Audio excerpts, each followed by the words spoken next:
Hello, everyone, and welcome back to Sao Paulo and the Brazilian Series of Poker 2024. This is event number 62. This is the big one, guys. 250,000 reais buy-in, and this is the Legends event, day 2, and we are down to the final table. That's right, 250,000 Brazilian reais. Can you believe it? That's about $43,000 or 34,000 pounds if you're in the UK. We are joining the action at the final table, guys. These guys are about to get back into the action just now. And today's winner is going to take home about 3.5 million reais, approximately 600,000 US dollars. It's Nick Walsh on comms, joined by Griffin Benger.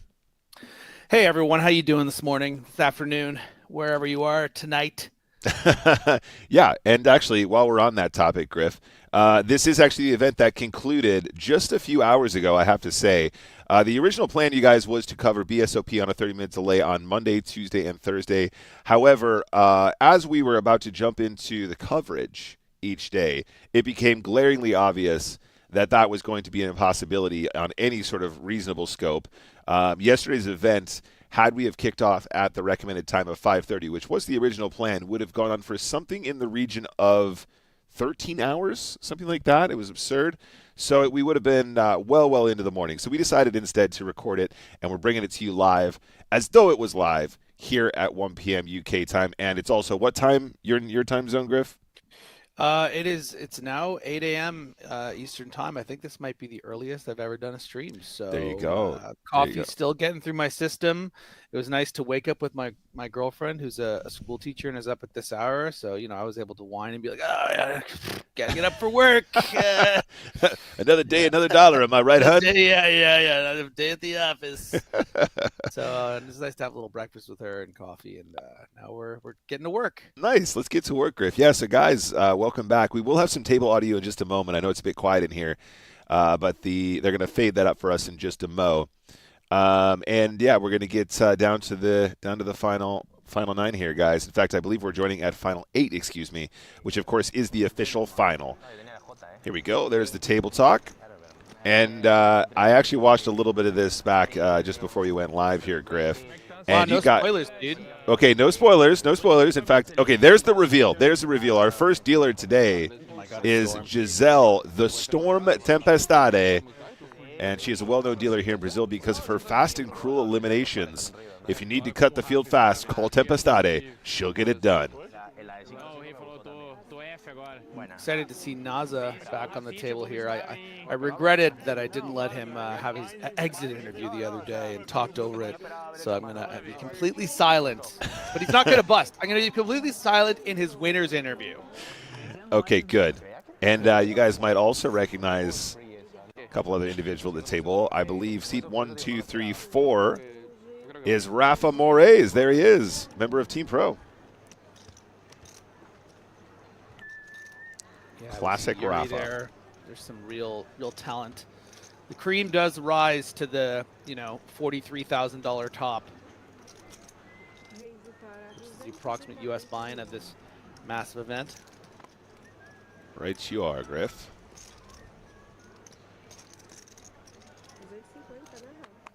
And wait, 1 moment here. Hijack opens. That was Rafa.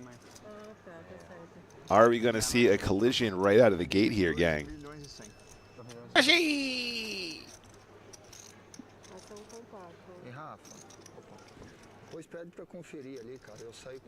Yeah, playing about 18 effective to start the hand. Yoshi has every reason to 3-bet and get in for this stack depth, but you're not mega thrilled about it if Rafa's prepared to shove over the top. So could justify just calling, keeping in those weaker aces and queens, but no, in this case is going to make a small 3-bet. And quite an enticing size even, I think, to peel at this stack depth, having put in 240 and then just I believe another 260 to call. So I think Rafa's actually going to have an opportunity to see a flop. Hopefully he doesn't take the bait and find a shove. Yeah, that's the concern here. 16 big blinds behind after putting in that initial min raise. You guys can see blinds bottom right, 60K, 120K. Everyone currently guaranteed a fair whack here. We'll do some conversions in just a mo. In fact, that's not even true. Only 6 places paid here, Griff. Okay, so yeah, we are kind of, at a soft bubble here with 8 or 9 remaining. We are indeed. Yeah, I almost forgot to mention, guys. We are at the FT, but only 6 places paid in this event. This will have been the biggest buy-in event in Latin America. Yeah, I would imagine it would be probably by, nearly 2x. I would imagine. I bet there wouldn't have been more than like a 25K buy-in previously. So this is quite significant. Yeah, absolutely. Jump. As you said, guys, around 43K USDs. Aaron Paul says fake final table. Kind of.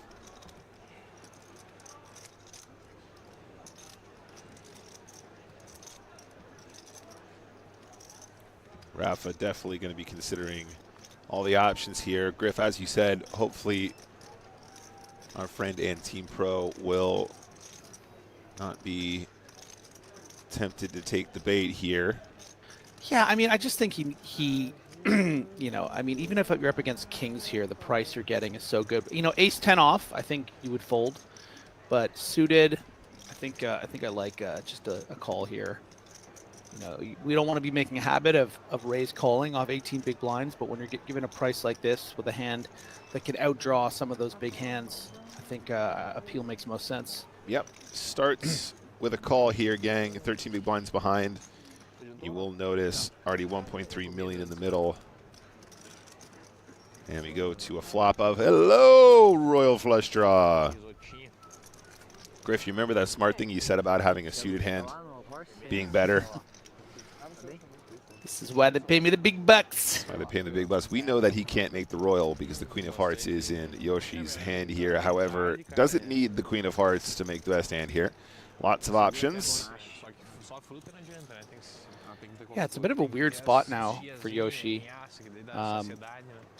Obviously, the king high board should favor him more, but also a kind of texture that, Rafa will be on base a lot of the time. Hands like a king queen suited, an ace jack. Yeah, Rafa's got a smidge over pot behind here, so is he just gonna put it in now? I mean, you can imagine actually having some fold equity here once in a while.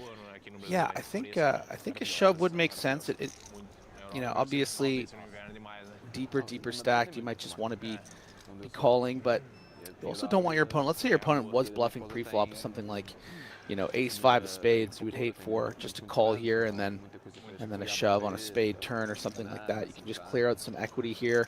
You can fold out a hand like 2 9s, pocket 10s probably, and in this case actually probably ace queen off, which is technically ahead, and you can see the quick fold, and that's a nice takedown to start this final table.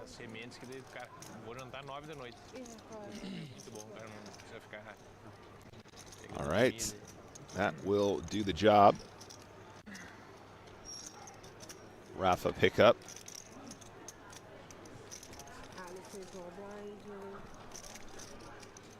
Jogando pote de 200k e nós batendo papo de linhaça e martilhos. If you guys are ever interested in jumping in and taking a look at payouts on the Twitch channel, twitch.tv/PokerStars, !payouts in the chat. And we'll give you the breakdown. As I said, 6 paid, so we're not in the money just yet. And that's what they're battling for, guys. So a pretty sweaty moment, as you said, Griff. I actually got owned by Nightbot pretty hard on the stream the other day. Oh, yeah? Because someone said, like, commentators, and it said Nightbot was just like, blah, blah, blah, commentating by Nick Walsh, and, like, didn't mention me. And then someone was like, what about Griffin? And then I wrote in the Twitch chat, yes, I will not be censored. But then I wasn't logged in, and I tried to figure out my login, and I couldn't, so I was completely censored. I was, oh, there's Nightbot. There you go. Yeah, actually, when we were in London, it was we were doing commentary for the Women's Winter Festival. I had Caitlin as an official co-coms. I had Vanessa Cade as an official co-coms, and a whole host of other brilliant guests who you know, also, but to be fair, we didn't know we were going to have at the time, but we kind of brought him in. And at one point it was saying, you know, oh, commentary from Nicholas Walsh and guests. And I was like, oh, that just doesn't seem right for the Women's Festival. That's not right. These guys are out here putting in the work. No, you should. Yeah, Nick Walsh and his Angels. And canceled. There you go. No, we had a lot of fun out there, guys. If you didn't manage to, just a Charlie's Angels reference, man. If you did manage to miss those, excuse me, guys, make sure you go back and check them out in the past broadcast under the VOD section here on Twitch as well. We had a lot of fun. VOD or VOD? It can be both. Oh, it's like GIF and GIF, huh? Are you a GIF or GIFer? I say GIF, but apparently there has been an official word, right? Well, I don't know if there has been an official word, but I got to tell you, as someone named Griff, it's very hard to call it GIF. So I'll always be a GIFer. But when I send GIFs, they're GRIFs. I'll start calling you Jeff. Jeff. It's kind of something I'm known for. Start calling you Jeff now. My name's Jeff. My name's Jeff. My name is Jeff. And we are all in. And we have called. All right, cool, guys. So we got a little King Jack 8-7 situation going on. Yeah, and not an insignificant portion of Pablo Brito's stack calling all in from the small blind for 5 big blinds here, but decides, you know what, the price is good enough. This hand is pretty. This hand can break hearts. You know, this hand can take down Kojak. And there's a great, yeah. Yeah, speaking of takedown, good flop for the 8-7 of spades. Love a little 8-7 action. If Allison can get his heart rate down to under 87, he will make the river. We've got a new rule, guys. If you can get your heart rate under a certain amount, you can never be eliminated. Ace of spades, no help. Didn't do it. Should have calmed down, dude. Yeah, and fair play, guys, was super short. Little blind v blind action makes sense. And that is all she wrote. So that is our 8th place finisher. Congratulations to Allison.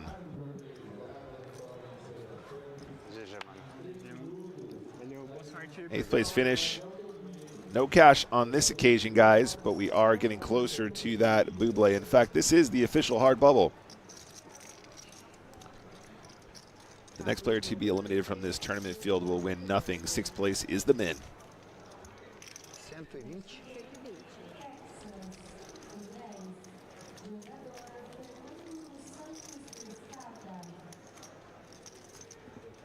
Tem alguma coisa ao chás ou não? Oi? Chega a sair disso aí jogo ou vai tirar foto? Não, acho que é jogo direto. Já fizemos no 9, no outro.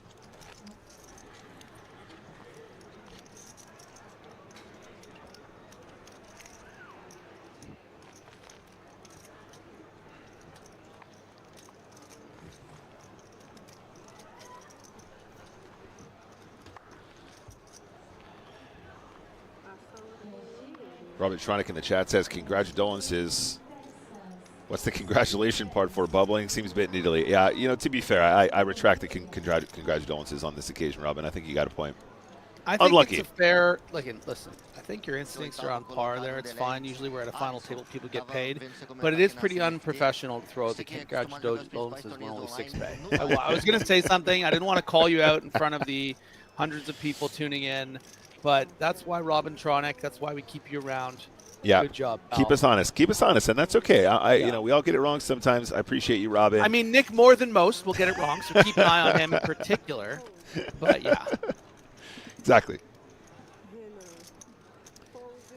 Ace King is going to kick us off here under the gun. Anyone got anything? Yeah, you can see the min rate strategy just off 10.3 big blinds, so...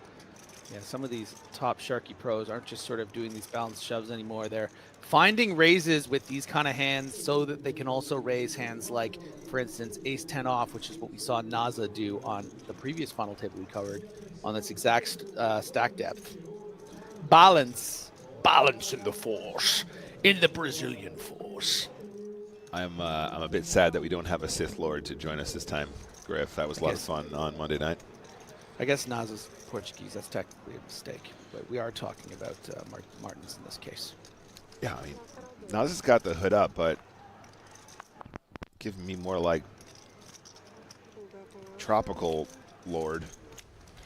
Yeah, I mean, in fairness to me also, it's like he's wearing green. It's like he's kind of undercover as a Brazilian here. You know, when we first cut to Undercover Leandro Brazilian brother. here, he was giving me. If you glance really quick, it's kind of like Joey Ingram. Here's a guy we see often. Yuri Martins. He always has such a pristine mustache. It's looking Hey, a do you little. think, It's a little less curly yeah. than usual, but it's a good look. Hey, do you think Joey Ingram's ever played like online games with his friends, and then his internet was bad, and they called him Joey Pingram? Jokey Pingram if he starts lagging out. Yeah. This is how my brain works. I can't focus. It's too early. Jokey Pingram. Oh man. And Leandro folds. There's Yuri Martins, a Super Crusher legend, plays a lot online as well.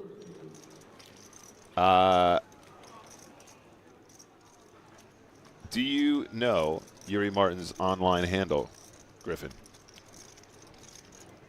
Yeah, but I forget what it is. It's the Nerd Guy. Okay, guys, Yes. we got an exit interview. Griffin, don't talk over this one. Renan JP, estamos de volta aqui do salão do BSOP Millions. Alisson Pekasevich, oitavo colocado no The Legends. Alisson, você estava aqui contando na mesa CMFT que, apesar de você jogar os torneios mais caros do online, no live, esse é o torneio mais caro da carreira, né, cara? Conta pra gente um pouquinho dessa experiência. Não, online também. Yeah, you know, I kind of blew it. I mean, I was in there, I was on the final table. I really felt like I had an opportunity to impress my friends and family watching at home, and I just took King Jack and decided that was it. Foi uma experiência diferente do que a gente está acostumado, né?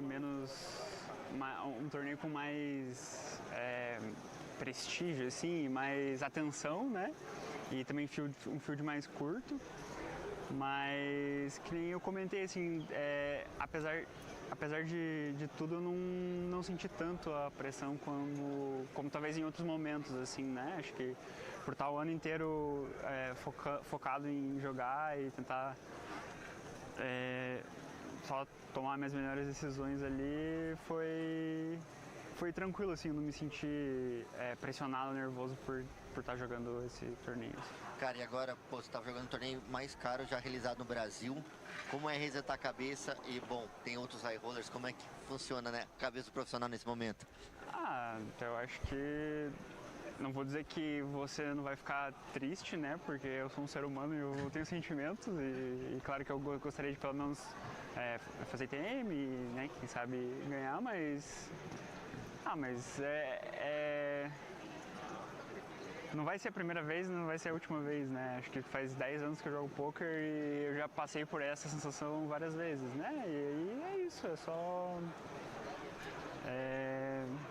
respirar fundo, deixar passar e continuar.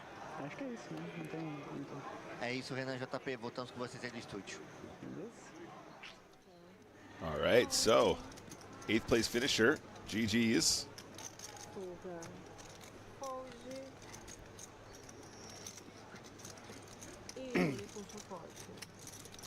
Yeah, we see Yuri competing at the highest levels online very frequently. Always snappy dresser, always mustache looking clean, looking fresh to death. This is the Legends 250K buy-in, guys. Welcome back. About a $43,000 US buy-in, the biggest ever in Latin America. And first place today around $600,000 US.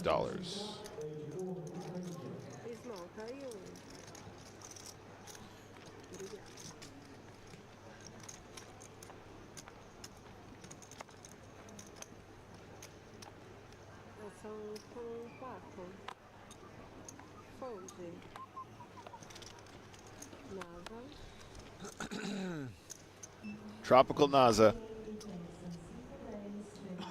34 big blinds +1.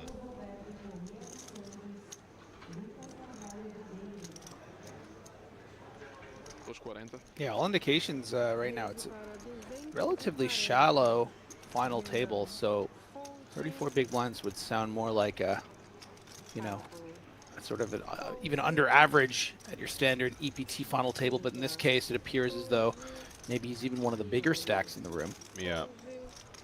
Juri, tem dois? pouco mais. Folds round, no action. 2.200.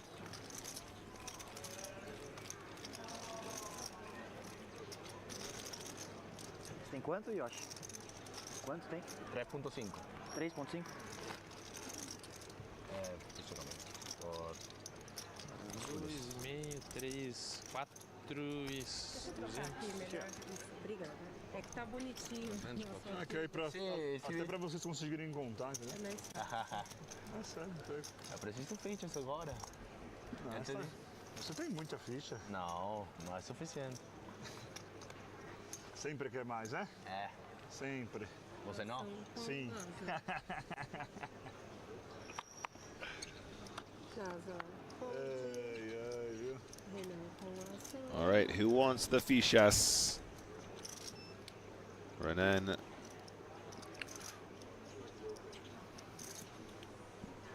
Is going to go ahead and put in a raise here.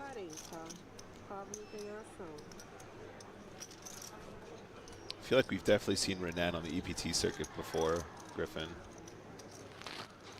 Oh, bruschetta? Yeah. Definitely. Renan Bruschetti. A begrudging fold with the Queen Jack of Diamonds from Pablo Brito. Just one of those spots where, you know, under 20 big blinds shouldn't really get involved here in early mid position on the stack depth, especially at a big old bubble. Yoshi, though, with 7-3 suited, already having one big blind in there, considering appeal, but deciding, you know what, this is about 1 or 2 notches too low. I should play by the rules here. You know, we're that 7-5 of clubs. I think we would have seen a flick in, but finds the fold and we move on to the next hand. Yes, sir. Lots of tighter play here. Of course, guys, don't forget we are on the direct bubble.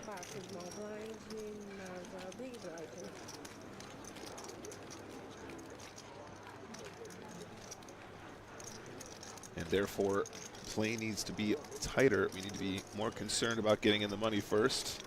Don't want to get into too many dodgy situations. Now that's what I call a sticky situation. Sorry, Griff. I actually I had to show my friend the South Park Pandaverse episode last night, and I got South Park on the brain. Hey, man, no worries.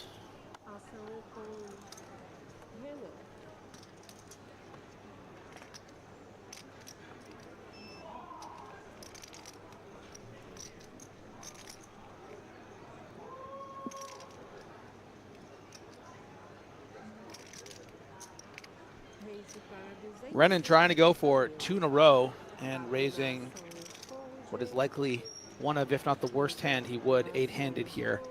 7-handed, pardon me, with the King Jack under the gun, just hoping these blockers will be enough to get through the field and acquire some more chips. So, you know, this is some, again, only 24 big blinds, but if you reckon with the kind of stacks we're seeing around the room, pardon me, around the table, yeah, he is able to put on a little bit of ICM pressure. Now to João Vieira Naza in the big blind. Definitely not a great hand, but is considering maybe doing something or maybe just keeping him in line. I mean, if he made it even 650 here, this would work against Renan's exact holding. I don't think that João really wants to peel in this spot. Wow, is he going to go for it? Oh, he's going to call. All right. Okay, why not? Yeah, I mean, João feeling so confident about his post-flop game, just the one chip, and knows he can put some ICM pressure himself, and gets a flop that, although it favors Renan's range, you know, does have some equity here. Yeah, you do expect just sort of the one big blind continue here from Renan.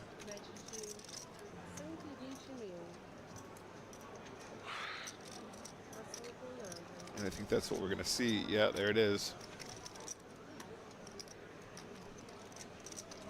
Naza with the gut shot. Don't think we're allowed to fold just yet. As you say, Griff, definitely the kind of texture where Naza will find some kind of a continue.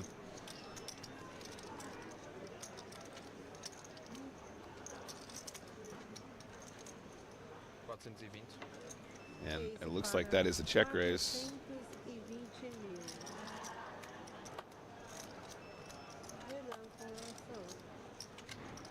This is an interesting one, Griff. Renan has the kind of hand that probably hates this situation, but is going to be aware that King Jack is the best hand here often enough.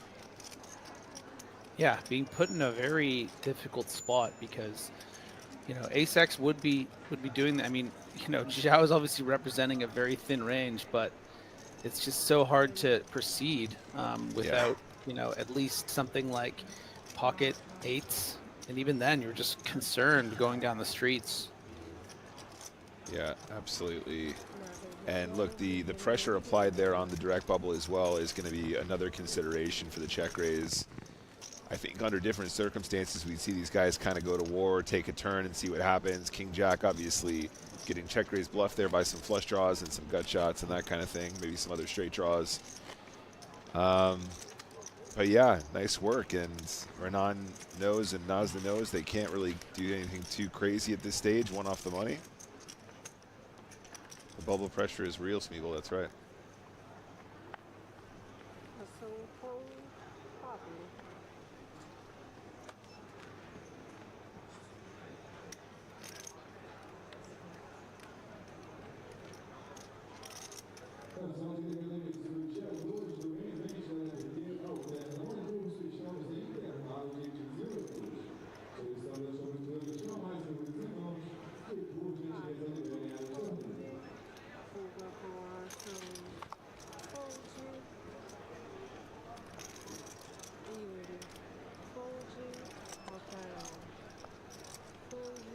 É 20 esta.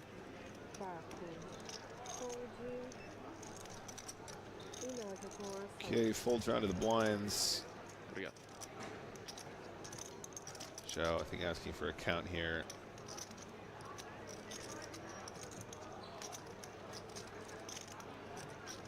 King 4 probably a good candidate to try doing some steals here, especially on the direct bubble. Griffin. All in. Max pressure. Oh, wait 1 minute though. Wait 1 minute. Wow. Yeah, max. This is the max ICM pressure. I mean, obviously Renan's going to recognize, is going to have the best hand here almost always, except the times he's sometimes against lower pairs. But he's going to recognize that this is a spot where, you know, maybe you are supposed to make this big fold to ensure you get into the money. Yeah. And Zhao's sweating it because he knows that his opponent has something like ace 10 plus here, I think. And you know, even a hand like 2 8s are really difficult to call in a spot like this. I mean, this is why you do this, because you can fold out as strong as these big aces. Yeah. That only have that 60 to 70% equity.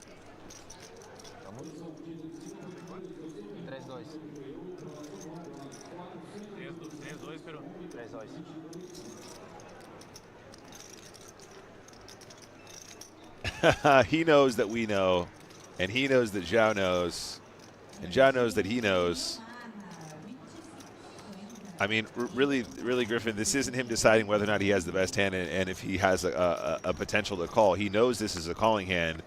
It's more a case of, is this the stage at which I want to put my chips at risk, right on the direct bubble? Yeah, and this is exactly it, right? Like, if you call here and you're up against the King 4, and you lose to King 4 and you bust in 7th, that's disastrous for your bottom line. I mean, you just invested 43,000 US equivalent in this event.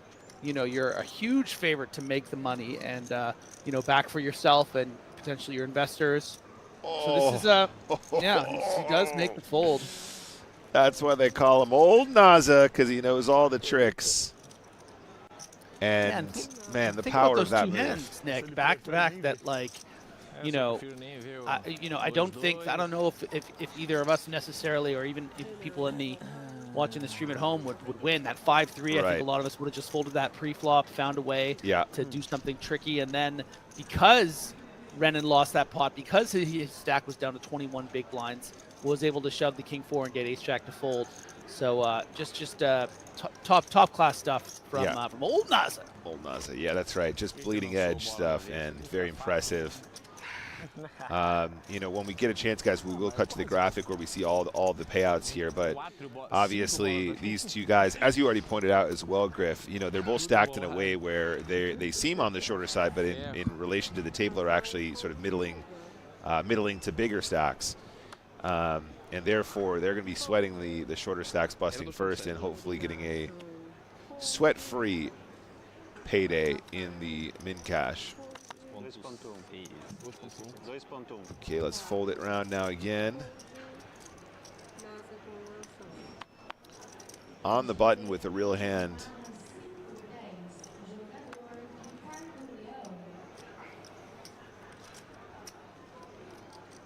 $2.40. 240, 240K.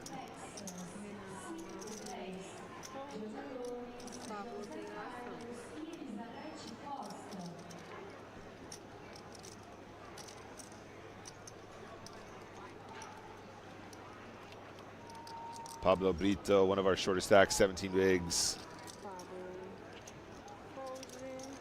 Does just a folgy.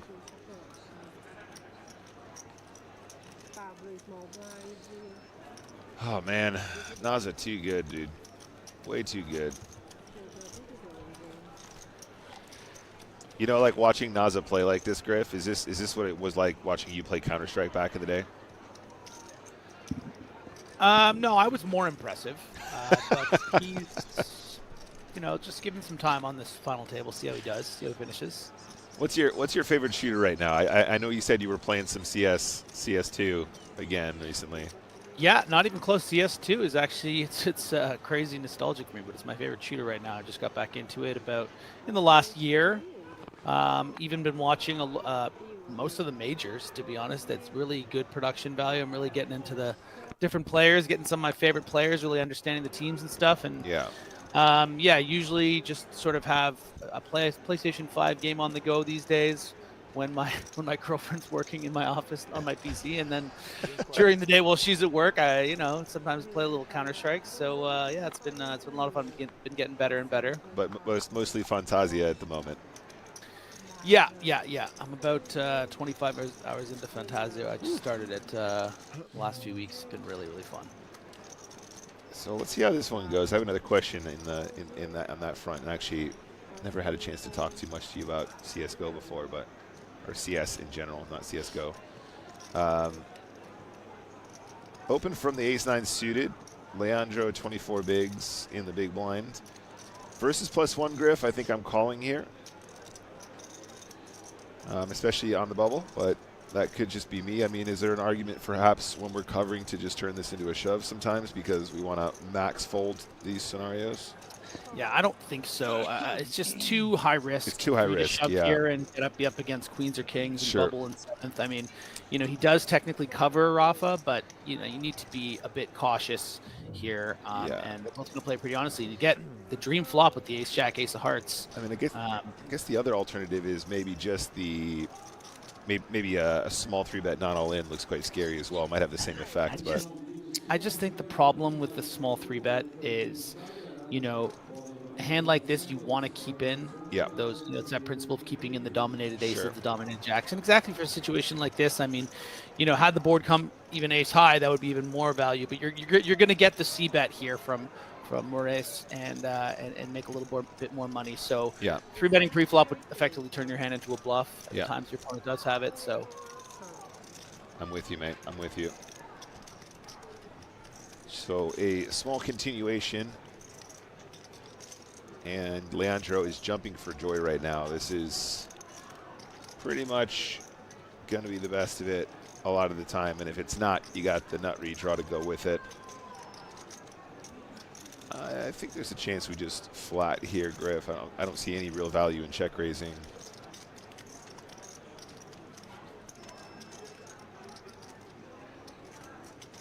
Perhaps you get some action from the King of Hearts once in a while, which is really beneficial, but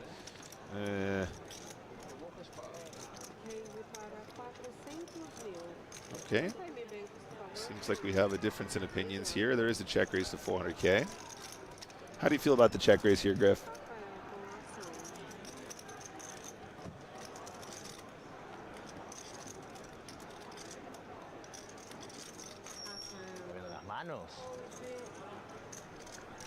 Griffin.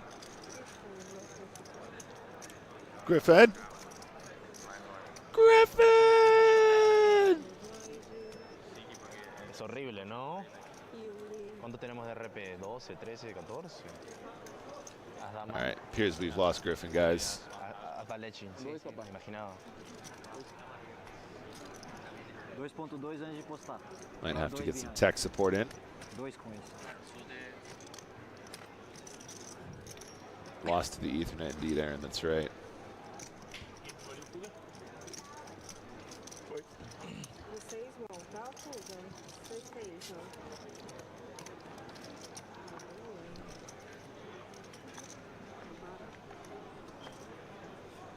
It's a good looking dealer button there.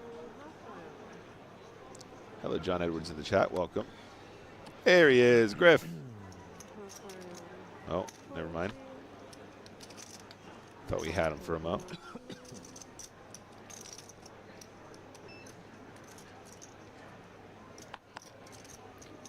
Griffin? Yes, sir. There he is. Welcome back. Hey, Griff, what did you think about the check raise with the ace-jack with the ace of hearts? I mean, I probably would have wanted to just continue with the call. Like, your hand is just too strong. But I also understand, you know, at this stage, when you're prepared to get it in, you know, you may as well when you're trying to protect yourself at the bubble. You know, you would hate for a black king or queen to roll off, and suddenly you just allowed yourself to get unlucky when, you know, you also want that separation from Rafa at this bubble, right? Yeah. You want to make sure that he is definitely going to be shorter than you. So, Griff, serious question about Counter-Strike in general. So I've played a handful of times. You know, it's obviously a very popular game, has been for some time. It's one of the OG sort of competitive shooters, right? I mean, but it's always for me kind of been, you know, when these other sort of AAA games are getting more fancy and the graphics are improving, it's always been kind of lo-fi, which has never bothered me. But what do you think that was part of what made it so accessible? Was it the accessibility that made it so popular? Because, you know, anybody could run it to, you know, at a sufficient pace with, you know, minimal lag or whatever, or, you know, what is it about the game that you think has made it so popular?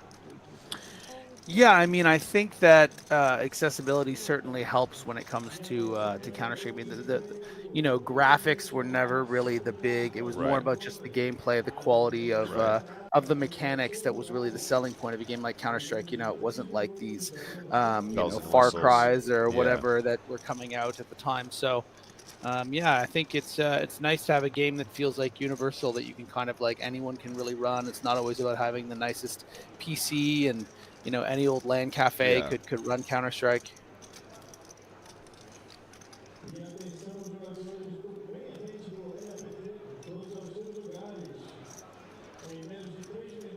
So Yuri in the small blinds. How does this guy always looks so cool? Honestly, every time I see him out and about on tour, always the strong look, man. Very jealous of that.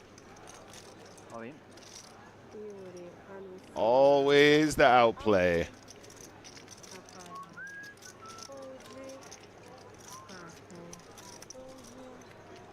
Was that a limp jam chat? Must have been. Beautiful stuff. Yeah, I guess that was kind of my assumption, Griff, was, you know, it's just kind of like so many people had access to it. It wasn't like you had to have the newest gaming PC to make it look good, but then also, you know, making it look good and then having it run smooth when it's such a fast-paced, sort of brutal game with the sort of realistic sort of one-shot, one-kill mechanics. Yeah. That was kind of always my take on it as well, but Cool to see you back in the mix, buddy. Like I said, that seniors league is calling out to you. I think just somebody's just got to start it. I'm joking, of course, Griff, but I do think it's funny that, like, if you were to start a Counter-Strike seniors league, like, anybody over the age of 30 immediately applies. Like, it's just yeah, exactly. Seniors only. Oh, so over 50s? No, anybody over the age of 26 and a half. Speaking of seniors, João Olnaza Vieira opening things up with the ace-king suited.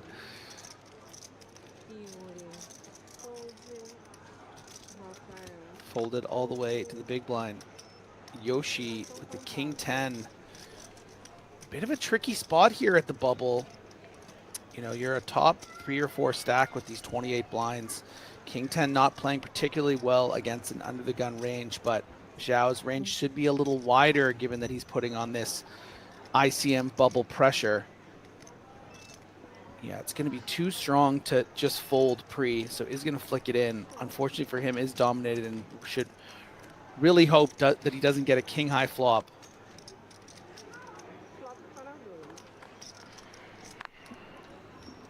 Deuce, Jack, Queen, not the worst flop for the king 10.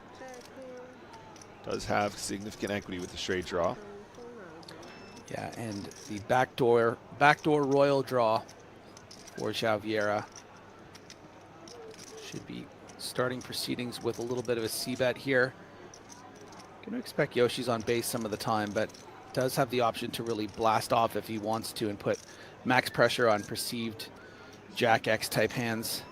Yeah, I mean, if we size up slightly here as well, we probably actually convince a deuce to fold quite often if it's just like a bear 2, maybe like an ace deuce of hearts or something like that. Ace deuce of diamonds or whatever. So the bet is 180K.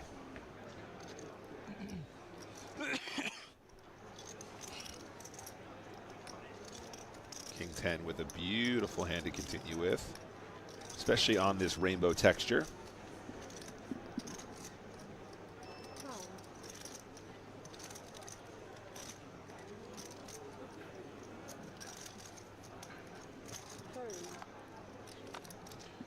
And that is just about as good as gets on the turn for João Vieira. That is the nuts with the nut redraw. In fact, that's the nuts with the royal flush redraw. Yeah, and I'm going to be very curious as to the sizing that João Vieira goes with here. You know, if he were trying to get to sort of put Yoshi all in by the river for max bubble pressure as, like, you know, when he's to sort of be balanced when he has bluffs versus when he has value hands, he would probably want to make this sizing quite large. Yeah. You know, hands like Queen Jack, Queen 10, Jack 10, you know, they're probably going to call all the way up to pot. So I think that gives João reason to bet quite large here. You know, in the times your opponent does have something like a 10-9 or a king 10, yeah, we see the pot size bet here on the turn. The time that your opponent does have those hands, you would want to be putting pressure on them to fold when you're, you know, bluffing here with ace 6 of clubs and stuff like that, right? And king 10 also is going to fall into that category, and Zhao's going to be a bit disappointed he gets the fold, but yeah, I just think that's really the sizing he needs to go with. Also, the idea of sort of unblocking the board. You know, when you make straights, you really want to size up because it's more likely your opponent has pairs, 2 pairs, that kind of thing. Yeah, and you can imagine that big blind defense range having hands as strong as Queen Jack, Jack 10, Queen 10, you know, that kind of thing where they just feel obliged to continue, especially if they're suited. But yeah, really nice. Nas is off to an absolute flyer here, guys. Yeah, and there does feel there's a sense it would feel poetic for you know for Naza to having final tabled the last event, get some redemption here with a big victory. But you know, there's a lot of players that are going to want to keep it Brazilian, like Nerd Guy there in that, you know, bursting out of that white shirt. Man's been hitting the gym. Consegue nem levantar aquelas anilhas de 100 quilos. Uma turn razoável. Só gastei o meu Ah, mas foi bom, foi bonito de ver essa mão. Essa mão é linda. É. Pra ele, não pra mim. Ah, é verdade, é verdade. Pelo menos foi bonito de ver isso aí, cara. Pessoal, Você ia gostar mais ainda se ele desse um winner. Yep, Snap in the chat asking, why did they run it out? Do they get a bonus for the Royal? No, it's not like that, but during these events, especially in the higher buying events, you have they've been given these green cards, which allow them to actually rabbit hunt. And when they do expose those cards to the dealer does deal it. I've also heard on the street that some players have a sort of agreement that when they use their rabbit cards, they also ask their opponent to expose their hand in particularly interesting spots, especially in games that are televised, where they will see the hands eventually should they wish to find them, which I think is a fun little side thing that they've been doing. As far as the establishment is concerned, though, it's just a normal rabbit hunt, and the dealer just deals out the cards as you'd expect. atrás, né? Não, total. So, fair fight here between the pocket eights and king jack clubs. Zhao, more than likely, just going to be calling here, but maybe some consideration to just a big shove. Yeah, yeah. 30 big blinds. These king jack suiteds, man, sometimes they do become these bold moves. That's a good flop for KJ. And eights are going to feel really good about this board as well, of course. So I'll take a slight exception to that, Nick, just in the sense that, you know, yeah, it's nice that it's just one over and not one in that, you know, sort of ace or whatever, but it's just going to be tough to play with the eights no diamond again at the bubble here because Zhao, you know, could be check raising a lot of different hands, your 5-6 offs. It makes it very difficult to play, and that's why we see a passive approach from Leandro, and is going to be, you know, holding on for dear life once he sees this presumably big bet on the turn from Zhao, or maybe small. I mean, see what Naza goes with. I'm going to guess like 60% pot here. Makes sense to me. Yeah, I mean, he might even just. So I wouldn't be surprised by any kind. 4-ish. Yeah, there you go. Nice. 4-2-5 into 680. Yeah, you're way too high up in your range to fold here. You know, the problem, of course, is going to be on the river, expecting Zhao to fire again. Yeah, and as you said, Griff, like, you know, yeah, sure, eights on this texture will be the best hand a lot. Oh my goodness. Leandro, check folds.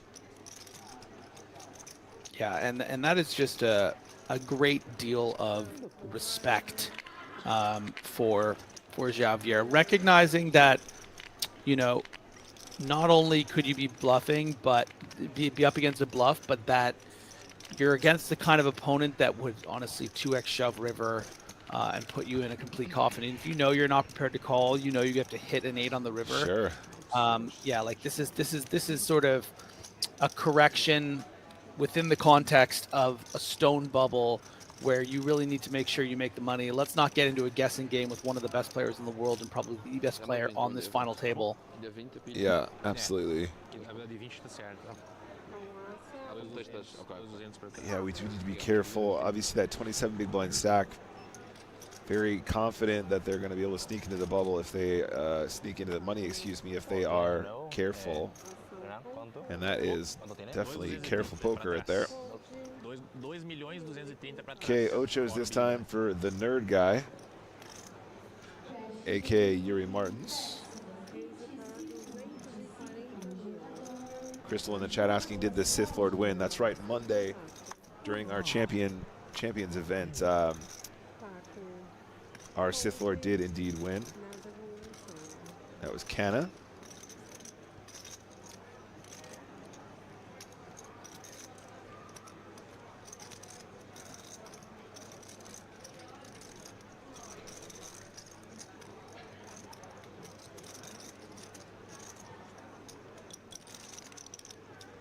All in. And look at this, guys. Max pressure from Naza. And again, we're going to see Yuri in the blender here. We are on the direct bubble. Griff, you gave the example just a moment ago about how even 8s in these situations start to feel really, really bad about potentially putting their tournament life on the line in an all-in situation. It was a blind v blind spot under those circumstances. But again, even here, Yuri's really got to think on this one. Yeah, it would just be disastrous to be up against, you know, even a queen 10 suited here. Right. He does have his best case scenario.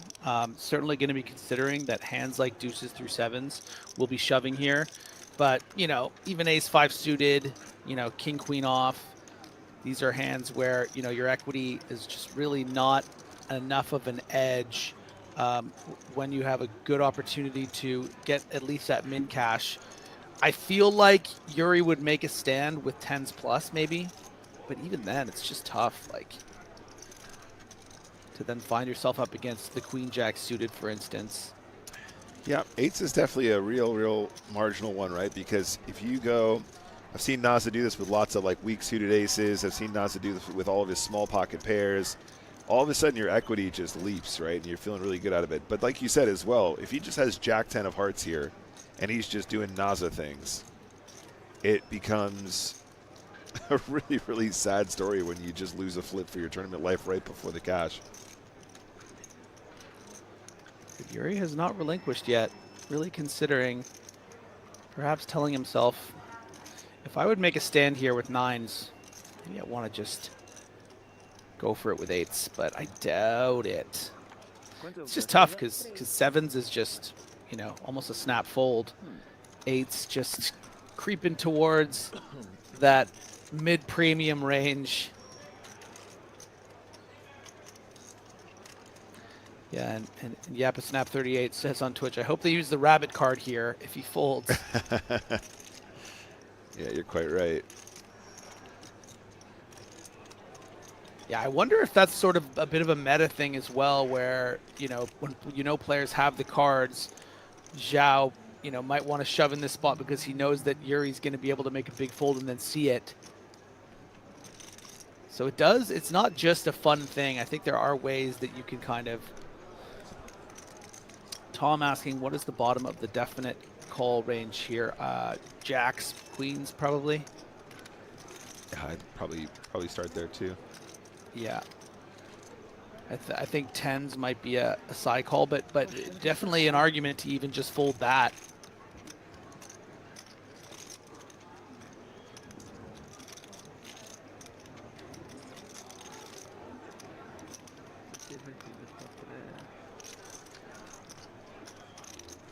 And at this point, Zhao really praying for a fold. I don't think. All right. Oh, wow, and he makes the call.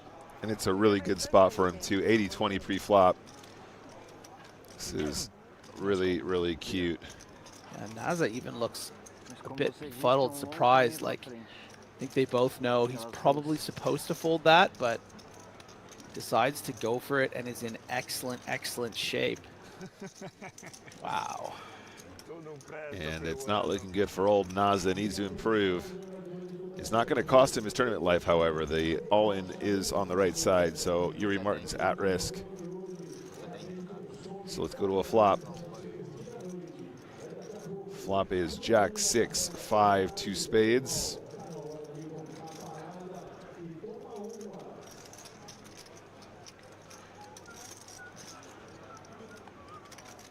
Turn 5 of diamonds.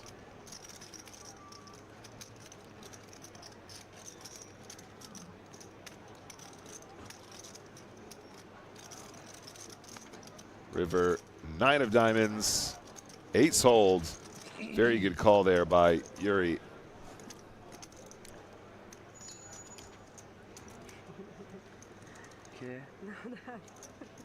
Yeah, pretty impressive from Yuri, showing some brass balls there.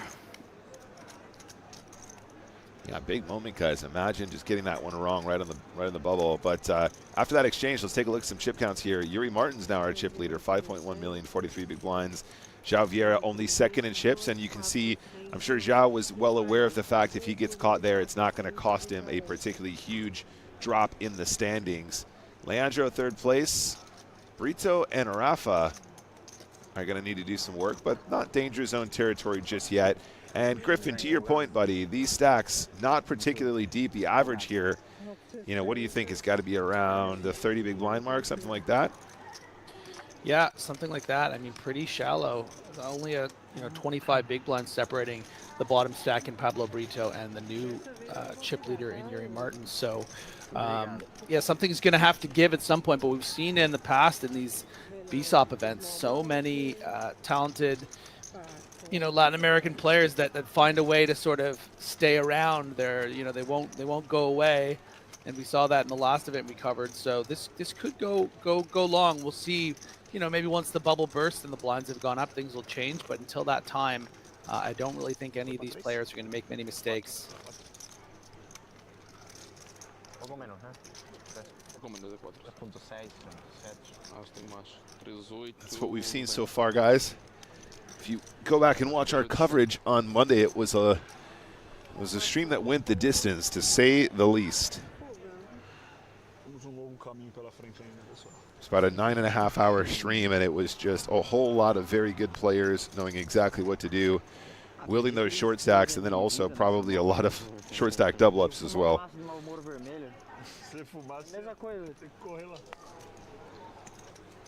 Pocket jacks now for Leandro.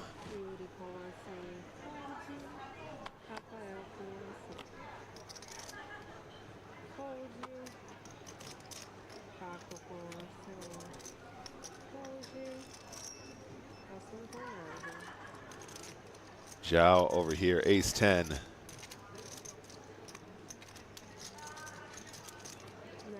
Just decides against it. Changing gears just a smidge here. Now he's in second in chips. 2.250 para trás. 270.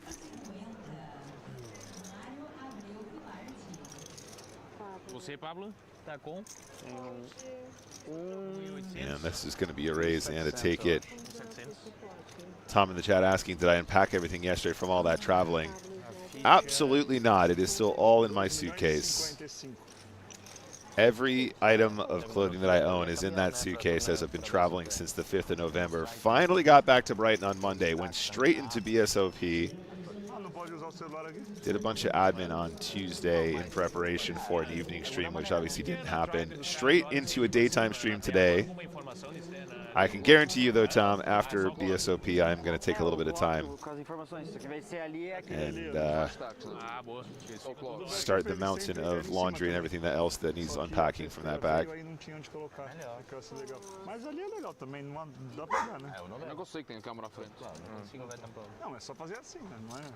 Decisão difícil, né? Não é tão comum, né? A minha? Ah, fácil não é, né? Porque valia dinheiro essa decisão, né? Então, por isso, né? É, então. Mas é difícil, não é fácil. Yappa Snap, I did actually have that handled, but towards the end of the trip, especially as I rounded into the London leg where I was at the Women's Festival, the Women's Winter Festival, I should say, at that point I was basically running on the merchandise shirts that I was given at each event. That kept me going through. True Duck, welcome back in the chat. Nick, did you practice saying, "Hey eyes"? Yes, I did. Am I saying it right? Quis o respeito. Não, eu falei que eu não quis abraçar o FG. Nailed it. Good stuff. Rasgadinha, provável. Tom says that's a keen way to get extra merch. I'm out of clothes. I mean, it was true. Although we did have a funny incident, Tom, when I finally managed to make it all the way to London for the Women's Winter Festival on one of the last days of the event. I asked for some merch, and they said, right, what's your size? I said, cool, can I get an XL? Gave me a little bag with a bunch of goodies in there. Got home, and the next day I thought, I'm going to wear my beautiful new Women's Winter Festival shirt tomorrow, or this morning, or whenever it was. Yes, it was a woman's XL. It was like a belly top on me. Did I wear it anyway? Absolutely. No, it actually didn't fit me. I decided against it. Yeah, it was a women's XL long sleeve, and I put it on and I showed Ruth, and she laughed out loud because it was like a 90s belly top. I looked like I was a member of the Spice Girls or something.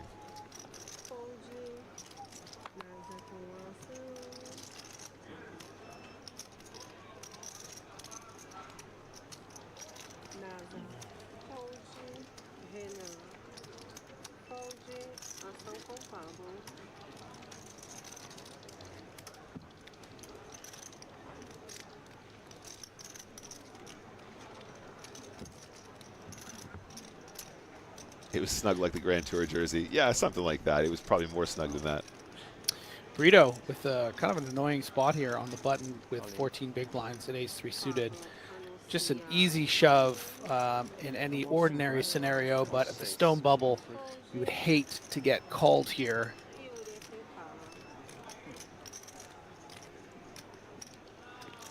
And Yuri does not have a good enough hand, you know, sort of at the bubble on 14 big blinds. But were this just a normal tournament, you know, I think maybe this is one of the worst hands you would be prepared to call, but you would just do it and flip. I would be very surprised if we see Yuri Martins make this call. But he's surprised us before, hasn't he? He has. That was a very deceptive getup by about 3 or 4 of the players. I thought we were going on a break.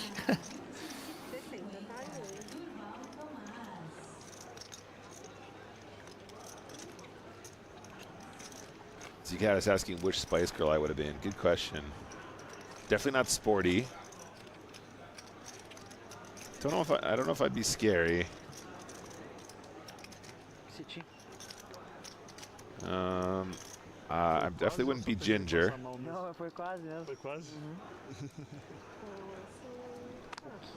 So, am I Posh Spice? What was the other one? Or was I Baby Spice? I'm not a baby. I guess I'm Posh Spice. There you go. Just process of elimination. Would have been Posh Spice. Although if I can make up my own spice, I have to think about that.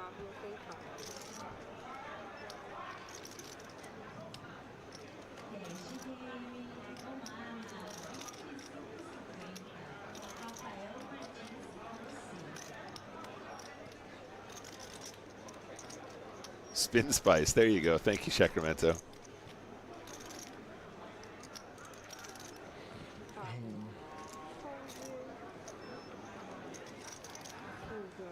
You can see the bubble power that Javiera is still able to wield, folding out the better King, Queen, and Ace-7 at the cutoff and the button. So even though he got clipped by Yuri Martins, is still able to wield sort of the secondary chip lead, opening that suited blocker. Acho que é esse blind, hein, pessoal? Porra. Esse vai. Se não for nesse, olha. Obrigado. Shot suggesting I might actually just be Old Spice. That works too. I feel pretty Old Spice. Another look at our chip counts here, gang. 30 big blinds is our chip lead, so something's got to give here. It's a little bit like Monday night, Griff. I feel like we're probably just going to see a little pause here and then a flurry of eliminations. 12 bigs at the bottom, 13 for Rafa, 14 for Renan. Acho que você tinha as 9. Não, as 9 eu tô lá. Off. Fala, vem aqui, Fabrício. Dá abraço. Ah, é verdade. Avro, new dealer. I love that we're showing dealers' names, giving a little intro. I think we should definitely start doing that on the EPT. Rei 10 suited. Não, isso eu pagava. Chuva mais tarde. Melhor você não dar o empurra nenhum. É, melhor ficar calminho aí. Tô disposto a ir pras cabeças. Ixi, 10zão. Essa é a minha, né? 10zão de corações. NASA gosta dessa carta aí. Vamos lá, Arena.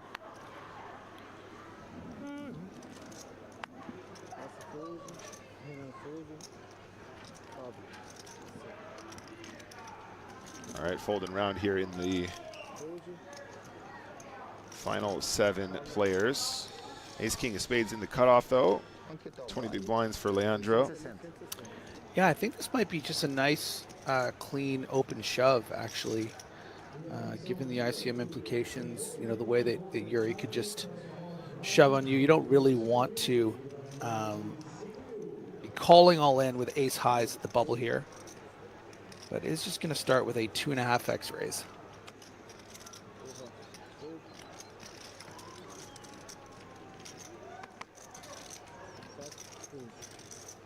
And gets it through. Botão passou.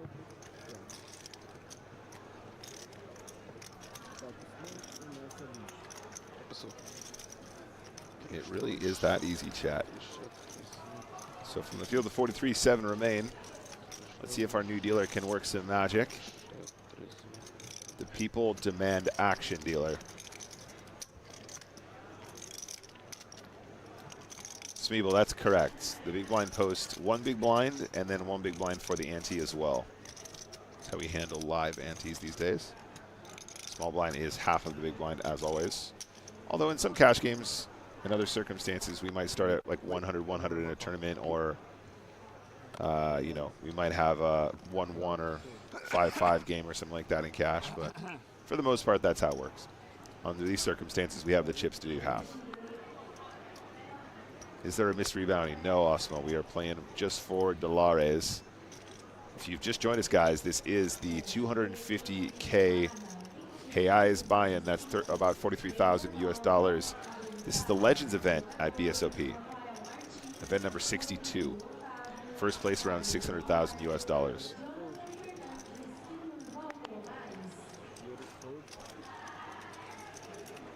That's right, Tom. The min bet remains 1 big blind. The 1 extra big blind is just for the ante. That doesn't change how the game is played after the fact.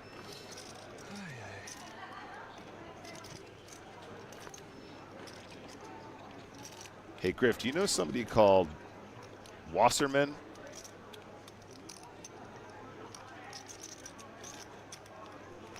Griffin? Griffin? Griffin! Have we lost him again? Mucho respeto de los portugueses.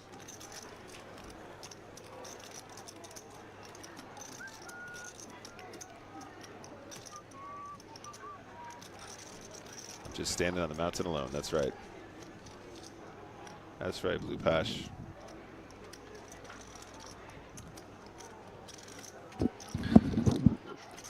Oh, did you ask for me and didn't see that I messaged you and said BRB? Put it in the group chat so I can see it. Whose fault is this? I DM'd you. Yeah, don't DM me. Put it in the group chat. That's what's open. That's fair. All right, you That's fish. fair. Anyway, do you know somebody called Wasserman or Wasserman? Yeah. Wasserman says, "What's up, Griff? Glad to see you're still hanging around." Oh, what's going on, Wasserman? Small Edges Poker in the chat. First time chatter, welcome. Good to see you here.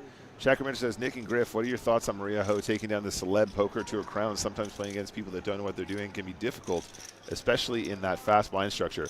I would 100% agree with that statement, Sacramento. I think it is difficult, but obviously myself and Griff have nothing but the utmost respect and support for our friend and colleague, Maria Ho. Don't speak for me. Maria's a fraud. She's taking advantage of those celebrities. I want this to be clipped and recorded and put on the interwebs. Yeah, new rule. Only celebrities are allowed to be on that show. No poker celebrities. Maria's the best.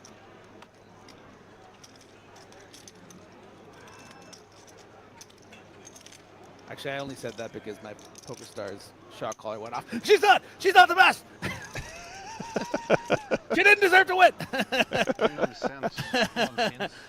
No, Maria is the best, and I'm happy for her. I mean, she crushes. She's did she win a bracelet recently too? Yeah, you can't stop her. She's just too good. No, she's unstoppable. And it's not even fair against celebrities. Just ain't fair. We got a blind v blind spot here, gang. And Renan is going to be aware of the fact that this is indeed probably a hand you could call with quite easily at this stack depth, especially with the dead money already out there. However, we are on the Buble. Yeah, we are on the Michael. We are on the direct, Michael.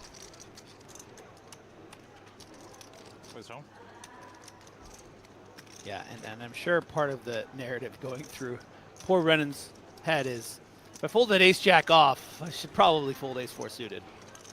You know, nothing's really changed that much. I mean, unfortunately for him, he has, with having the blinds gone up, he has, you know, lowered his stack, but so have all the other players at the table.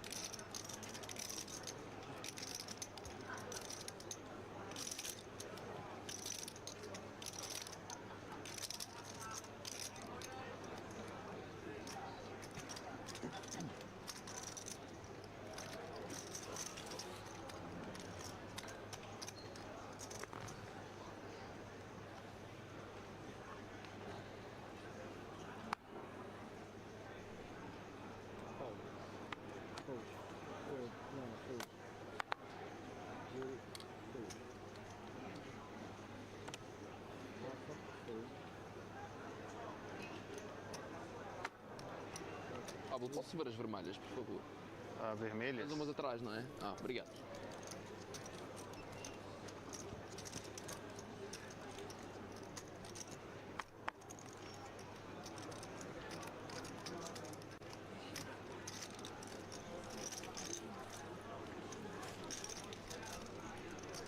Wasserman with the follow-up question. All in. We going to see you at the win in December, Griff? Hell no. I will be in beautiful, pristine Prague. Snowy, Christmassy, Snowy, festive. Christmassy, mulled wine in the park. You think I'm going to go to the win? The win? More like the lose, dude. We're going to be at the Hilton in Prague having a gay old time. Yeah. Please, you should join us. You don't Yeah. need to win. Exactly. Couldn't have said it better myself. I do love Prague around that time of year. It's all snowy. Oh, guys, we have some action here. We do have some action here. Renan Zhao. making a stand. Ace-Jack wasn't good enough, but he says, you know what? And ironically, Zhao Vieira with the exact same hand and pretty much the exact same equity as he had against the Ace-Jack has the King-4. 10 e 4. Vou jogar live antes da gente ir seco. 10 e 4. 10 e 4. As e 4. 10 e 5. And the flop is 10-8 tray. Zhao trying to boss it here. So far, so good. Would hate to see a king on the turn. Número. Oh, that would be really good. 3 of spades on the turn, no change. Hate to see a 4 on the river. It's a 9. Ace-9 holds. Don't Renan put that. puts his foot down. He's had enough of this bullying. Scandalized bullying. 850.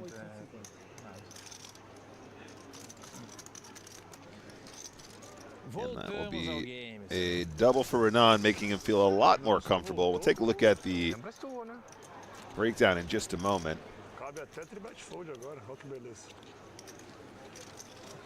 You know, sometimes poker's all about timing.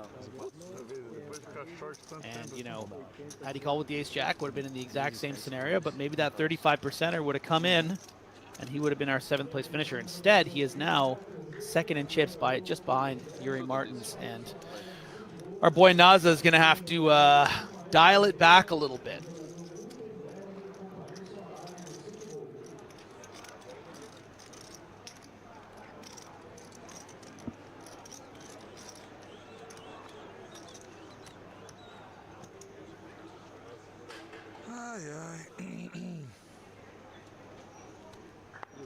Todo mundo torcendo por aquele 4, né? Aldair. Aldair de 700 Vou mentir mil. pra você não, Net. Essa ninguém vai mentir pra você. Essa... Mesma coisa, todo mundo. Quando eu tava lá, 3ão, queriam que batesse na tampa já. Eu sei que você queria. Queria. Óbvio que queria. Falei, cara, se segurar essas é porque o cara tá com a conta forte, porque é 6 contra 1.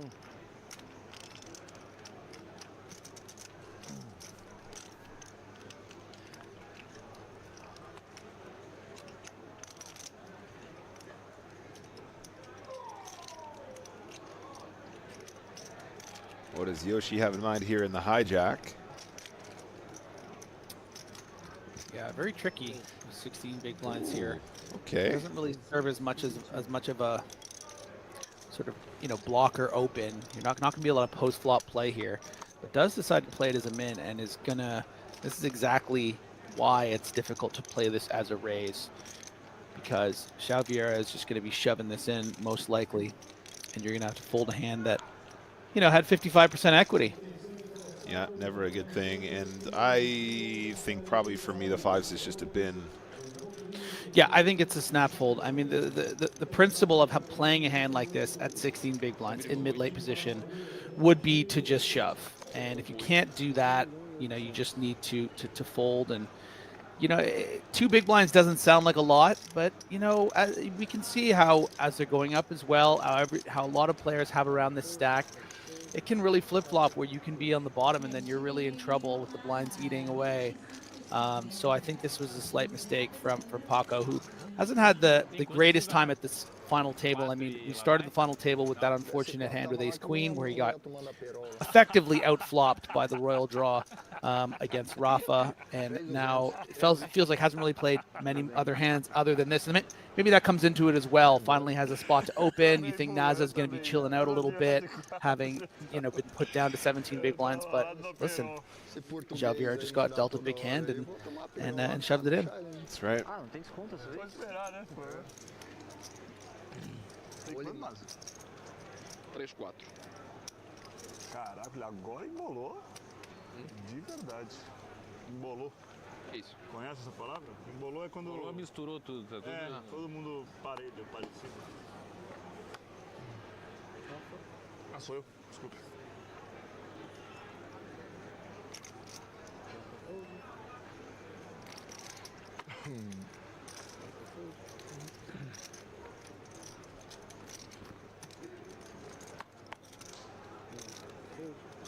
Joga com quanto e o 5 e lá vai, né?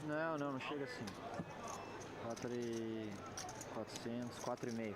4,5? 4,600 e alguma coisa com isso aqui. Pablo 1,5? 1,5. Né?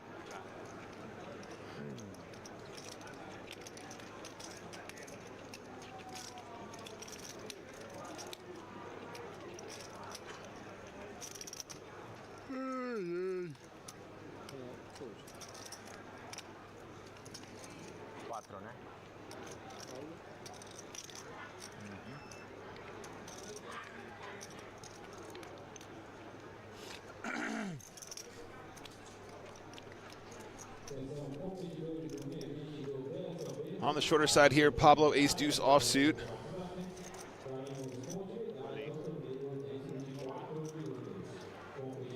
Just decides to all in.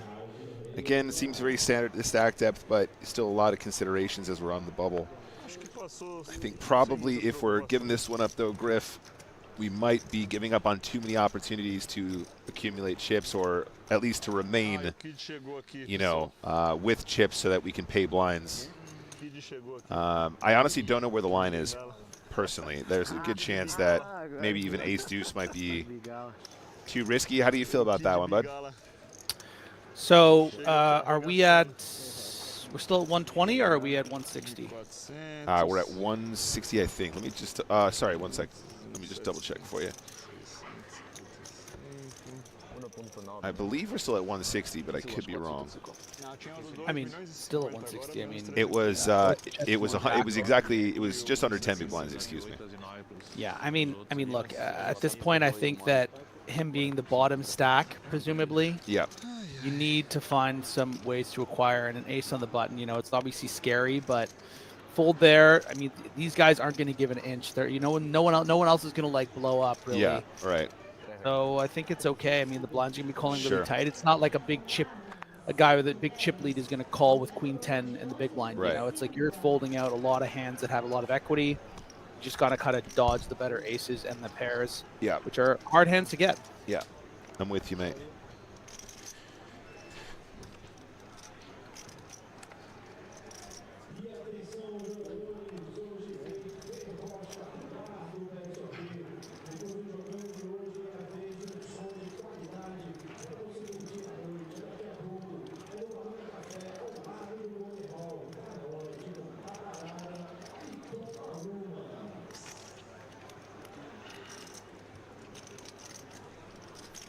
que é? 300 e? 320.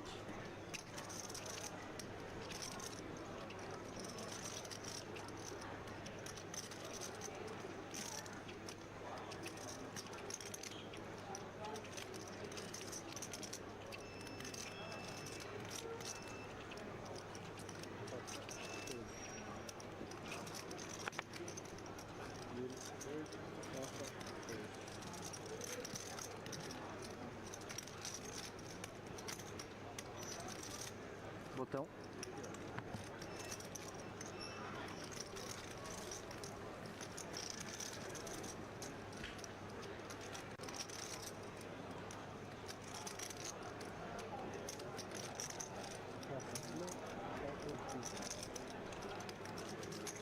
Esse 300 aí, eu acho. Um pouco mais.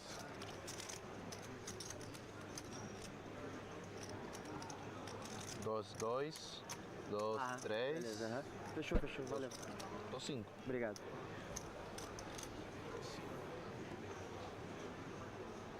$15.75.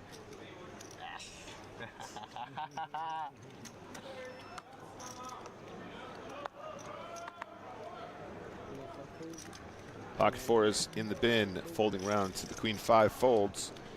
Pablo with the ace queen suited and 12 big blinds. Interesting one now here, Griff. On the direct bubble, I think maybe I just shoved this one. You know, kind of ace. You know, if we're in the money, we might want still have some min raises at this stack depth and try and maybe induce some action from some weaker shoves. But I think here we just want to pick up the blinds more often than not, and we can still get called by worse. It's not like we're scared to necessarily have this in with an edge. But I think, I mean, in this particular situation, I don't think you're going to get called by much worse very often. Yeah. But having said that, you really don't want to risk. You don't want to induce with a hand like this. You don't want to min raise and have the big blind shove sevens. You want them to fold sevens to the shove or sixes or, you know. So I really like this shove, and you know, Moraes is going to have a decision here, but I think he's probably going to come to the right one, which is that this needs to be a fold, especially at the bubble.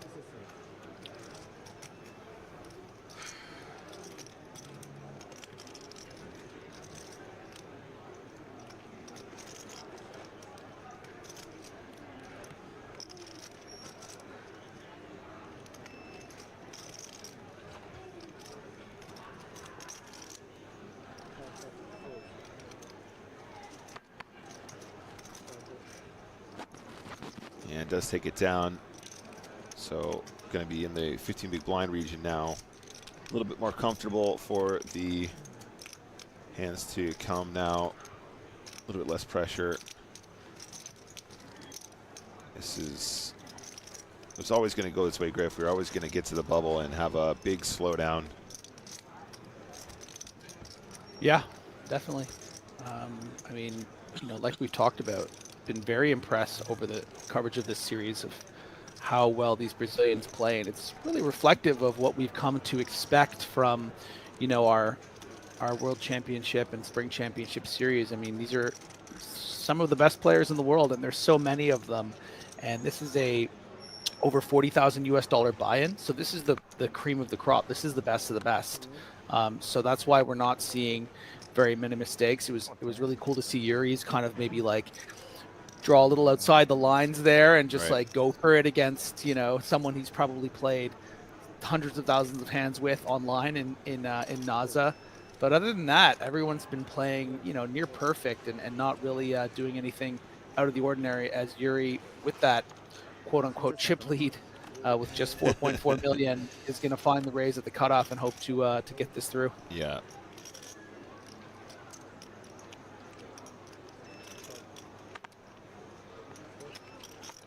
Tidy in the chat asking what the blue cards are. So yeah, you've correctly identified the green is rabbit. Blue are just time bank. We are running a time bank here. Looks like they're running a 30-second clock though. I don't know if maybe they also are enforcing 15 seconds then 30.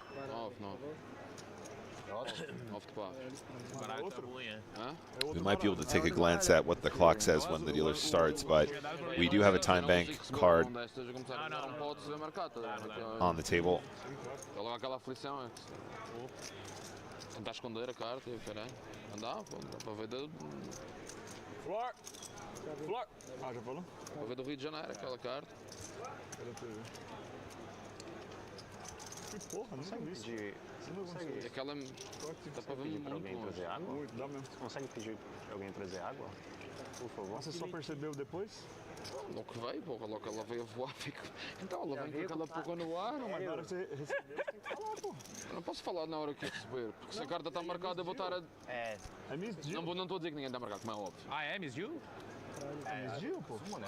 É misdeal. Se você mostrar que está marcada a carta, volta o baralho e troca. Ah, é? Claro, se não começou a mão ainda. Como você vai jogar com uma carta que... Não, eu sei logo que está Vai, Yuri. Oh, mas é que aquela é. Dá para ver. Pode ser no rifle também. Sim. Ah, isso não é acidental, né? É muito. Pode ser até no rifle. Não? Not sure what the Era 5 e 9, por isso era irrelevante. what the conversation was here. I think maybe Naza was suggesting that the way the dealer is shuffling might expose cards.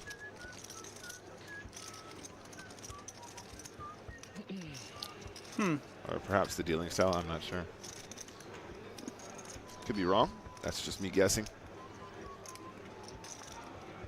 You are wrong about 6 times the stream, I will say. I've been It counting. is true. Well, yeah, I mean, like, Could be number 3 on the day. 6 times the stream, that's down from like 10 times the stream in previous years, so it's a work in progress.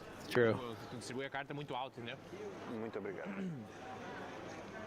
Ooh, that was a crisp, cold-looking water, wasn't it? That was agua and a half. That's right. So, guys, we are probably coming up to our first break, as in the break that occurred during this session live yesterday. And I think what we're going to do is we're actually going to, through the magic of Twitch production, we are going to cut to a little break content that we've prepared for you guys. And then during that time, we're going to skip ahead so we don't have to do the full breaks. So we get right back into the action as quickly as possible. So when we do actually cut to our own break content here, don't go anywhere. I think it's about 4 or 5 minutes of content that we've prepped. And then we'll go straight back into more action from this Legends event as though it was live, with live commentary here at twitch.tv/PokerStars.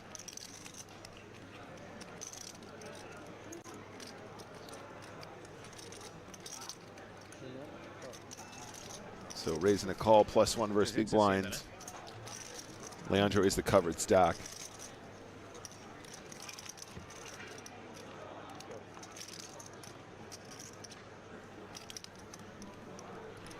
And it is 8-7-10.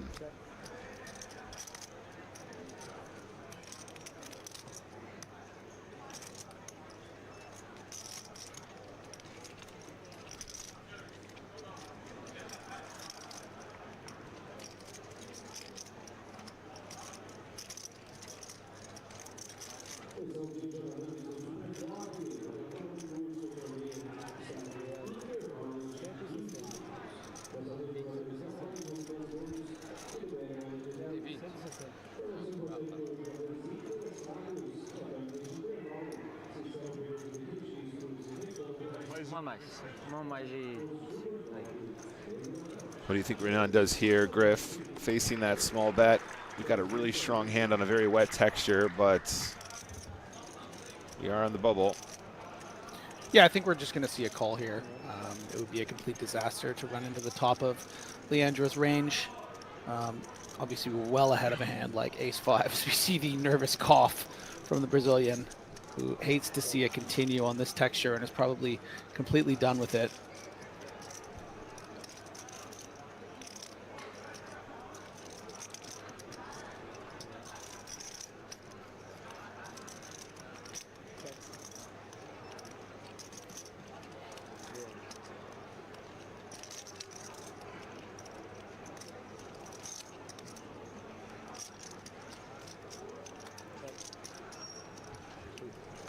So king 10 checks it over. Oh, quick check there from the player in position. And at this stage, I think our hand probably is too strong not to want to value bet in some capacity. Obviously, it's a really ugly spot if you bet and get shoved on, but I don't know if at this stage of the tournament we're going to see too many really bold plays like that. I think if your opponent did have a random ace of spades in that range, there's a good chance they might have tried to just rep turn. Decides to keep it pot controlled and does go check check, which is also understandable. I don't know, Griff, do you think maybe we're opening ourselves up to too much chaos if we have a bet there on the river? I think we could probably just block bet and get away with it a lot of the time. Yeah, I think a block bet's kind of interesting. I mean, you know, sometimes you are going to get called by, let's just say, a worse 10 sometimes, maybe something like pocket nines, but I don't mind, you know, playing it cautiously. Right. You would hate to put that small bet out there and then your opponent, you know, fire off some huge raise, which you can't defend against. So I think it's fine either way. I suppose there are some stronger unsuited ace combos with the ace of spades that might bet flop check turn, but anyway, as played, I think the check is very cool too. So still 7 remain, guys. Something's got to give, though. Those blinds are going up. Lots of short stacks out there. The average has got to be, you know, in the region of 25 or 30 big blinds, maybe even less now. We've seen the blinds go to 80, 160.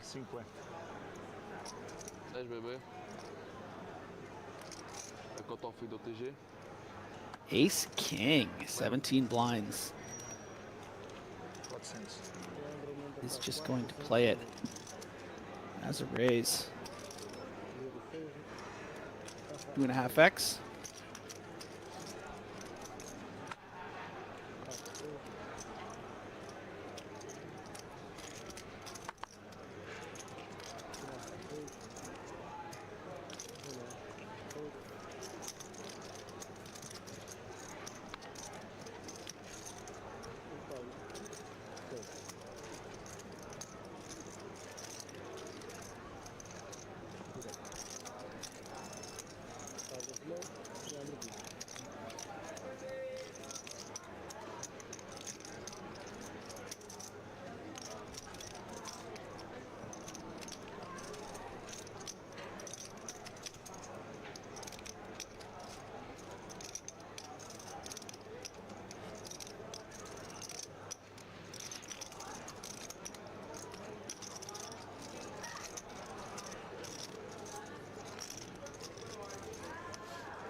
All right, let's get back into it.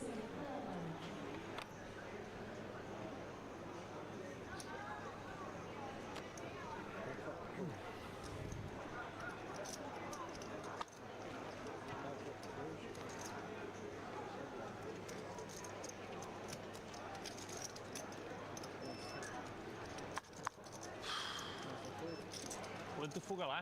300? É, 400. 300. É, 3 milhões? Quase 3. 2.900. Isso aí. 3.900? Não, 2.900. Pablo tem 1.9. 1.9. Talvez 2. 1.9 mesmo? Talvez 2, ele falou. All in. Yeah, and a shove for effectively 20 big blinds, 18 big blinds here from Renan. I like this here at the bubble, the ace. Yep. 3? É. Fácil agora, né? São 3? 3 copas. A primeira era boa.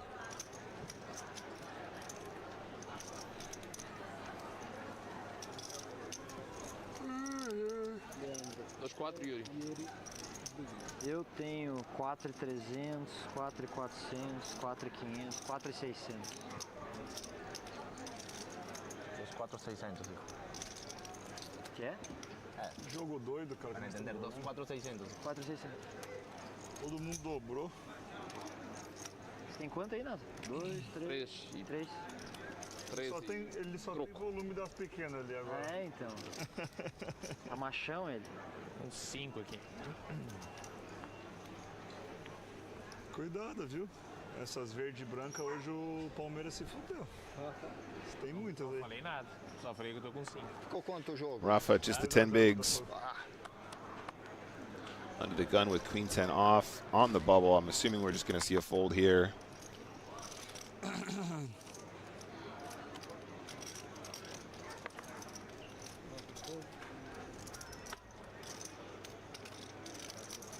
That is a fold. Acá está como arañado, ¿ves? Também tá. Tem alguns assim.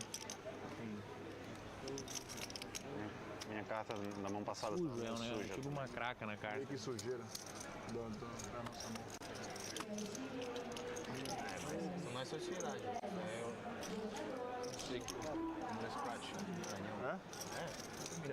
Does look like they're operating 30-second clocks here in São Paulo, from what I can see.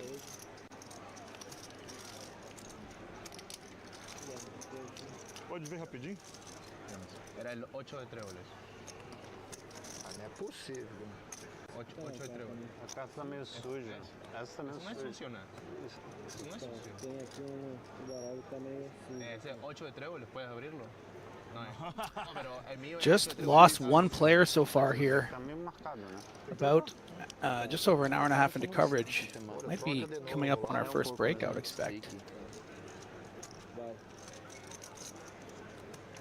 All of these players just trying to find a way to guarantee that significant min cash. And I mean, when you think about it, a min cash going to be representing over 50,000 US dollars.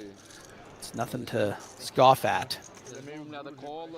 Yeah, you know, if you're going to play these smaller field big buying tournaments as well, that's kind of the way. That's just how tournament poker works. We need to have one big prize, and then the rest are distributed as, you know, normally structured. And that makes these bubble moments actually very sweaty for players that want to indulge in these smaller field events. Yeah, and you know, these Latin American players always affable, but we will see sort of sighs of relief once that bubble is burst. As we take a look at the chip counts, Renan, our leader with just under 5 million, but just 31 big blinds. You can see the separation him and Yuri have over the rest of the field, all between 10 and 20 big blinds. João Vieira, you know, definitely been the most aggressive and abusive of this bubble. A couple spots haven't gone his way with those pocket threes and king 4, but is still in a great position to at least get that min cash. Mais o pingo, né? Mais o Kid. 315 mais o Kid. Está melhor. Tá melhor esse, né? Tá. O vermelho estava grudado mesmo.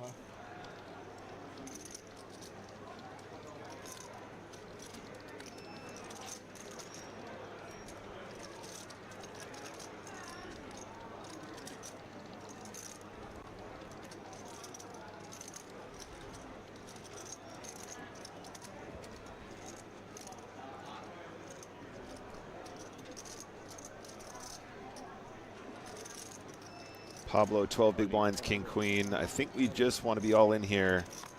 A little bit too good to miss, and there's the jam. Yeah, but you know, you're still a bit nervous, hoping to get this through, and does with the quick folds from the weak holdings.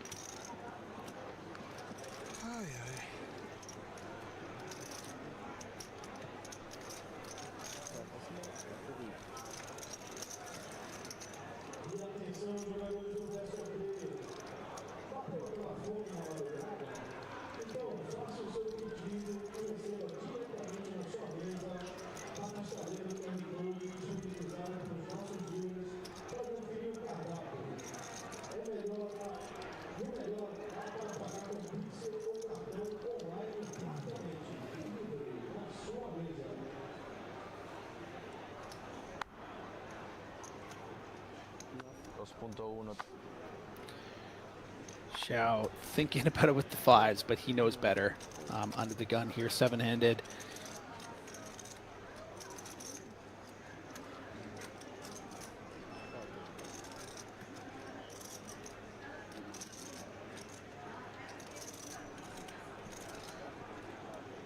I think this time we probably just relinquish. Yeah.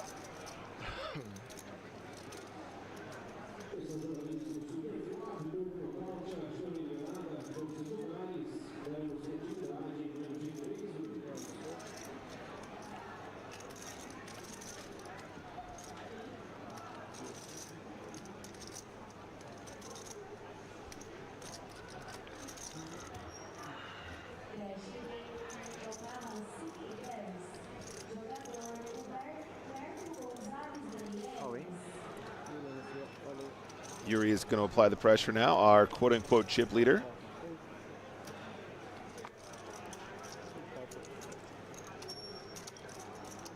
And both of these guys will know what's up here, but look, it's the Grafton. You got both players covered. You can apply max pressure. We've seen how tight players need to fold here on the direct bubble. 7 places not paid, 6 places are. Tava pensando que era 320, isso aqui eu falei, ué, 320 é só o big e o small. There's another look at our trophy, slightly differentiated from the championship trophy. Oh, a little 250K up top, nice. I like it. I like the design out there in the BSOP this year.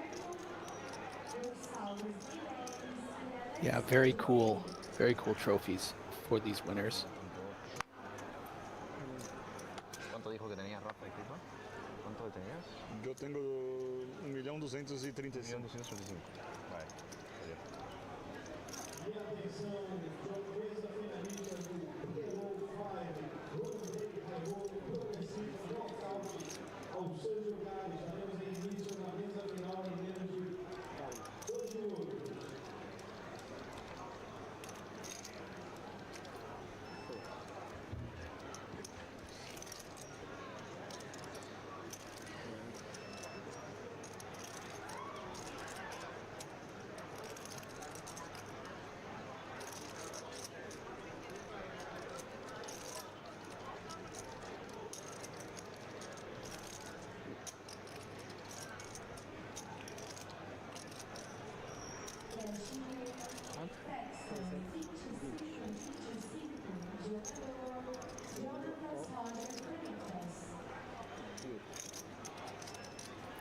Very interesting here as Renan, one of the chip leaders, opening with that ace-6 suited under the gun, completely reasonable.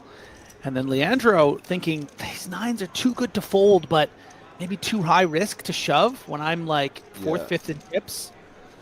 So just calls, and now Yuri at the cutoff, also one of the chip leaders, is also going to call. So very unexpected turn of events. We weren't really anticipating 3 to 4-handed poker as Naza has an opportunity to flick in, but quickly folds his holding. Yeah, I'm with you, Griffin. I think the 9s do feel awkward here. Interesting that Naza didn't flick in for the 1 chip with the 2 diamond holding. Yeah, and might have gotten checked through here. And as I was about to say, Griff, to say, why would you ever raise with the 9s or do anything else when you're going to flop the set? I would just call and hit the set. That would be my play too. Quick checks round to Yuri.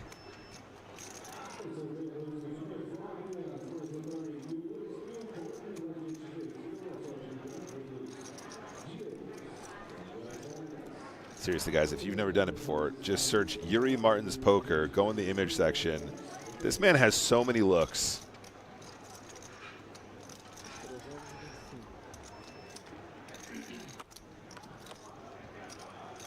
And if there's going to be a bet, is it just a really small one? There's already 1.4 in the middle. Yeah, 325. I don't hate this, Griff. I do feel like you probably just end up picking this up quite often, but I mean, okay. I say quite often. I mean for this size, often enough. Yeah, I guess as a principle, it's like you just feel like you're not really going to win this hand very often without betting. You know, let's say Leandro has something like ace-jack of hearts. I don't think he would really even be inclined to call a too big blind bet here, given the scenario. So maybe those are the kind of hands he's trying to fold out. But going to realize that maybe this was a bit ambitious. A pretty wet texture. where someone could definitely be on base.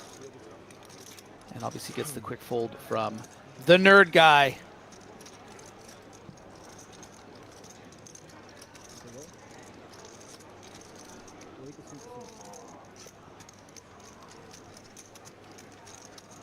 Yeah, nice work from the nines there. Honestly, Griff, those are the moments that I feel, yeah, like I'm just a little bit floundering, you know, because I recognize the fact that nines are just a really strong hand. When we're on the bubble, though, when you're in the hijack, when you're facing under the gun, it starts to get very complicated. Calling and flopping a set is always nice, but yeah, I do wonder about what that spot might look like if we were to take a look in the old solver.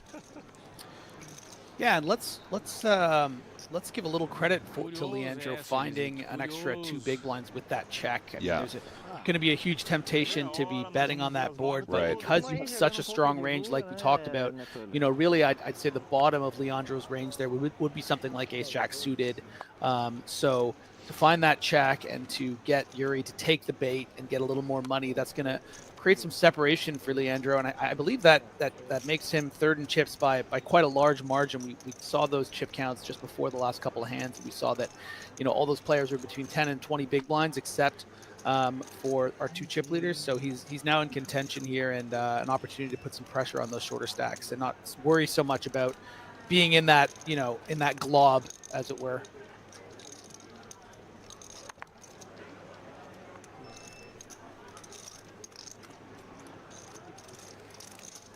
Triste essa, viu? Ninguém é boa. Quer a mão mesmo? Ou tá de chororô? Tudo chororô. Não vai mudar o que eu vou fazer na próxima jogada. Não tinha nada. Só faltava ele ter Tava feliz. Passou. Ou você vem com mais mão que todo mundo mesmo, pode ser, né? Ah, é. Só decisão fácil aqui. Tranquilo. Um as de janetão lá, por 20, lá vai na blind order. 4 stack embardado, sabe o que é embardado? Assistiu a Ice Vala naquela, no Blind War? Não seria foldado, não. Cartão vermelho tem pra emprestar aqui? Já foi rodado, viu? Já era fold mesmo? É o indiferentão pra 0. Ah, depende do que você colocou dele chovando, né, pô? Dá pra... Eu consigo fazer uma merda e ser muito bom isso aí também. Nas ruas isso é sempre coca.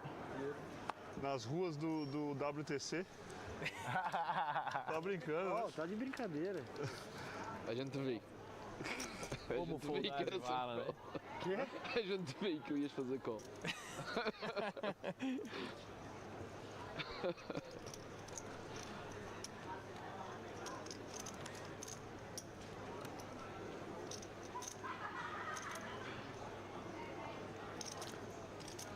Jacks for Rafa Moraes on just 7.7 big blinds. Basically exactly what you're looking for when suddenly you're the shortest stack.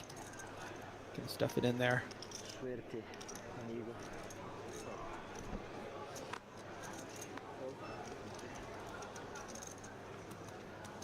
Mr. Ross asking how much is the Uh-oh. Oh, wait a second. Uh-oh. Clash of the Titans, the classicest of races coming up. João Vieira. Is he finally going to eliminate the bubble as he's been trying to do? He's had 2 people all in with 7 left.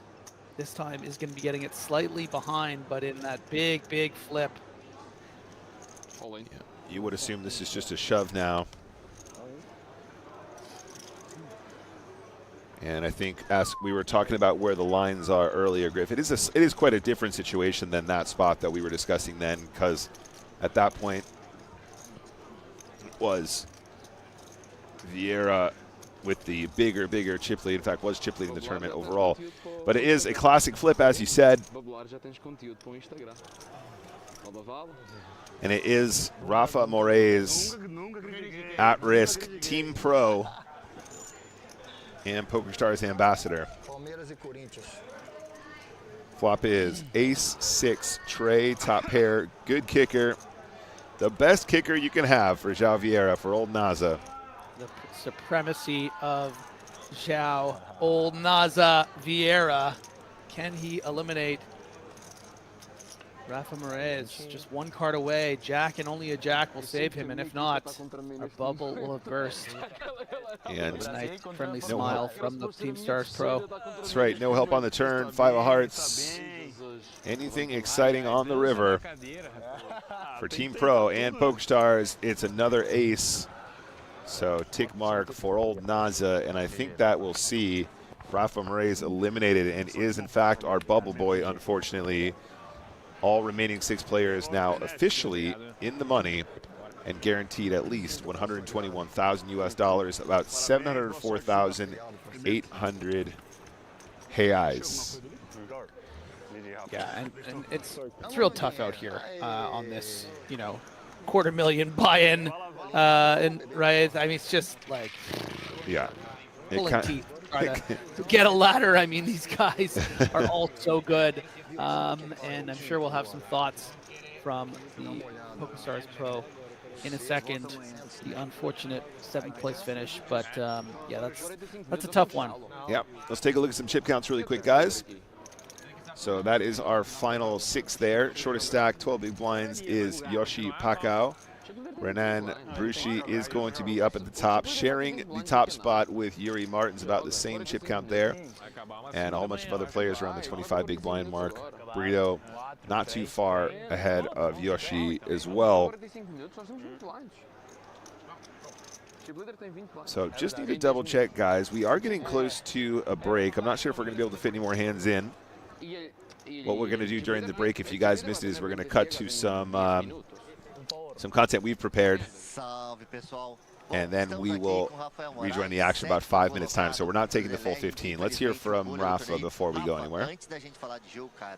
Queria falar com você sobre outra coisa, que dos idealizadores do projeto de High Rollers aqui da High Rollers, qual que é o sentimento de ter a maior premiação da história do Brasil num torneio de 250 mil aqui, cara? Pô, cara, acho que o que a gente tá fazendo no Brasil é histórico, assim, é óbvio que agora eu não tô feliz, porque olhar esse torneio não é gostoso, mas muito orgulho, né, cara? Muito orgulho do poker brasileiro, dos amigos que engajaram nesse torneio, dos jogadores do mundo inteiro que vieram pra cá prestigiar. E é muito legal ver esse salão cheio 15 dias seguidos no Brasil. E é empolgante pensar no futuro, né? No que nos aguarda. Exatamente sobre o futuro, cara. Primeira edição, 43 entradas. Eu sei que o Millions de 2025 tá longe, mas já tem data. Você já chegou a conversar com os amigos, assim, principalmente de outros países, falando, ano que vem talvez venha mais? Chegou a ter algum diálogo com outras pessoas de outros países? Como é que foi aqui no 250K essa conversa? Cara, a gente conversou bastante com todos os jogadores, né? Assim, todo mundo gostou muito, né, cara? Acho que o torneio é muito bom, os recreativos gostam muito do BSOP e a gente sabe que isso chama muitos jogadores profissionais também. E o produto do BSOP é muito legal, né? Tipo, a gente tem um serviço bom, a gente tem jantar, a gente tem comida, a gente tem dealers de padrão mundial. Então, eu acho que o ano que vem só tende a melhorar e acho que essas grades de high rollers, realmente de high rollers mundiais, veio para ficar. Bom, e para encerrar, você chegou a ficar com um blind na mesa final, voltou. Como é que é esse sentimento da bolha aí, cara? E me conta como é que foi essa montanha-russa da mesa final. Cara, tipo, se eu não tivesse ficado com um blind, eu acho que eu teria ficado mais triste, mas assim, eu já tava com o sentimento de cair, entendeu? E aí eu acabei voltando, acabei ganhando alguns all-ins, então não dá pra reclamar de um flip perdido assim, acho que foi tudo normal, as coisas aconteceram como tinha que acontecer. E agora é torcer pelos amigos que estão vivos aí, que tem bastante gente, e uns swapzinhos ali pra salvar um pouco. É isso aí, rapaziada, voltando com vocês aí direto do estúdio. Valeu! All right, thank you very much to Rafa. Unlucky there, 7th place finish. Let's get back to our feature and main and final table as we rejoin the final 6. All players now guaranteed approximately 121,000 US dollars. And we are joining a hand here. We might actually have another all-in situation potentially. I think Yuri opened, small blind shoves. That was Pablo, one of our shortest stacks.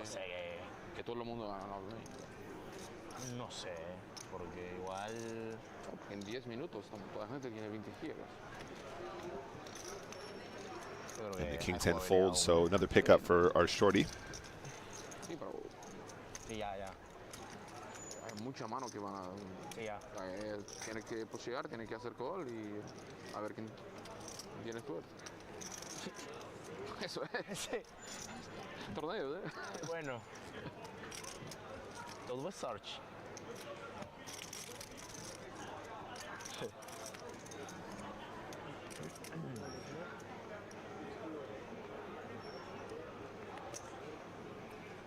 Olhaste os 4, Yuri, não? 4 não. 4.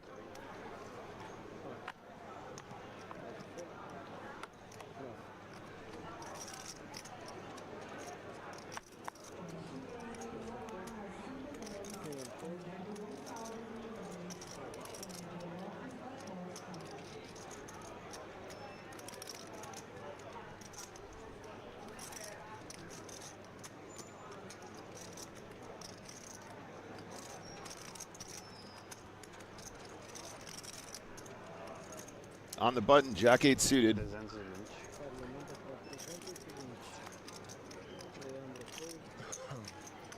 Pablo is going to start raising here, as you might expect. 2 players fold. And yeah, we have seen the bubble burst, guys, but in these shorter field tournaments, once the bubble bursts, we still see pay jumps, but they are sort of much bigger, right? So the jump immediately from 6th to 5th is straight from $121,000 up to $157,000, then to 200K, then to 260, then to 410. So we don't have as much of a post-bubble bust-out bonanza as we see when we're following larger field tournaments like EPTs. Really, it's a grind just to be on the final table at all. Then it's a grind just to get in the bubble, and now really the real work begins. And definitely a game of small edges. Still a lot of technical analysis required here to navigate these pay jumps now. Understanding the difference between each pay jump also very important. And that's where these guys really excel. 11 big blinds. Pass. Pablo actually has been chipping up over the last couple of hands here. 9-10 suited in the cutoff. Very playable hand. I think we just start with a small open.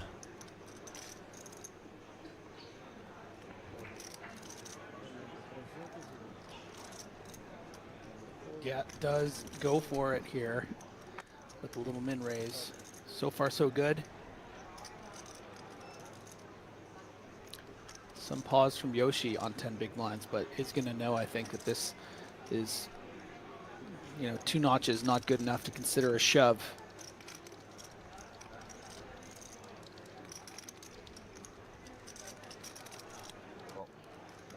And wow, putting chips in. Oh, pardon me, I thought he was in the small blind. Yeah, I think this complete is perfectly fine from the big. Actually having the dominated 10-9 of spades in there up against. Great start here. This is what you're hoping for when you make this complete.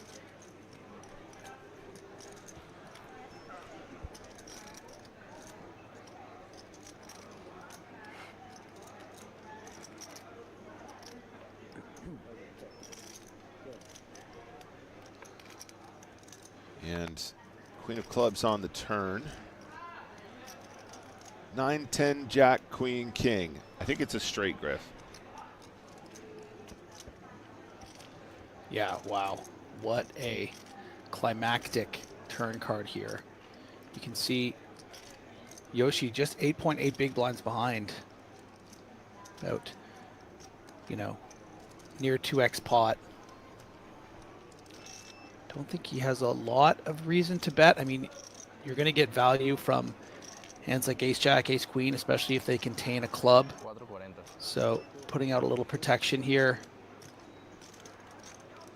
But he's going to hate to see a shove if that's what Brito elects to do. Yeah, I think if you know what? He's effectively, I mean, he's bet quite a significant. This is half pot. Yeah. Only has 920 back.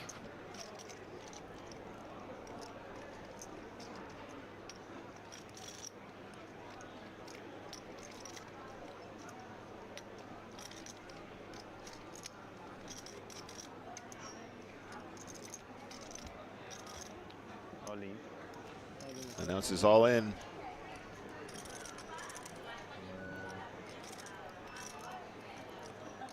Anuncia all in.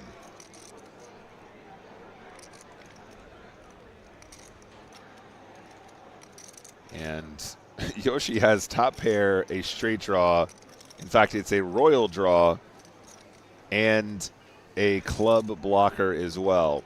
This is this is savage, Griff. Yeah, it's brutal. I mean, Yoshi's recognizing that this king has, well, it looked very, very, very powerful on the flop, especially with a check back from Pablo.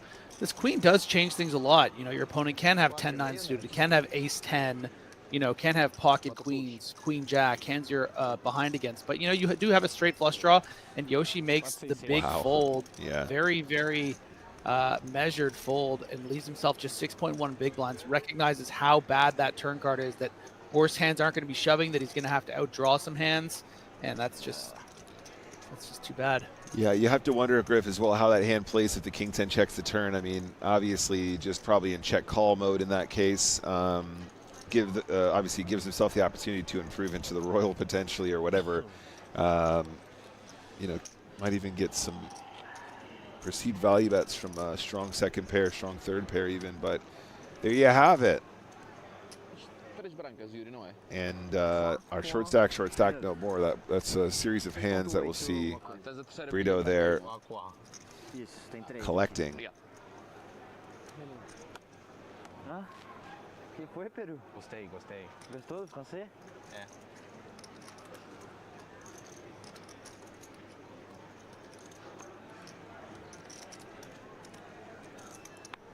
Joga com quanto, Yuri, lá? 3.8. Tá. Tu na asa? 3-9, 3-8 também. Beleza. São 4 antes de antes. 9,30. 9,30.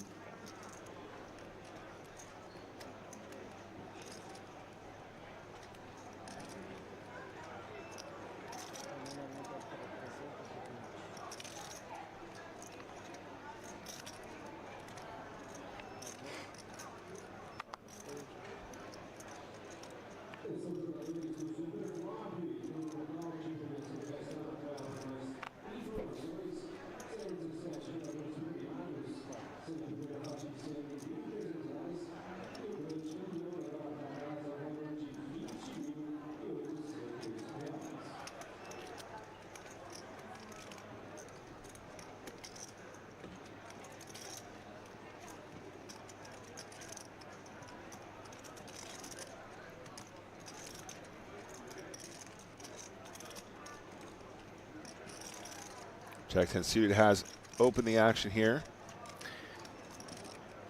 Yeah, and we saw Javier prepared to call with just the 5-3 off in this exact same scenario when it was bubble time. Right. Now a bit more measured. You know, going to be playing a bit more straightforward, but 9-6 suited, going to be good enough to flick in the chip. Okay. Interesting flop here. Jack of spades, deuce of diamonds, king of spades. Middle pair for Renan Zhao with the spade draw.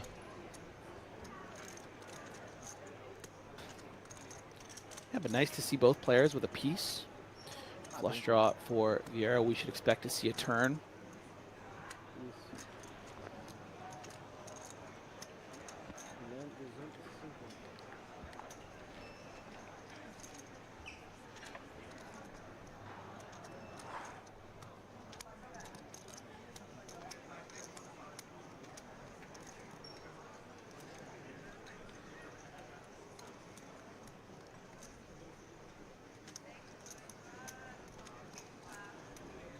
I like Zhao's poker face. It kind of reminds me of like Phil Ivey's kind of wide eye, taking it all in. Yeah, that's a good call. I like that comparison.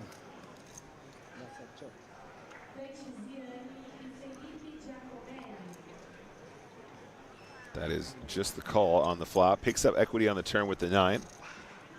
Very often any 9, any 6, any spade will give Zhao the best hand from his perspective, I should say. I mean, obviously we can see here that is in fact the case.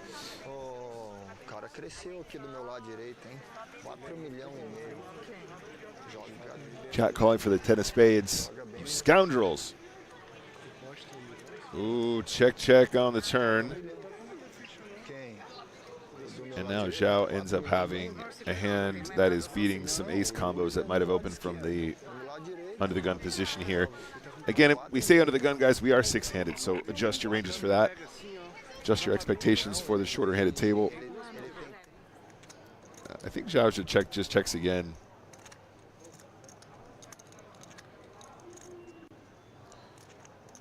Because, you know, we are anticipating quite a few hands to want to check this river. You know, imagine like ace-queen might be a hand that sort of c-bets here. Ace-10 may be a better example. Maybe a hand like 9-10 suited. 9-10 in this case we're chopping against, but you get my point. And I think that means we are headed to our first break, guys. So this would have been a 15-minute break yesterday, but under these circumstances, guys, we'll just go on a short break, and we've got some break content while we line up our next session. So don't go anywhere, guys. We will be back in around 5 minutes' time for more action from the BSOP 2024 Legends event number 62, 250K Hey Eyes buy-in. Be right back. Well, the blinds are up. 125,000, 250,000 with a 250K big blind ante.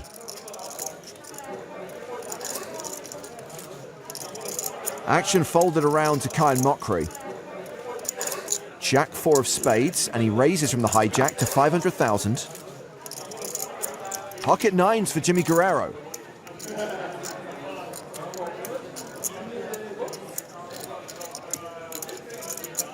Playing just shy of 30 bigs. Maybe a little too much to get it in, but also probably doesn't want a flat here, and nines are too strong to fold.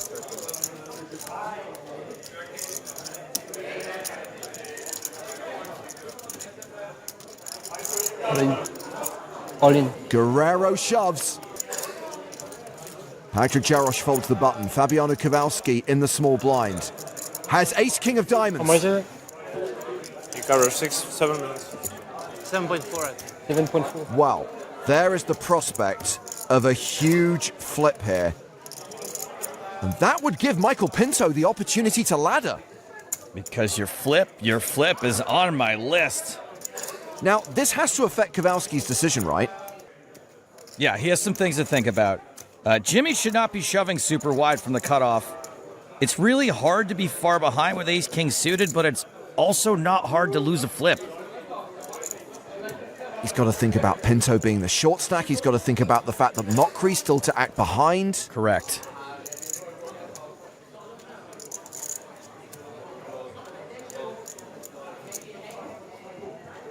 All in. But he does reshove. Ultimately, just too many ways to make the nuts with ace-king suited. Bendinelli's folded. Mockery's out, so here we go. Another classic race. Guerrero with the slight advantage. Kowalski, the at-risk player. Electric in this room. Do we even know who's on whose rail at this point? Do they even know? I'm guessing the guys calling for an ace are from Brazil. I thought they're saying 9.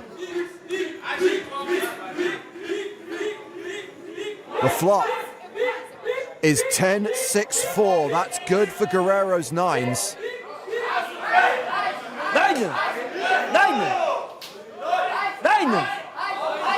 The turn card is a 5. So unless there is an ace or a king on the river, we are down to 6. The river card is a king. Wow. This is incredible. Look at the two sides of this. Kowalski, Guerrero. And the Brazilians bringing the noise. The pleasure and the pain. Guerrero now nursing a 3 big blind stack. He is in the extreme danger zone. Fabiano Kowalski, on the other hand, Now up over 14 million. And we are still seven-handed. Hello, everyone. Welcome back to Sao Paulo and the continuation of our coverage from the Brazilian Poker Series 2024 62 event, 250K buy-in, Legends. This is a no-limit hold'em event, 250,000 Brazilian reais buy-in. That's about $43,000. BSOP continues here with Nick Walsh on comms, joined by Griffin Benger. What's up, guys? Welcome back. Very, very quick little break there. Very quick indeed. So, as we've mentioned before, if you're just joining us, this was the event that finished just a few hours ago. So, it's not exactly our usual 30-minute delayed live situation, but it's pretty darn near because this event went very late into the night last night in Brazil, very late into the morning our time here in the UK, or if you're in the UK with me, I should say. So we return here, guys, to six-handed action. Hope you guys are enjoying today's broadcast. If you have any questions, hit us up in the chat. If you want any details, happy to provide. As I said, we are playing for about $600,000 here for first place. That's 600,000 US dollars, 3.5 million reais.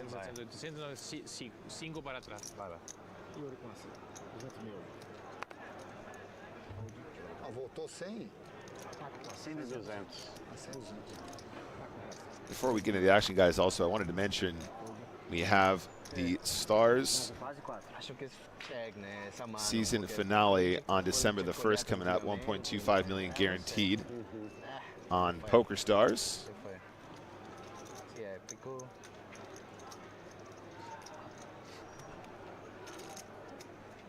That is the Stars season finale, if you guys have been paying attention. There is a trophy for the winner and hoodies for the top 20 finishers. If you haven't gotten a chance to play any of the Stars season yet, make sure you check that out on December the 1st. That's coming up very, very quickly. That is this weekend. This weekend, Sunday.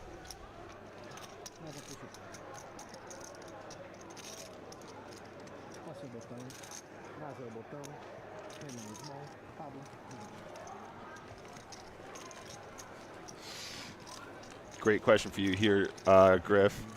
Smee will ask, Griff, regardless of your role on the team for CS2, let's say it's just a death match with no bomb, what is your preferred weapon? Yeah, op, definitely, or AK.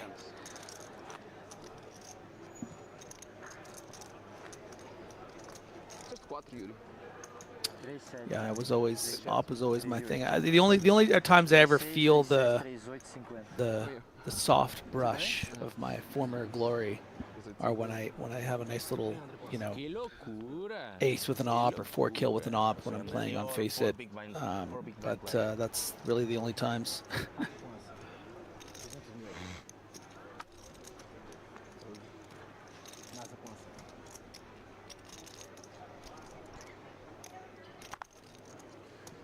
Folding around. Still feels a little bit tense here, Griff. A lot of short stacks, or a lot of just generally short stacks. The average being quite low. Pay jumps looming. Renan in the small blind now. 25 bigs. Just decides to push. Yeah, effective 19 big blinds. Quite significant of a shove. But, you know, Brito has nothing to match it.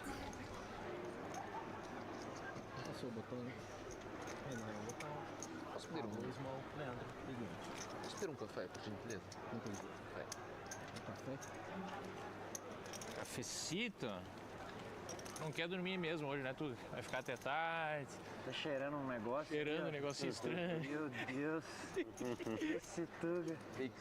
Vix. Vic, né? É, gosto também dessa. Vix. É bom? Ah, é bom. Só um minuto, tá? Obrigado.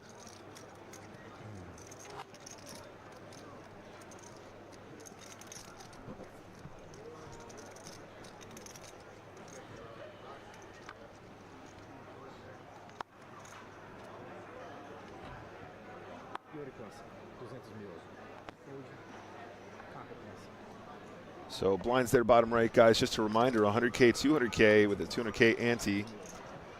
500K dead in the middle. That's what they battle for. Very significant when you're looking at, 20, 25 average here. 20 to 25 big blind average, I should say, excuse me. Tem quanto fuga lá? 3,800. Hernan with the 7 deuce diamonds. 3,300. Não se leva a contar. Minha vai pro jogo. 3,200. Hernan the man, that's what we call him. 3,200. 3,200. Question in the chat for you, Griff. Griff, did you know that Rafa, the Bubble Boy, is a co-owner of Furia, one of the best CS teams right now? So I didn't know that, but I recently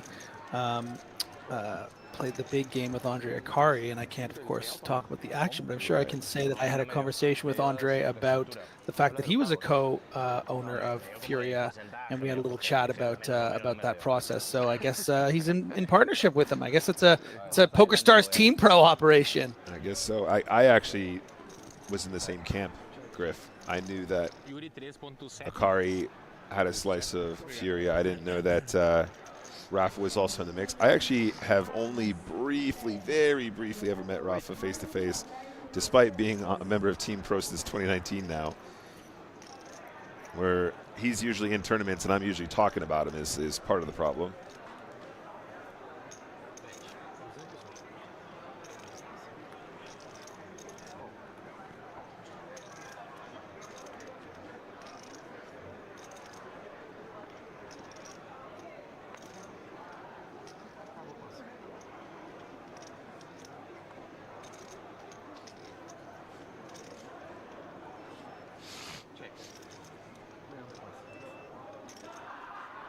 Ten, 10, 9, flop, 5 of spades turn.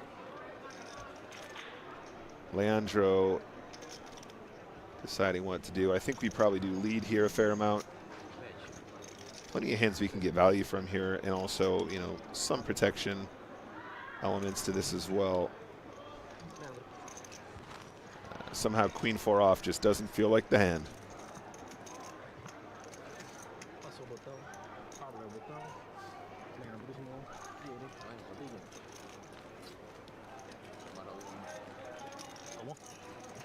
Será que vem um café?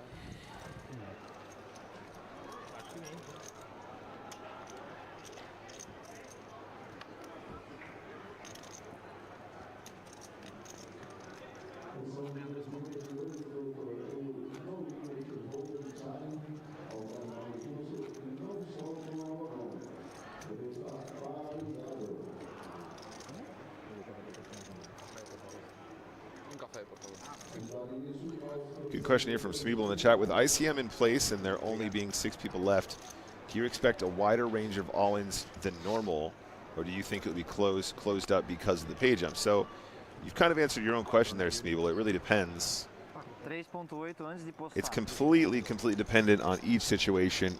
At the start of each hand, the ICM implications will change based on who has what in what position, who is stacked in what way, who has who covered, who is the biggest stack, who is just the shortest stack, who is the medium stack, how many medium stacks are there behind us, and all that sort of stuff too. Will there be a wider range of all-ins? There might be a wider range of all-ins from the big stacks into the short stacks, but the opposite is true if you flip-flop the positions. Because, of course, the shorter stacks are the ones with the greatest incentive to gamble, to remain in the tournament, to remain relevant, to keep chips. However, the big stacks can also apply a lot of pressure to the middling stacks who are patiently waiting in anticipation of some of the shorter stacks putting their tournament life at risk as well. So really, there is no easy way to answer that question. It entirely depends. But generally speaking, what we're going to see is players are going to be more cautious because they want to remain in and find pay jumps. Shorter stacks will be a little bit less handcuffed, as it were.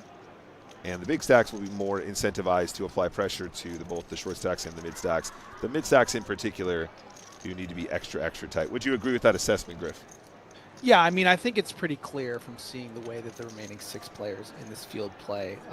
These are some of the best Latin American players out there, and not really a wart among them. So they're going to be playing sort of within the confines of their understandings of ICM, which is going to be probably pretty advanced, and it's really going to be depending on how the chip stacks sort of start going. If someone slips to around 7 big blinds, you're going to see the guy with 13, 12 play a bit more cautiously. In this case right here, you know, 2 players with 20 big blinds and 25. This is not an easy spot for Renan, right? Because this is the kind of ICM pressure. I mean, you're raising the cutoff with ace queen and the small blind shoves for 20 big blinds. Normally you're just snapping, but in this case, it's requiring, you know, 90% of Renan's stack. And, you know, there are stacks that, you know, are a bit less than him behind. So he knows that Leandro's going to be pretty tight here, probably, you know, ace jack being the bottom of his range, then all the pairs. I don't think he's just shoving in every king queen from this spot. And so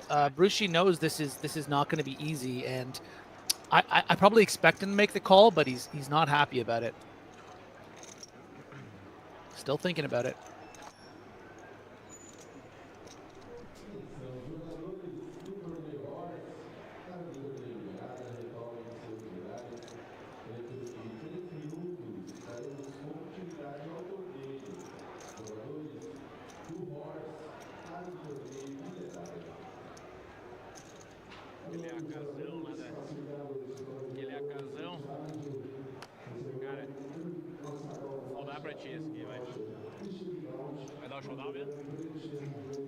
And makes the very tight fold and gets shown the same hand that he had with the rabbit feature. Wow.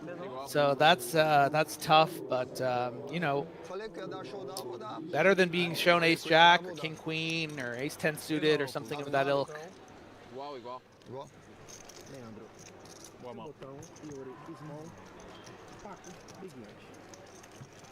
Yeah, and that'll go to show. I mean, great timing with your questions, Smeeble. That goes to show you, you know, how that pressure can really alter people's perceptions of hands they should go with, hands they can shove with. Obviously, being the last player to shove, or the first player to be all in and putting the action back on the other opponent is going to put them in the blender. And you can see a hand as strong as ace queen actually going in the bin under these circumstances, just because Renan sort of perceives that this is a risky situation that he need not take, where it's going to be more profitable for him to find ladders without any additional risk, or hopefully without any additional risk. That's what we hope for. Faz tonto foldar as damas. É? Quer resultado melhor? Fez foldar a mesma mão. Melhor que isso não tem como ser.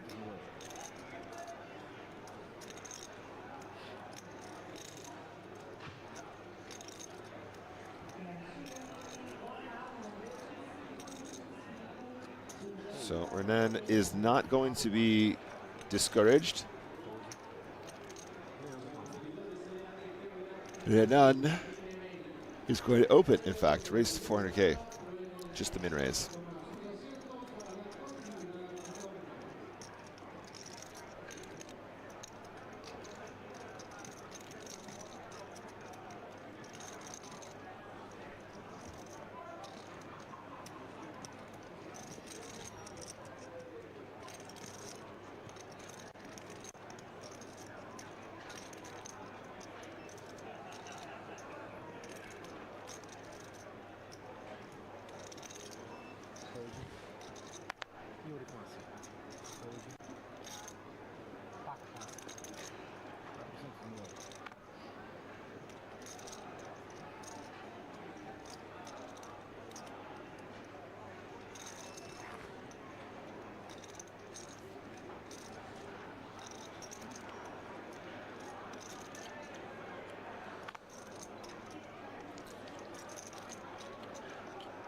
Yoshi,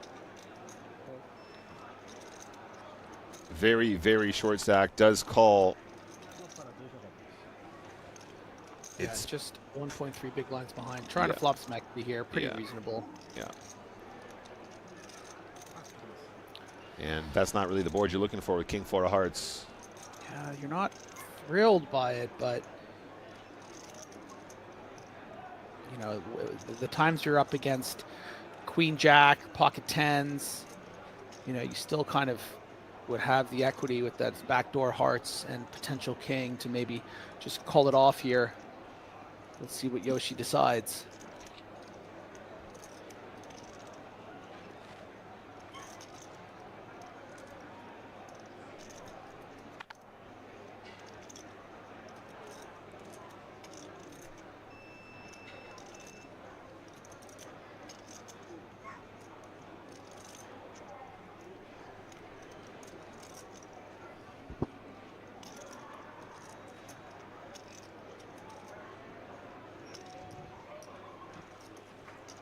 So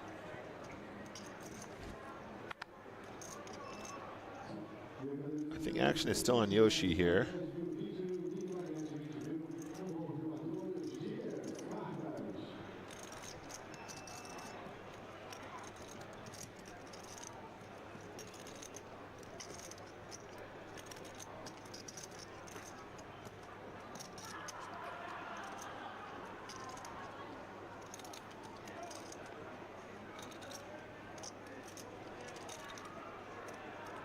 And that's the rest of the chips going in. 1 and a bit bigs.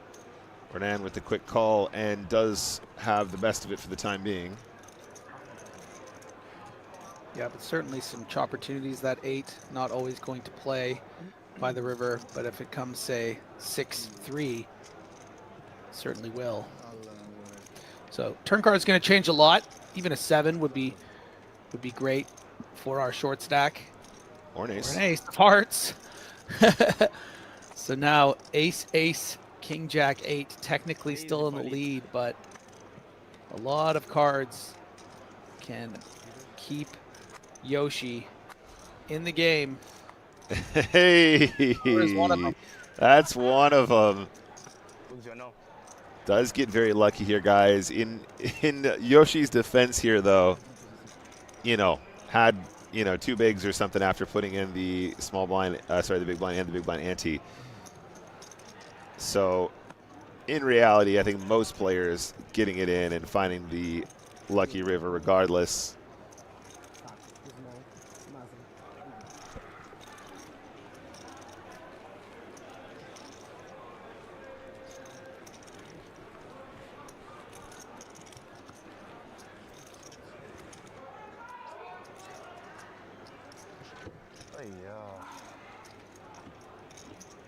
Precisa fazer. ¿Cuántas tienes?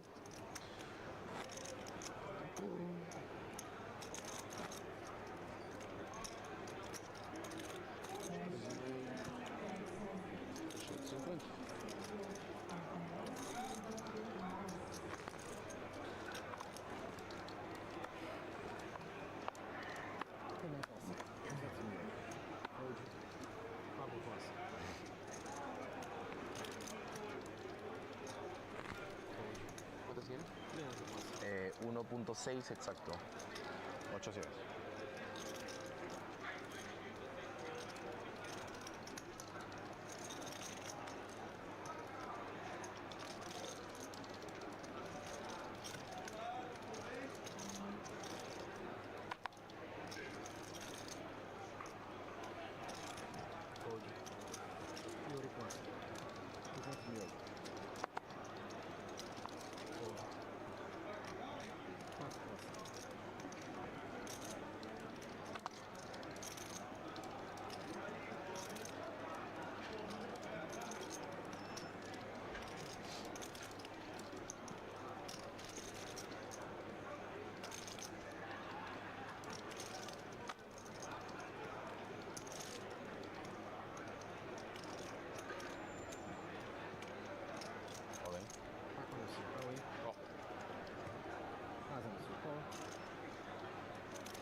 Top pair for João Vieira.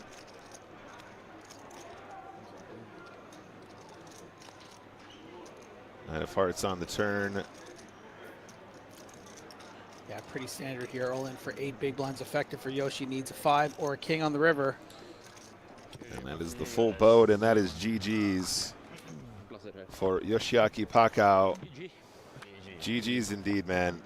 Good performance, though. Just obviously getting shallow, and the blinds were coming. Yoshiaki Pacquiao, 6th place finish, 704,800 reais. And that is approximately 121,000 USD. GG's, mate. We'll get an interview from Yoshi in just a moment As we continue at 5, all players now guaranteed about 157,000 US dollars. 2,500, 3,500, 3,800, 4 e pico. And there is our updated chip counts, 5-handed. João Vieira did slip there after those, attempts at controlling the bubble, but now is the chip leader with just 28 big blinds. You can see the separation, just 11 blinds between the bottom stacks. So a lot can change in just one confrontation. All of these players vying for the equivalent of 600,000 US dollars up top. Big, big, big money.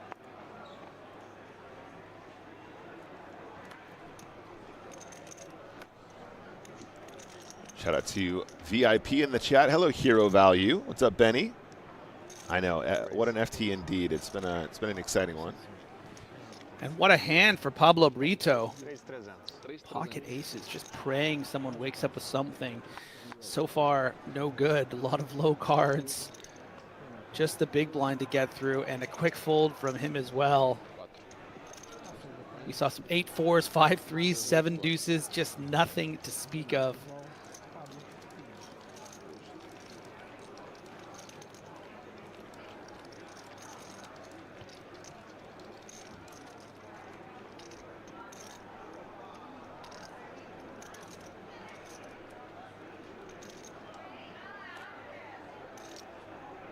All right, let's listen up to the interview from Yoshi. O Shaq Paco, sexto colocado no The Legends, levando para casa 704 mil reais. Yoshi, conta um pouquinho pra gente. Você é mais jogador de cash, de torneio? Conta um pouco pra gente. Jogo ambos, né? Jogo mais cash game. Mi lugar, digamos, donde más cómodo me siento. Mas jogo também muitos torneios, né? E quero jogar mais agora. É a sua primeira vez jogando no BSOP? Conta um pouquinho pra gente. É minha primeira vez. Não venia antes porque não haviam estes torneios high roller. Agora com o Best of Millions e com todos esses torneios mais grandes, está bom, né? Eu gosto muito da experiência. Há muitos torneios para jogar. As pessoas são muito legais, né? Todos mais social que em outros países. Disfrutei muito, gostei. Para encerrar, se impressionou com a estrutura do BSOP Millions aqui no Brasil? Imaginava uma estrutura tão grande para se jogar poker? Sim, gostei muito. É uma estrutura competitiva, né, com o resto do mundo. Sim, gostei. É isso aí. Voltamos com vocês aí do estúdio. Obrigado. Beautiful, nice work, Yoshi. GG's on the 6th place finish. We are returning to our feature and final table here, guys. This is the event number 62, 250K buy-in No Limit Hold'em Legends event here at the Brazilian Series of Poker 2024, brought to you by PokerStars. Coming to you live from São Paulo.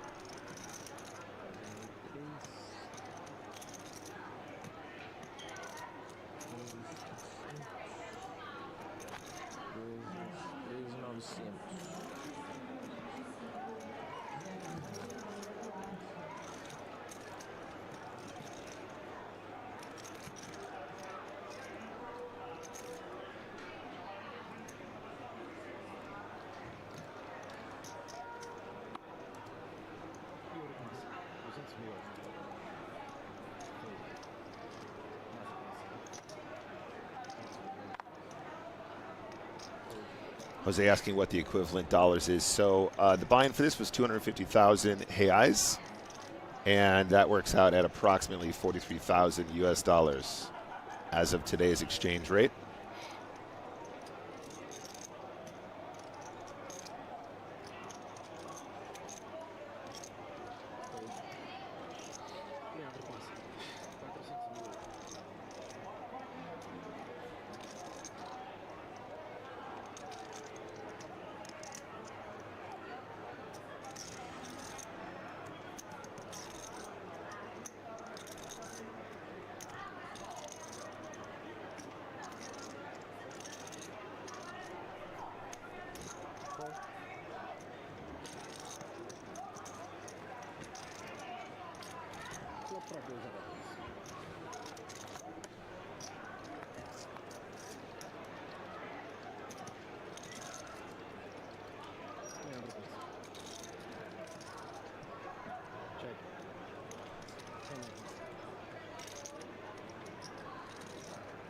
This is a pretty good flop for Jack Deuce. What do you think, Griff? Yeah, pretty ridiculous. I mean, this is just almost always a small bet and takedown for Renan. You know, the range advantage. You know, obviously Leandro is technically going to have more deuces in his range, but not going to be flatting a ton of deuces at this stack depth either, right? So going to be representing very thin. I'm going to be very curious to see how Brucey elects to react to a potential check raise and whether Leandro goes for that or instead just calls. I mean, there are a lot of worse hands to have than, you know, backdoor straight, backdoor flush cards like Queen 10 of Hearts. You know, it's better than having a King Jack of Clubs even.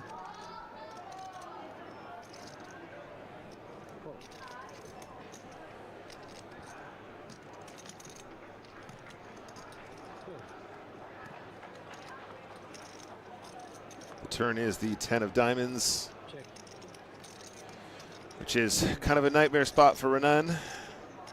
Yeah, it's a terrible card because Leandro, you know, would just be check calling with something like a 9x. So now Renan thinks he has jumped into the lead almost always. And, you know, if we get a sort of a bricked out river as well, if Leandro just calls again, we can definitely see Renan going for 3 streets of value and then getting very bad news.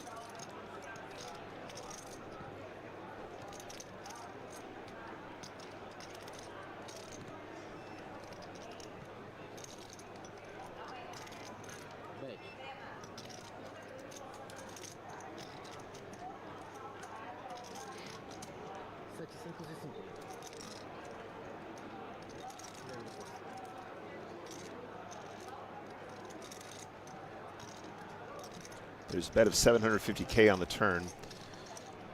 Leandro absolutely loving life.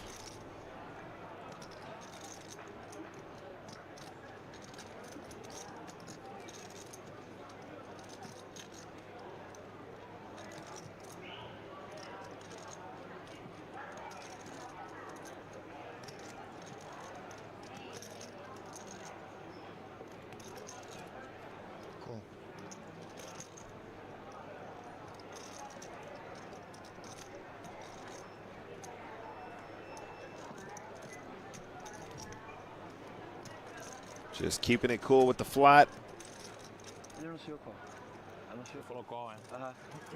Yeah, and I don't really think that alarm bells are necessarily going off for Renan.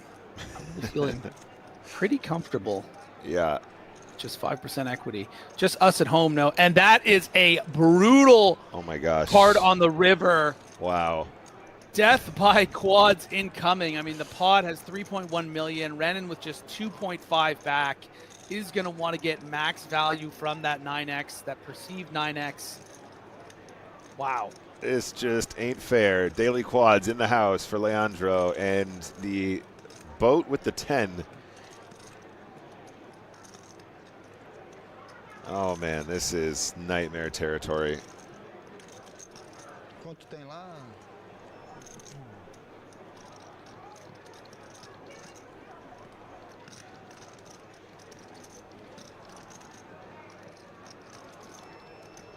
Dois e meio para trás tem.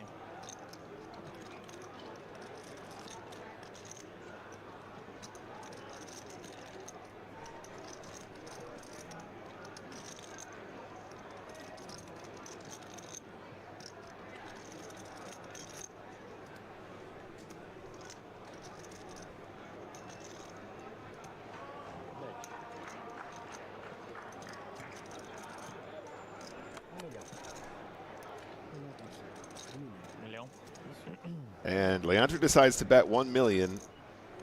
Wow, the lead on the river. Yeah, Renan's not folding here, but it's just considering whether he needs to shove, but no. Just the quads.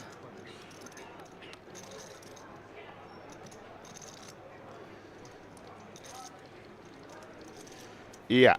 And, you know, actually, this river spot is interesting here, Griff, because, you know, you want to get paid with the deuce.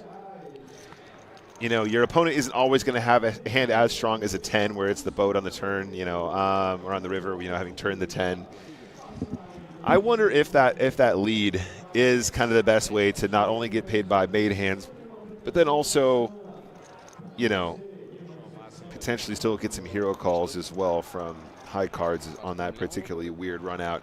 What are your thoughts on the lead there? Do you find yourself always checking and just like allowing them to bet, or what's your take? Personally, I don't really like the bet. I think that I bet that there is a sophisticated reason for electing to make that bet, but you want your opponent's going to be kind of balanced between bluffs and, you know, a 10 plus, and all of those are basically going to be shoving river, except for the bluffs that decide to give up, right? I mean, the 10 is just so nutted there. We're talking button big blind. We're starting the hand 20 big blinds effective. Like, I think that he lost out on the other 500,000 and really kept, you know, Renan in there with an opportunity now with 7.5 big blinds to shove the cutoff with ace-8 and potentially really get back quite quickly into this final table.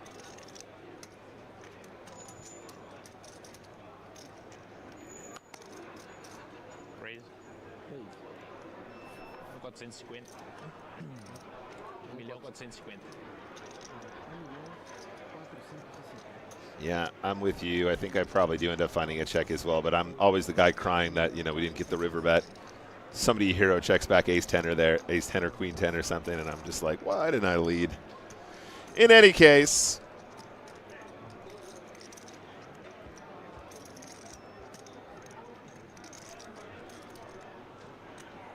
the effective all-in from Renan.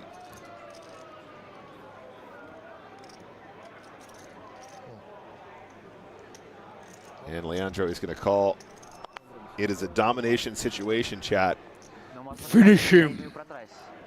I think Yuri's going to get out of the way. This is a great spot for Yuri to get some free ladderage.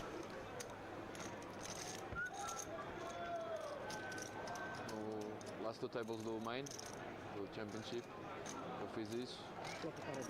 E deixei algumas para trás. And that is a fold, so it's a 70-30. It is domination situation in favor of Leandro.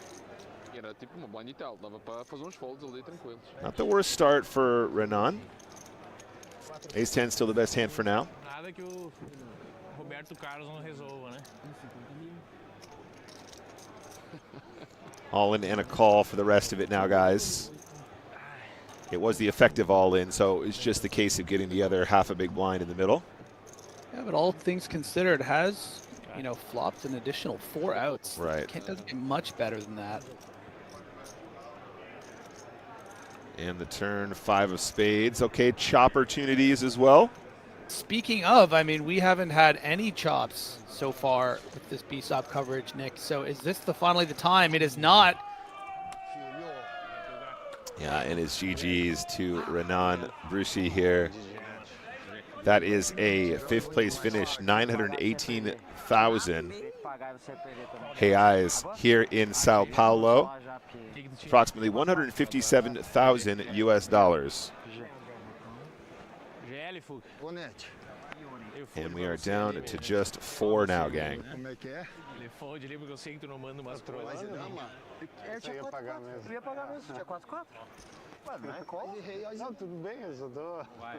Não, eu falei, eu vou te consolar, tipo, pra você, né? Que consolo é esse? Pô, é um consolo, tipo, você caiu anyway, entendeu?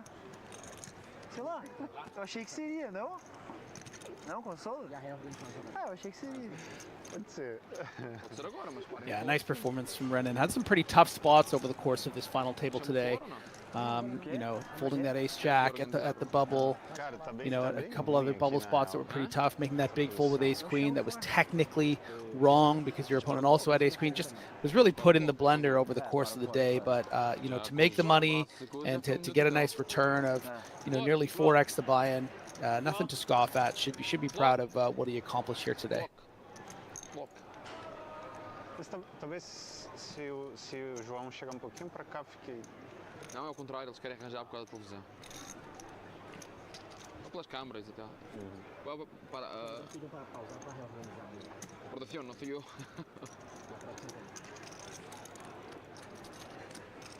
Eu fico aqui, não é? O Yuri vem e roda mais. Eu fico, assumo. Eu vou pro meio?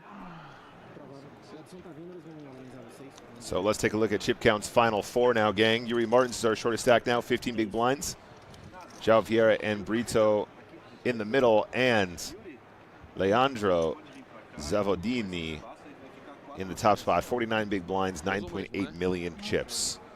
Yeah, and this is actually the first time we've seen a significant chip lead. I mean, you compare it to the last BSOP event we covered with that incredible chip lead from Kenny.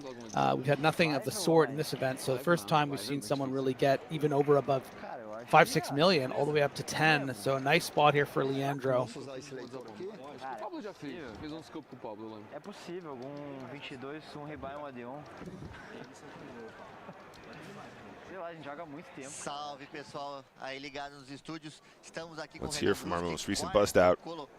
Quinto colocado no The Legends, levando para casa 900 mil reais. Renan, cara, você já ganhou tanta coisa no online, tá tendo um ano fantástico.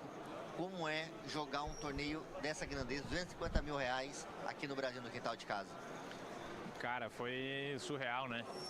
Bateu todas as expectativas, né? Quando é que imaginaríamos um torneio pagando 3 milhões e 500 mil pro campeão aqui no Brasil, né? E então, cara, só agradecer ali, né, a oportunidade de poder estar jogando. E o quarto, quinto lugar, são 5 FTs, uma cravada e 4 quintos. Infelizmente não veio o troféu, bonito troféu disso aí, né? Mas faz parte, é do jogo ali, bastante decisão ali, mesa difícil também, né? Bastante decisão difícil. Eu acho que acabei acertando, sim. Mas Idama ali contra o Fuga, né? Que eu resolvi da Betfold, consultei ele no final, ele falou que não manda... Até falando com ele no intervalo, meio que eu sondei, então ele não mandaria umas quantas ali que eu domino que seria um snap call contra o Reg. Acabei foldando contra ele ali com o Big Blind muito... O peruano ia apostar o Big Blind muito curto ali na próxima mão, né? E é do jogo, acho que teve essa aí, agora um full contra a quadra ali do Fuga, sem escape, né? Ainda fiquei com bet left ali em caso dele ter me fretado alguma trap para flop, ter a quadra mesmo. E aí, por fim, as 8 contra as 10 dele, meu karma, fuguinha.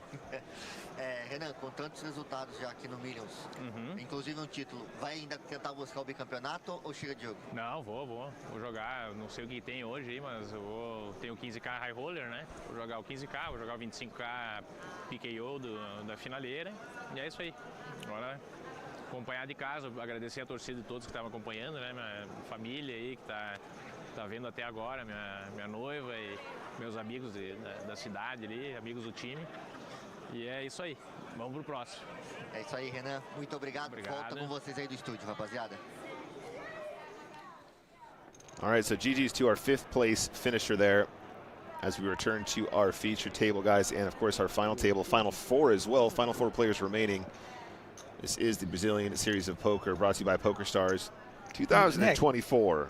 Nick, can you have a heart, man? Did you even hear what that man said? That was the most emotional exit interview I've ever heard. He just breezed straight over it. Like, the fact that he was keeping composed made me less composed.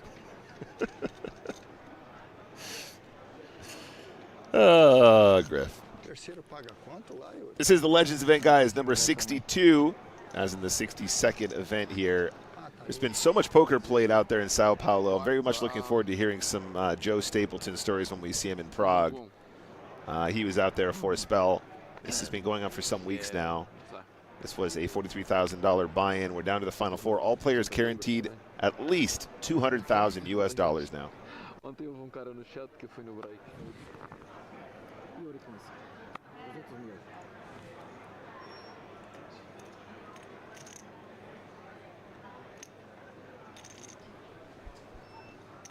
All right, True Duck, thank you for the translations. See you next time.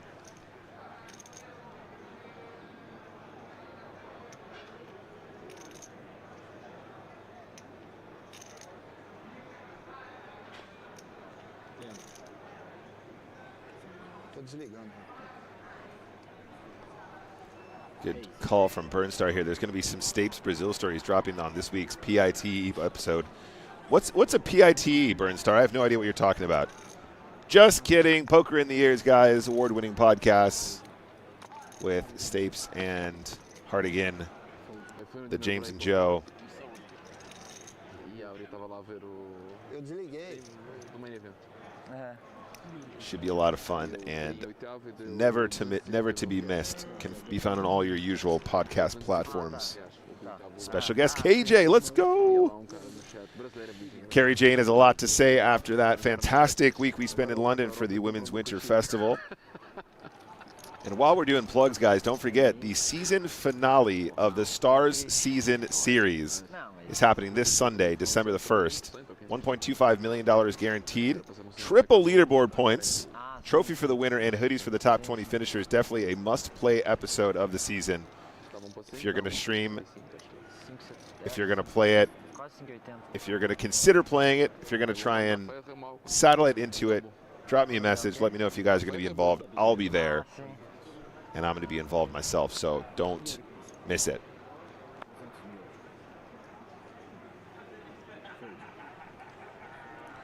All to be found within your PokerStars client. João Vieira, 27 big blinds on the button.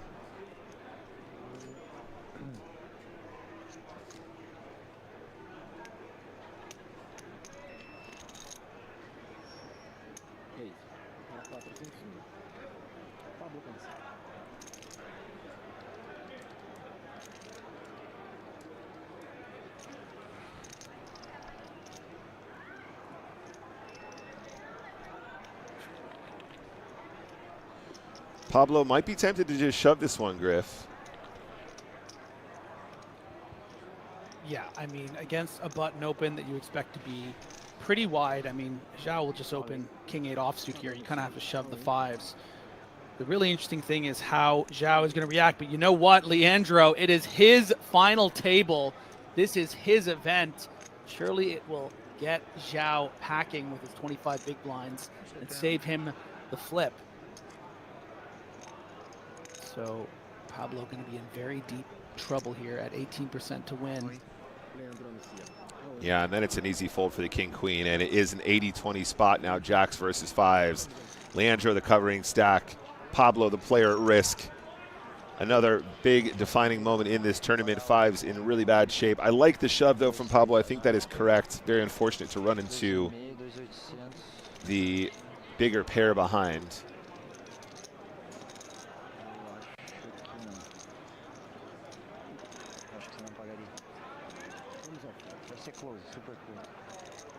And we are off to the flop, guys. Fives need to improve to remain in the tournament. It's a deuce, queen, 8 flop. 2 spades. Yeah, and had Pablo not ran into the jacks, the king-queen probably would have called here and gotten there anyway. So just destined to be our 4th place finisher. Gonna need a 5 on the river, though. There's always hope.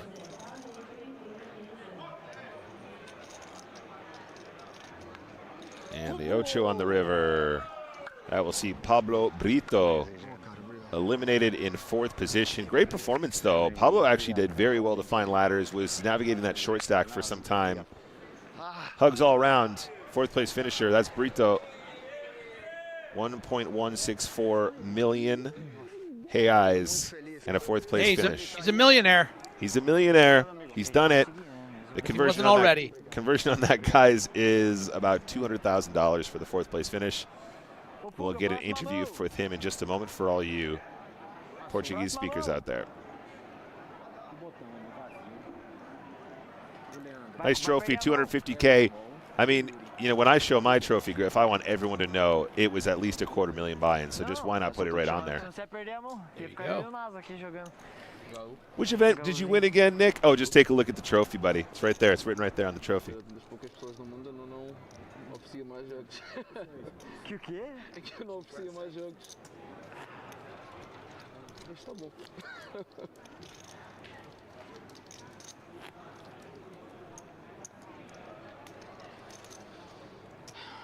Chavaste 2-8, não era? É, tem 2-9 aqui. Blinds. 2-9. Just 3 left now. And some heavy hitters. You know, obviously Leandro with a significant chip lead, but he's up against probably two of the top 3 to 5 Latin American poker players in the Nerd Guy and NASA, as they are known on PokerStars. Veterans of, EPT mains and high rollers, and even some super high rollers from time to time. Yeah, and Super Crushers on the online streets. Of course.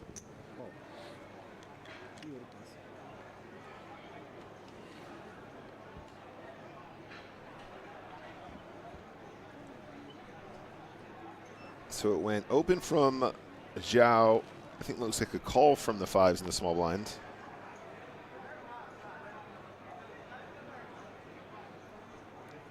I think Leandro probably should have considered just shipping this one, Griff. Yeah, I'm very, very surprised by this flat. I think that it would have made for a very, very easy shove. Yeah, so it turns out that Zhao on the button had about 25 bigs to start the hand. Yuri behind much shorter, like 14-ish. Yeah, I'm very surprised to see this flat. I mean, this is such a nice tone setter too, Nick. Yeah. First-handed play to just shove here, kind of give the illusion that you're prepared to really put ICM pressure on NASA with that second place stack. So yeah, I don't really understand the logic behind this smooth call. 2 checks now.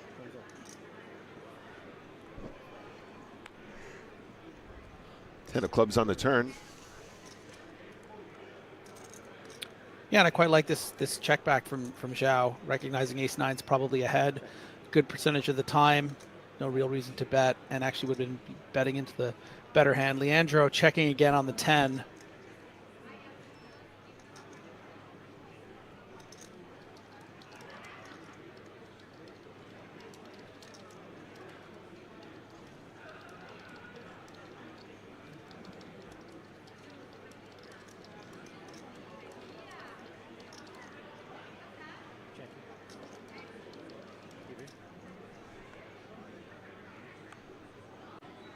Yeah, that is the 7 of clubs on the river.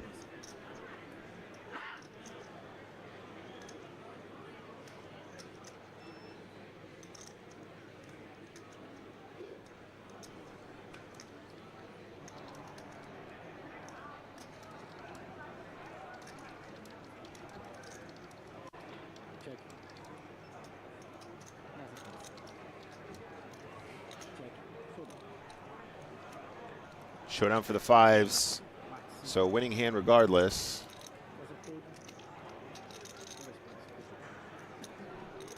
Yeah, good call out from Hero Value there. Of course, Naza not technically a Latin American player, being from Portugal.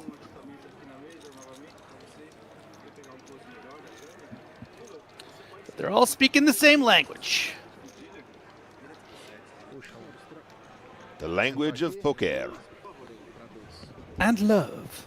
And love. And friendship. All right, let's hear from our 4th place finisher. Salve, pessoal de casa. Estamos aqui com Pablo Brito, quarto colocado da Legends, levando para casa mais de R$1.100. A galera que tá perguntando, pô, foi o maior prêmio do Brasil, mas por que não da América Latina? É, rapaziada, porque da América do Sul, o dono do maior prêmio é dele, Pablo Brito, conquistado lá no Uruguai. Pablo, mas a questão não é nem o valor do prêmio, mas conta pra mim, cara, como é que você que é um cara que não é tão habituado a jogar aqui no Brasil, né, joga mais os torneios na Europa, com um torneio dessa magnitude, dá pra sonhar com o Pablo Brito jogando mais circuito live no Brasil, com torneios high rollers mais constantes nas grades? Cara, foi muito gostoso jogar o BSOP aqui. Essa etapa foi diferente das outras que eu tinha jogado. Foi bem legal de jogar. E se tiver etapas assim, provavelmente eu vou jogar, com certeza. Cara, me conta um pouquinho dessa mesa final. Vocês se conhecem muito bem. Como é jogar uma mesa final assim, cara? Cara, não é tão legal. É legal porque você está jogando com amigos, mas os caras são muito bons, os caras estudam o jogo, então acaba sendo difícil. Mas foi legal, eu curti bastante esse evento específico, foi muito legal. Me conta um pouquinho como que foi ali, você chegou a ser short stack, como é que foi ali para segurar aquela parte da bolha ali, você sendo uma das menores pilhas, conta pra gente pouquinho. Cara, a bolha foi bem dura para mim, bem difícil. Nunca tive stack para trabalhar. Mas eu acho que eu fiz o que deu. Eu estou bem satisfeito com as decisões que eu tive, as decisões que eu tomei. Então, acho que eu fiz o que deu e está tudo bem. É isso aí, pessoal. Voltamos com vocês no estúdio. Pablo Brito, quarto colocado no The Legends. Valeu. Tchau, tchau. All right, so GG's to our fourth place finisher. Three-handed, nice and spaced out now. Yes, these tables always look best, this oval table, when it's 3 or less players. If you get Gabis back in action, I believe this was the first dealer we had on the final table that we covered on Monday.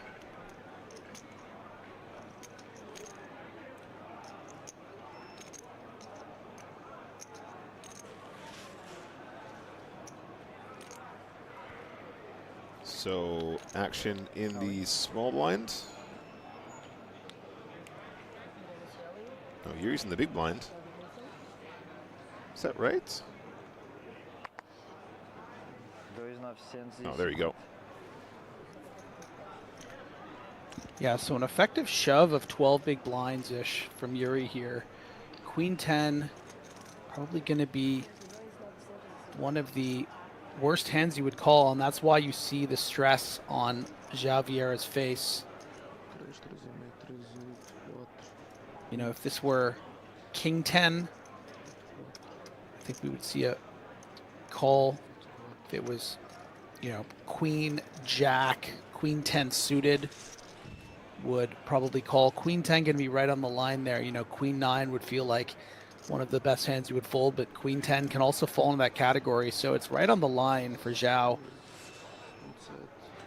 The downside of losing this pot is that he'll be left with, you know, just 1 million, which is like 4 big blinds, so it's effectively his tournament life. I mean, he doesn't want to see the King 3 off, right? He doesn't want to see that he has an 8% deficit here. Yeah, we know in chips this is a pretty straightforward call, but there's a lot more to consider on the final 3 when we have pay jumps in ICM. Let's get some chat reaction here. What do we think? Call or fold? What will Naza do? I think we actually need to call here, Griff. Yeah, I mean, Yuri's going to be shoving, you know, He Queen will 9 shove. off, Queen 8 off. Yeah. I mean, he will shove the 6-7 suiteds, the 7-8 suiteds, the Jack 10 suiteds. Yeah, it's still basically a flip against the King highs and Ace highs and pairs. But Zhao's going to think he has a bit of an edge, I think. Three-handed. Maybe not so much against Yuri, but perhaps against Leandro. Doesn't want to give away that edge in this slightly plus EV spot. And really giving it some consideration, using some of those time bank chips.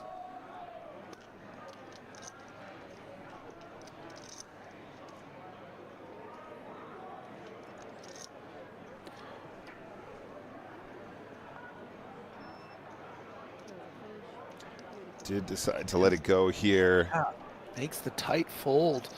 And that's a great deal of discipline from the EPT regular. Yeah, like I said, you know, it's not like he's not aware, right? He recognizes this is like, you know, a plus EV call. It's just, does he want to take that EV or future implied EV from playing this three-handed match? Yeah. No, absolutely. I think you're right, Griff. And like I said, it just feels super, super on the cusp. But decided against it on this occasion. We continue with 3.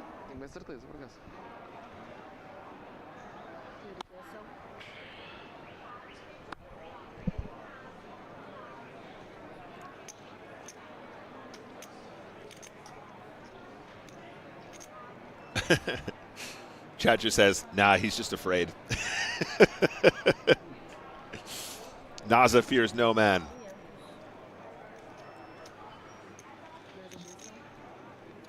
All right, Queen 10.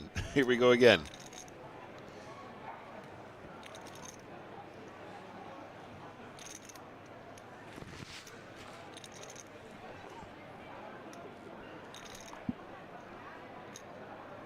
And again, has to make a tight fold, three-handed. Sure, a small blind there feels right, feels correct though.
And Yuri's going to stack up that one.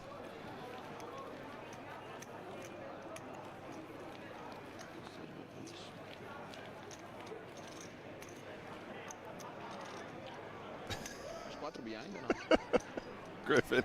Behind. Chad is asking, is that the guy that throws salt at steak at a weird angle? They're thinking Yuri is Salt Bay. He is Salt Bay. He is Salt Bay. No, I'm kidding. It's not actually Salt Bay. It's Salt Boy, his son. The dynamic duo. Salt Bay and Salt Boy. The spin-off series we never knew we needed. The spin-off graphic novel series we never knew we needed. Salt Boy.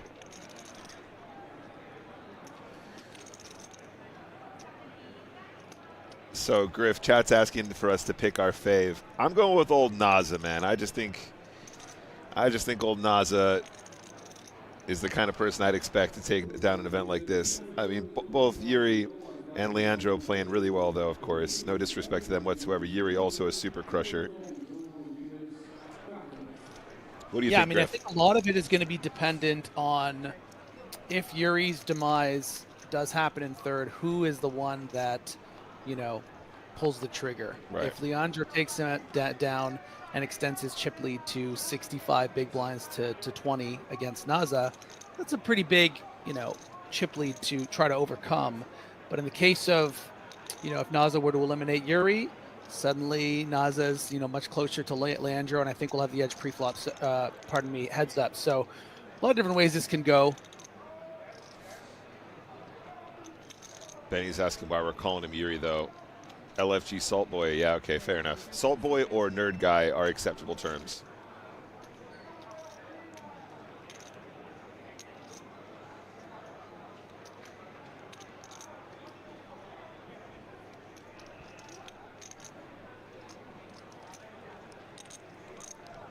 Leandro going nowhere. Gut shot. 2 live cards, as we can see. Ace of spades on the turn, however.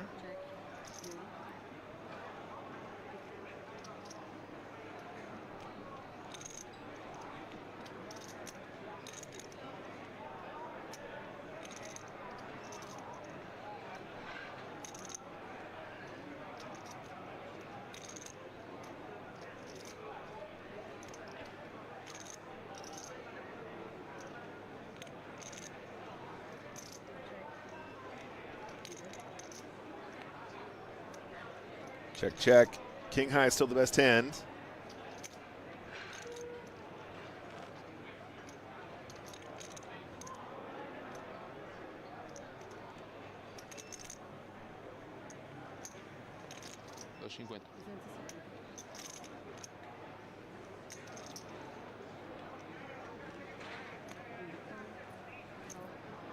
And I think it was a bet and a quick call. Yeah, it was like a very small bet on the river there. Just the one big blind and a snap call from the aces and tens with a king. So props for the king high call, but I think on that texture, many of us do find it. Yeah. It's surprising to see that spot taken there.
This is the final three guys of this year's PokerStars Brazil Series of Poker.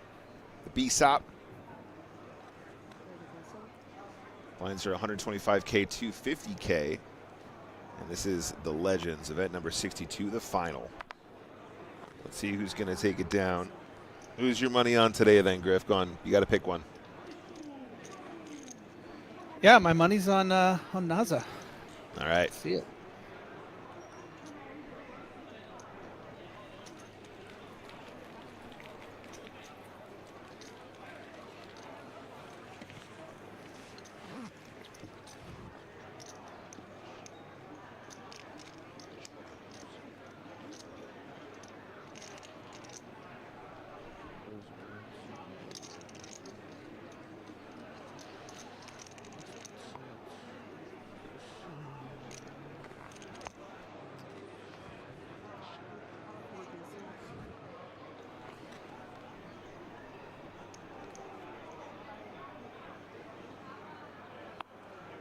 Big ace-queen suited on the button here as the chip leader. Going to be expecting some wide opens are both Yuri and Zhao. So if they get anything, could see fireworks.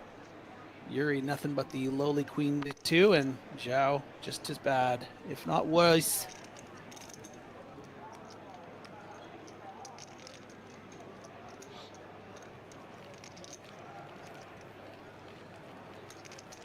Yep, just a whole lot of napkins in the blinds.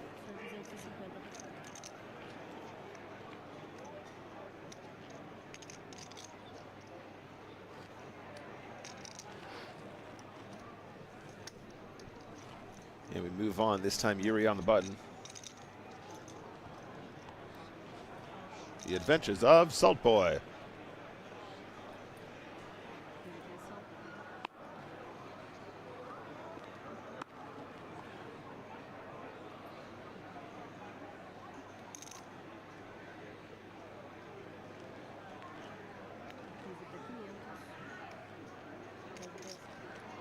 King 8 starts with the open.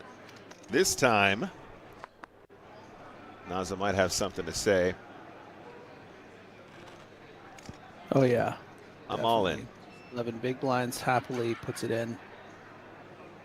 Dominating Yuri, just needs to get past a big hand from Leandro. We saw Leandro waking up with pocket jacks four-handed in a similar spot.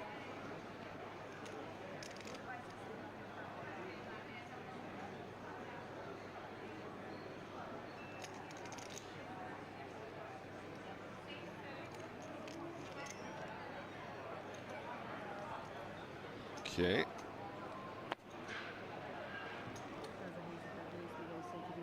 I think it was just 2 quick folds.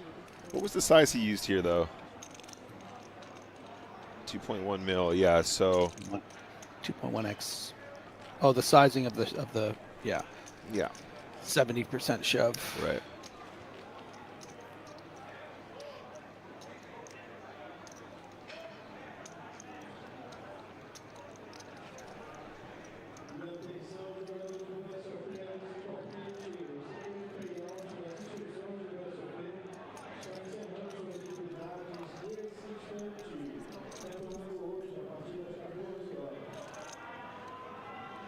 Nice camera work there, guys. Well done from the production team out there in Sao Paulo.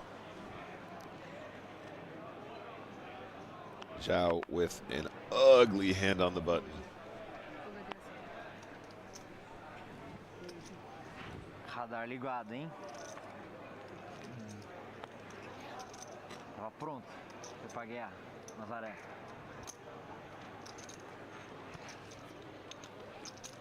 Mais café?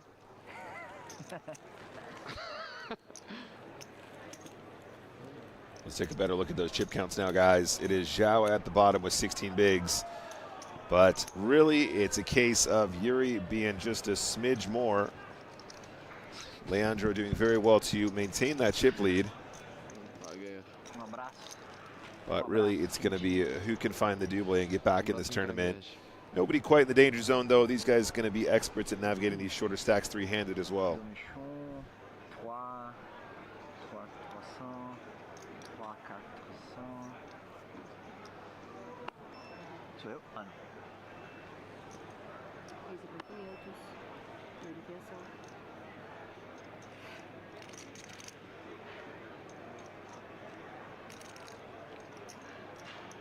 Two pretty strong heads-up hands here. Yuri trying to decide if he wants to shove over this open. I think it's completely reasonable. Pretty even now with Naza. Shouldn't have too many ICM concerns. It's not like Naza's sitting there with 6 big blinds. Should get a lot of folds over a shove. And there's the all-in.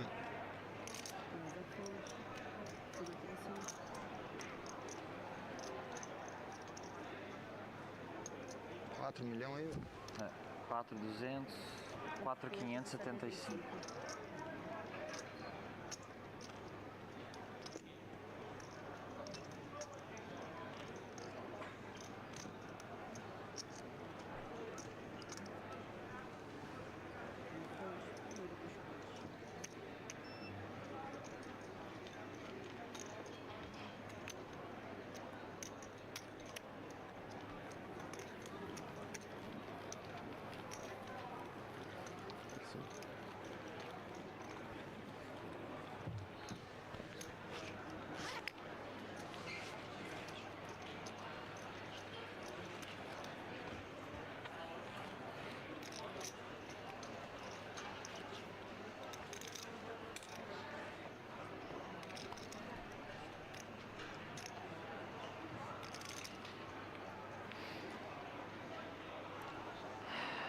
So 23 big blinds on the button now after that pickup.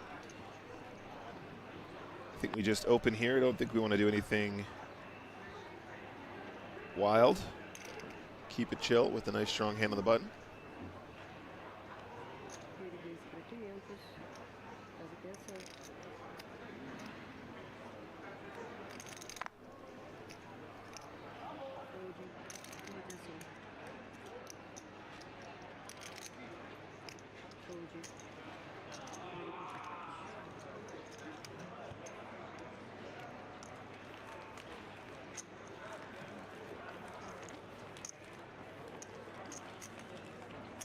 And it's just a raise and a taken on this occasion.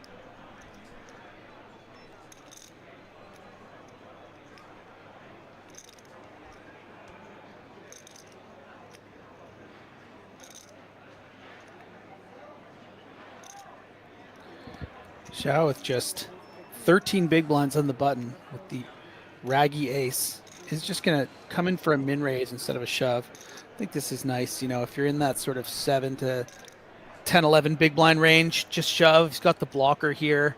Yeah. Yeah, Yuri has a hand that's very defendable.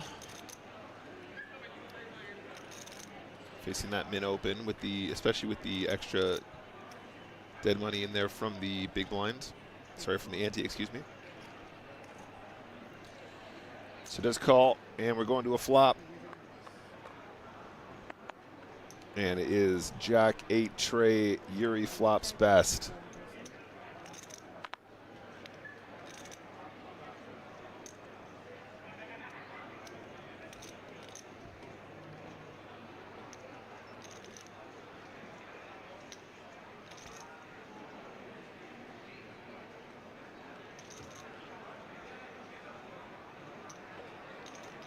So this is the drawback of, you know, minning. Obviously, you allow the big blind to come in with hands that have equity and then outflop you, and that's exactly what's happened here in the case for Nerd Guy. We are going to see a continuation bet from Zhao. You know, wants to clear out something like a queen 5 of spades, something of that nature, but isn't going to be the case here and is going to get some resistance from Yuri.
So fortunately for Naza, this board hasn't bricked out so much. That turn card 9 really makes it so he has no real reason to call a bluff, a potential bluff on the river, since the 9 will have filled in something like 9-10 or queen 10, even 10-7.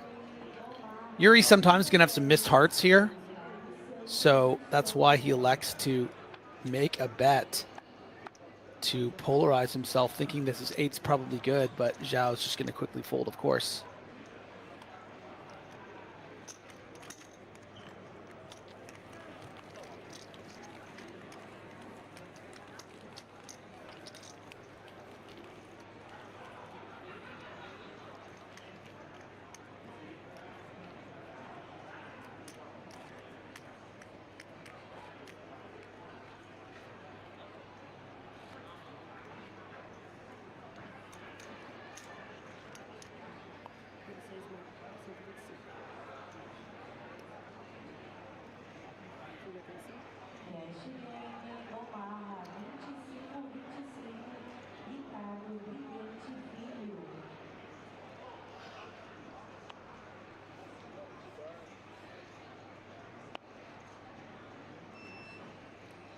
500.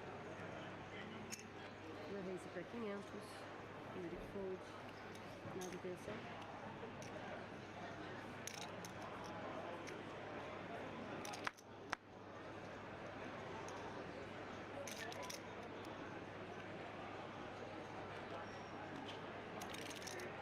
And chat Yuri. And Zhao now getting into the real danger zone. With just 7.6 big blinds behind, might want to call and try to flop some equity. Unfortunately for him, Leandro, who shouldn't really have many threes in his range so often, happens to have the dominating king three of clubs. We do see Zhao reach for calling chips, and for his sake, let's hope it's not a board that includes a three.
Yeah, and of course, Naza won't have the information yet that Yuri was shoving that king three, and as he gets shorter and shorter, perhaps maybe some regret folding that queen 10, thinking he could have been dominating against a 9-10 or a queen 6 suited. Because, yeah, you can see the separation. Yuri all the way up to 30 big blinds now. I mean, Naza all but destined now to just finish in third.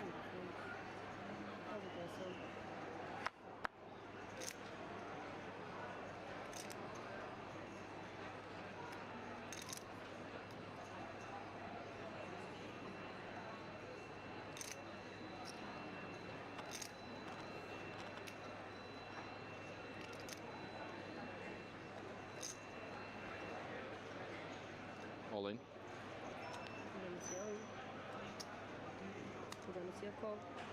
Showdown, senhores.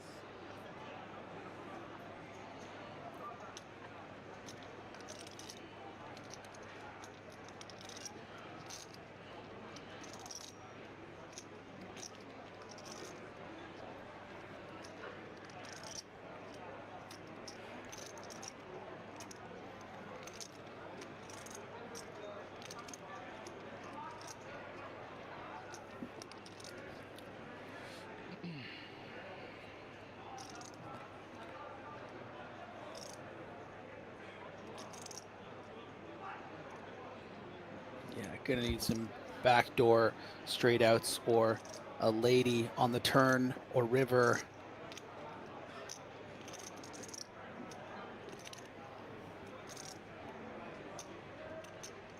Close up of nerd guy, even though he's on the ball. Directional choice.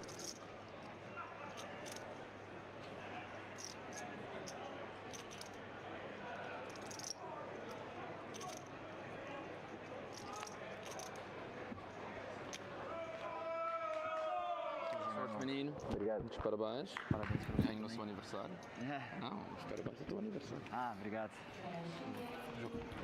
Yeah, it came as no surprise to see João Vieira on this final table. That's back-to-back final tables that we've covered here for the BSOP. So, you know, getting some money back. This is a, you know, about 6x return from the 250,000 buy-in, and nothing to scoff at. Nice third place finish. Tá bom. Tá com quanto aí, Yuri? Tenho 7. 7? É. 2, 4, 6, 8, 10, 12, 13, 14, 15. É, 14 e Tá, posso ir então? Ah.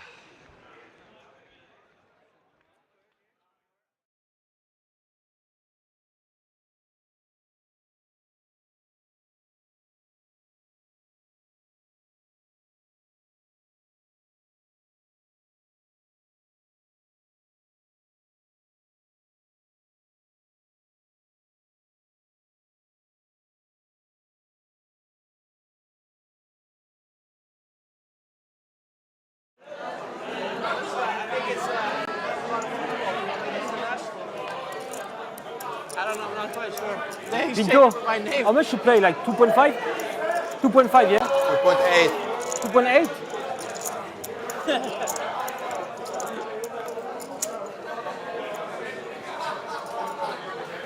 Guerrero folds. Patrick Jarosz in the cutoff. Pocket fours. Raises to 500,000. Fabiano Kowalski on the button. Hasn't looked yet. Ace queen of clubs. Oh, hello.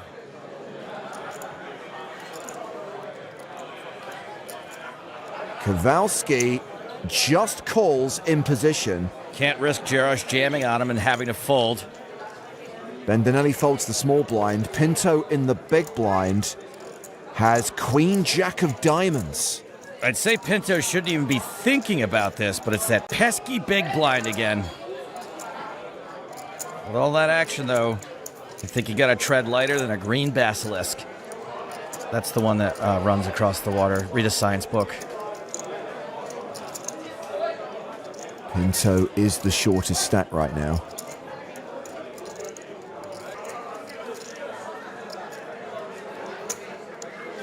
Makes the call. We're going three-way to the flop.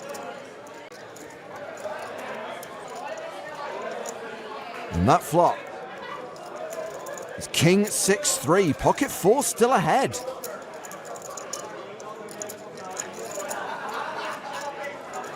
Pinto checks. I don't think anyone can really love this board. Jarosz checks.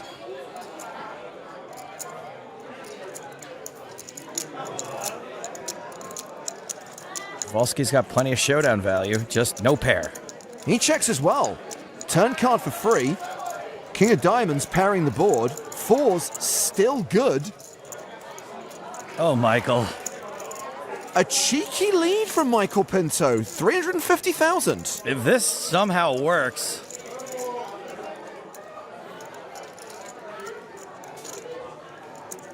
Well, he gets the best hand to fold. Okay, now if this works.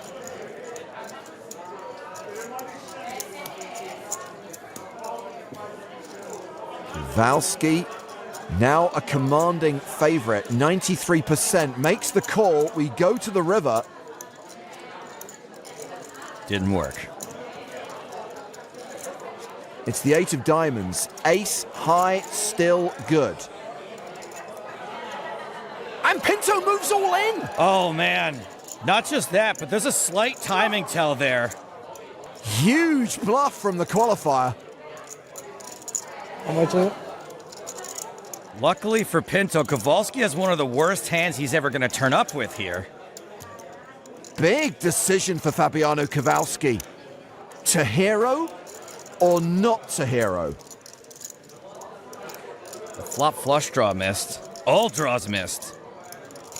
There are plenty of random kings Pinto can have, though.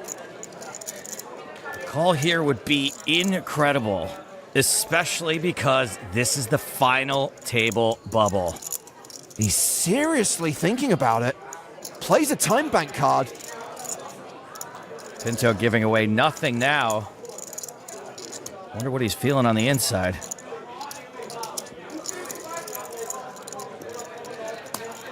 Kowalski makes the call. Got him. Wow. And Michael Pinto is eliminated in 7th place. And there is so much heart at this table, I feel like they should do away with the other 3 suits. What a hero call from Fabiano Kowalski. Michael Pinto cashing out for just over €250,000. And we are down to 6 players. The official final table is set. They're going to have to come back and do this all again tomorrow.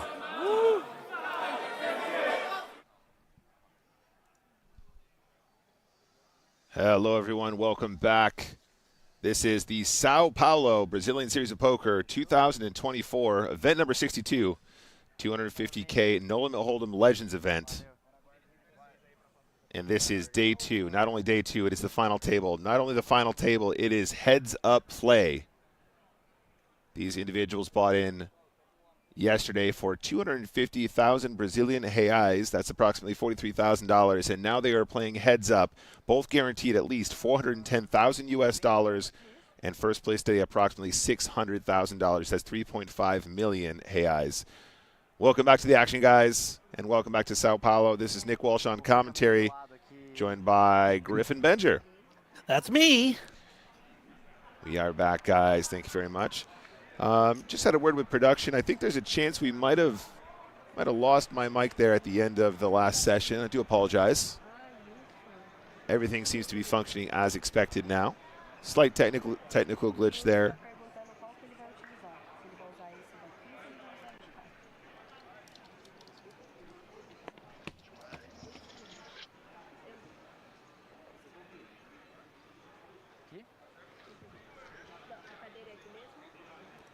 Players have reassembled now opposite each other, as is customary in these situations.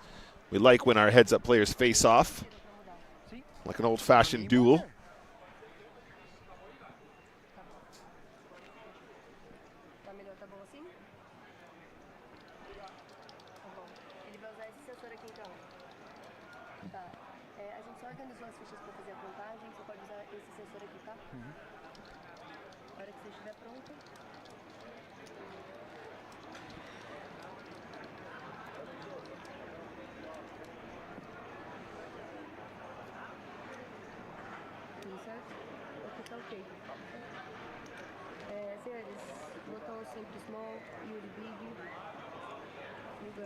Só o quê?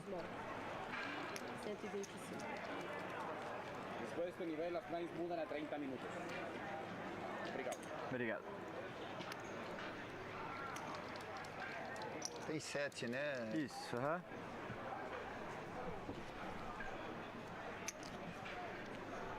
Okay, let's get it underway.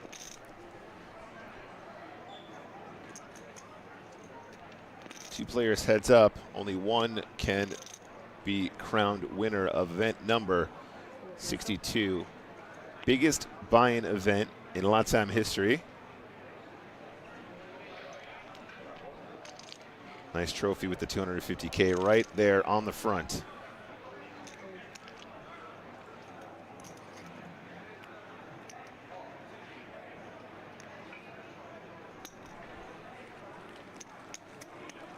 What's up to PokerStars Strag in the chat?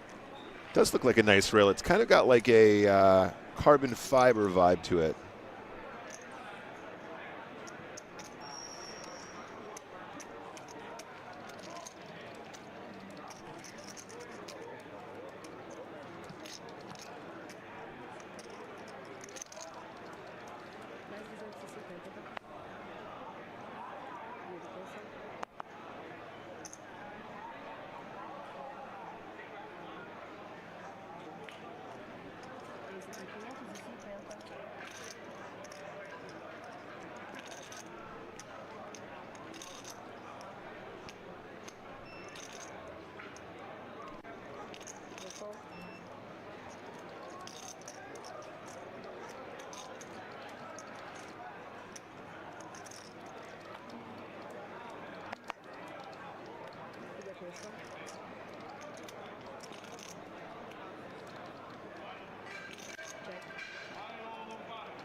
On the flop here, 675. we are going to see a bet. The old 70s offsuit, eh? Yeah, every now and then gets a more favorable flop than the Queen 10, which is ahead.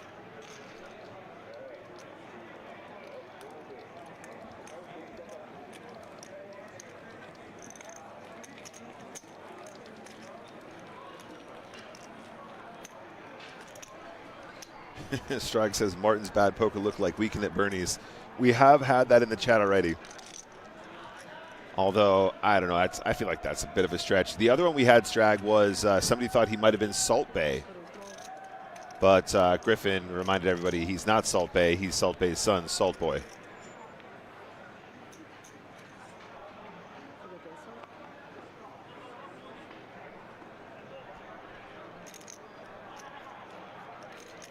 So the lines are still 125, 250K.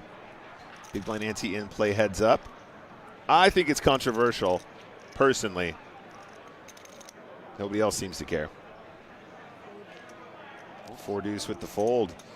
So, you know, Griff, these heads-up ranges, we've spoken about this last time. That 4 deuce off, obviously, super bottom of the range. Honestly, not that ridiculous to fold, but interested to see if Leandro is going to be defending enough in position. With the big blind ante out there, got to be playing a lot of hands at this stack depth in position, and if they are ugly, we're usually going to find limps. We're going to find some traps with some of our stronger stuff as well to balance that out, but there you go. Yeah, heads-up poker, drastically different from what we might expect.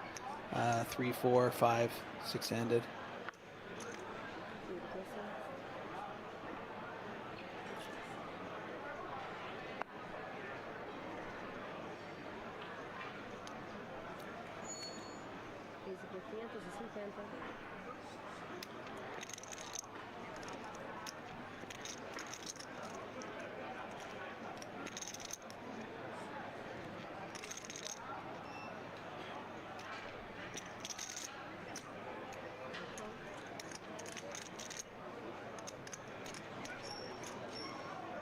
Shrag says he wants that dealer button for the home game. I know it's a nice one, isn't it? Actually pointed that one out earlier. Flop is 9 of diamonds, 7 of clubs, 8 of diamonds. Top pair for Yuri.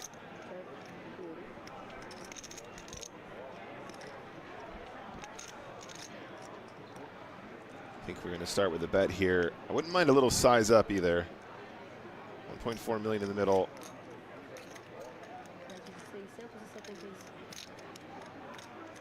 And the bet is 675. Perfect.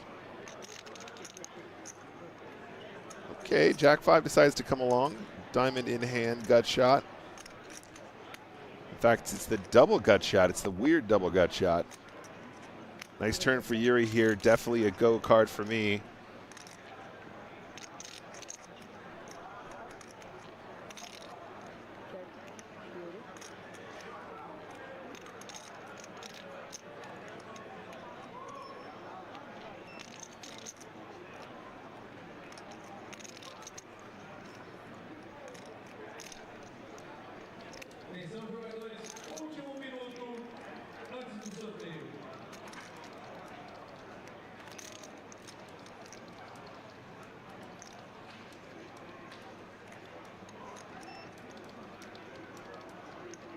Dois, eu falei.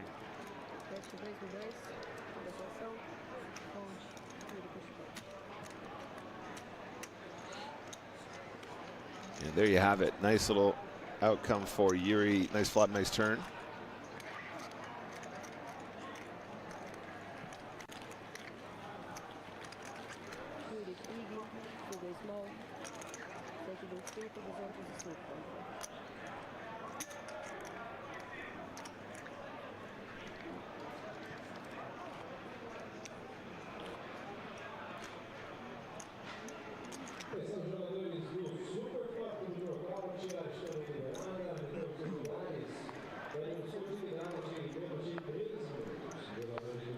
All right, next hand coming up.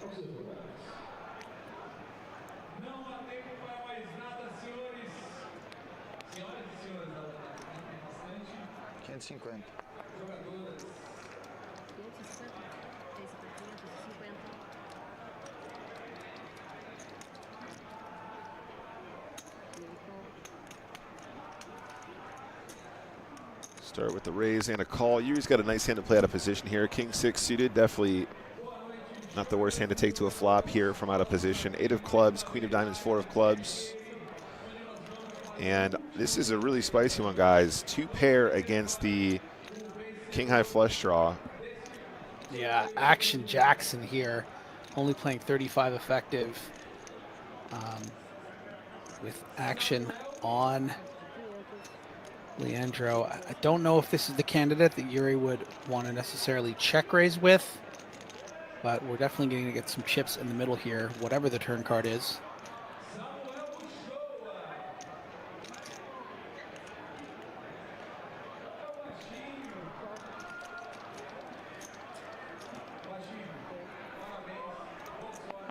And there is the jack of wow. clubs. Wow.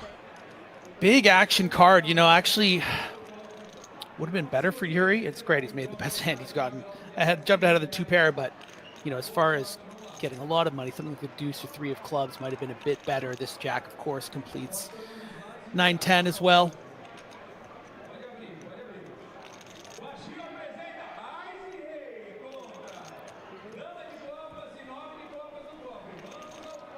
Yeah, and actually we see the cautious check back from Leandro, which is going to save him some money here. You know, with just 9.4 big blinds out there, Yuri definitely going to come out swinging. And I expect Leandro to call, you know, most bets. Just how much is it going to be?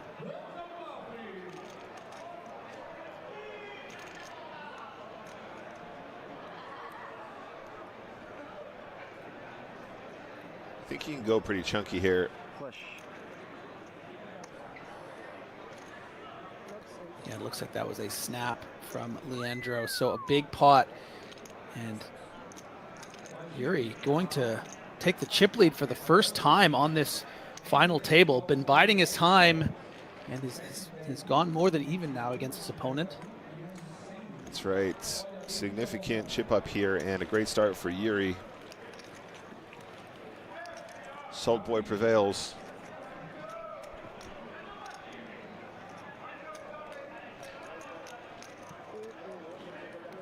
Escapei.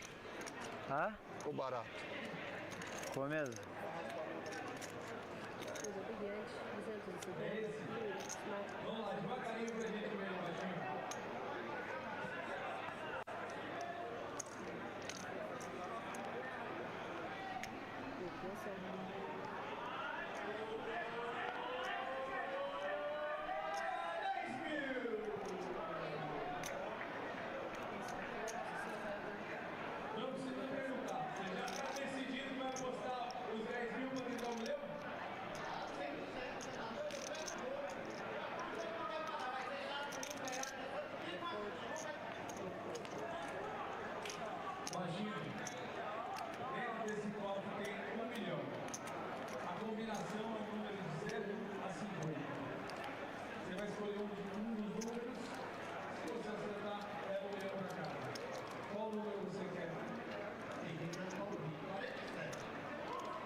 So Leandro here, 9.3 million to start the hand, about 37 bigs.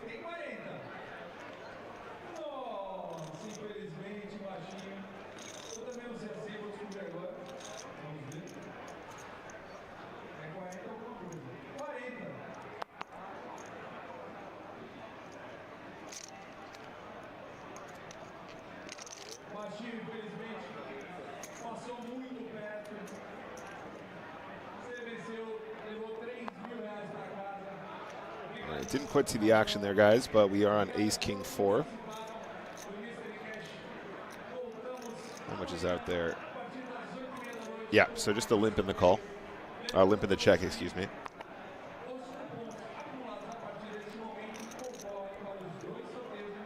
Yuri has actually pulled ahead in chips now.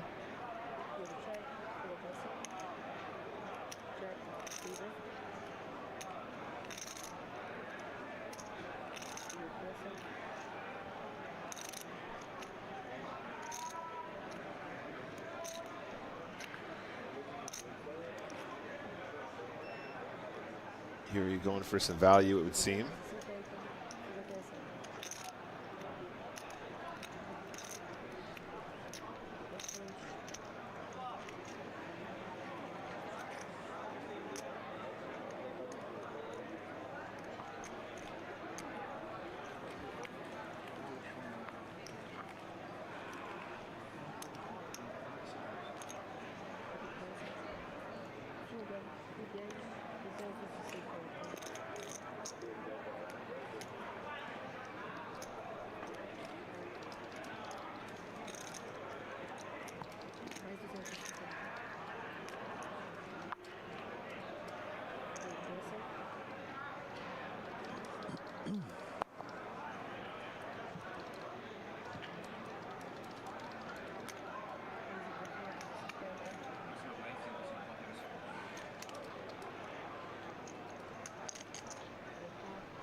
6 of clubs, 8 of clubs, tray of spades, 7 of clubs on the turn.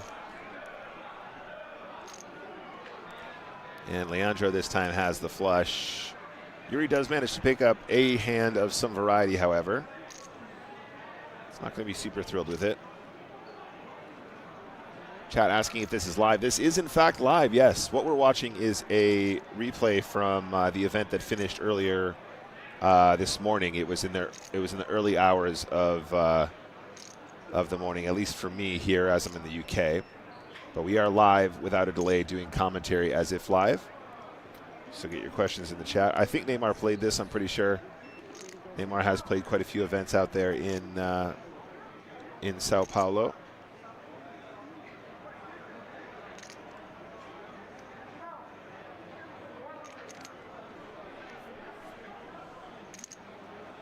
Seven Deuce gets away on this occasion.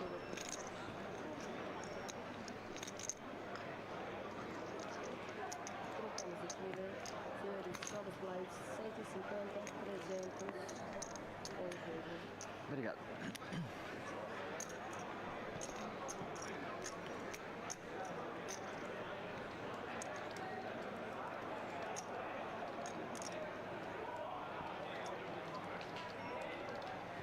Senhores, uma boa noite a todos.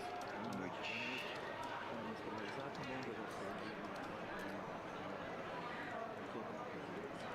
There's a look at the chip stats, guys. So Yuri's done very well to not only chip up going into this heads-up match, but now it's slight advantage in big blinds. So really could go either way at this stage of the tournament. Of course, any heads-up match, you never know what's going to happen, especially as we are sort of on the shallower side.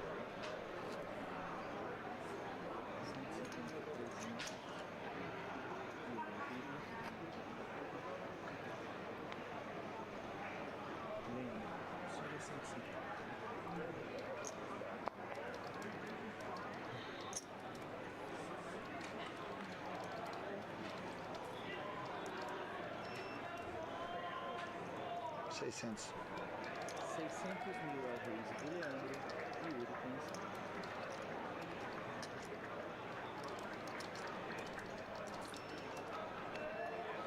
Paulo do Yuri, 600 mil. Número flop.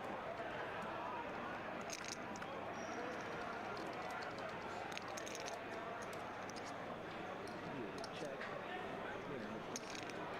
In position now, Leandro is probably not going to hate firing this texture. Ace, trade, deuce. Leandro aposta 425 mil fichas. Yuri com He does have a gut shot here.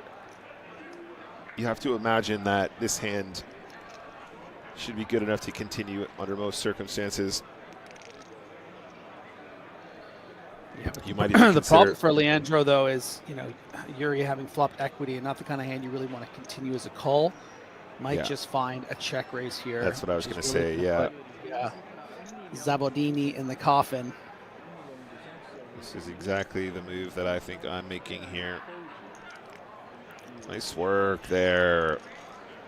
So far, Yuri seems to just have this slight edge. Has had a couple really nice setups. Obviously, that big pot where he makes the flush against the two pair is obviously not really to do with skill, but does manage to get plenty of value from the hand regardless. Felipe Moura is going to be our dealer now.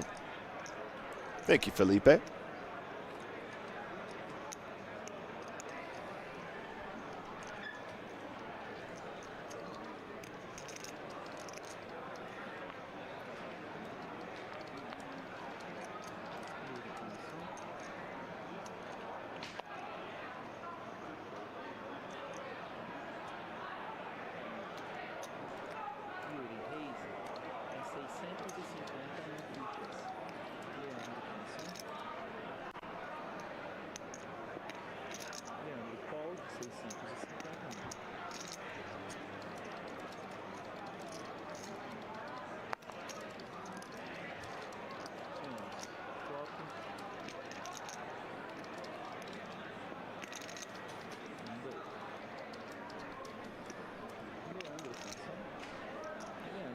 On the flop here, Jack tray 4. Yuri with the gut shot, excuse me, with the bottom pair. Glanced too quick, I thought it was the gut shot. Yuri's gonna bet some fichas.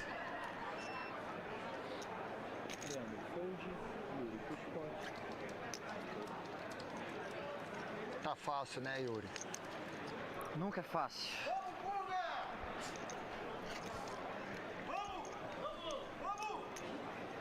And so far, advantage Yuri, advantage Martins. Who is going to take the title today?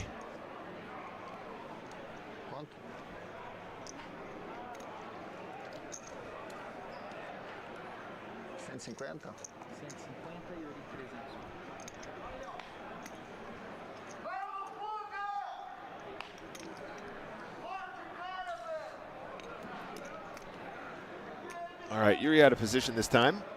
So Leandro's going to kick us off. 25 big blinds, ace queen offsuit.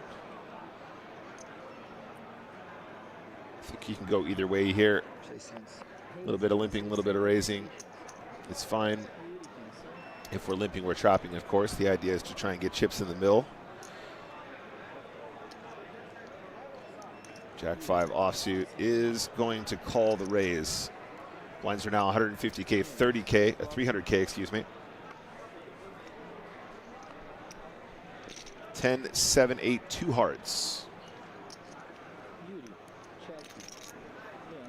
This is really not a great board for ace queen. We do have the ace of hearts as a little bit of help.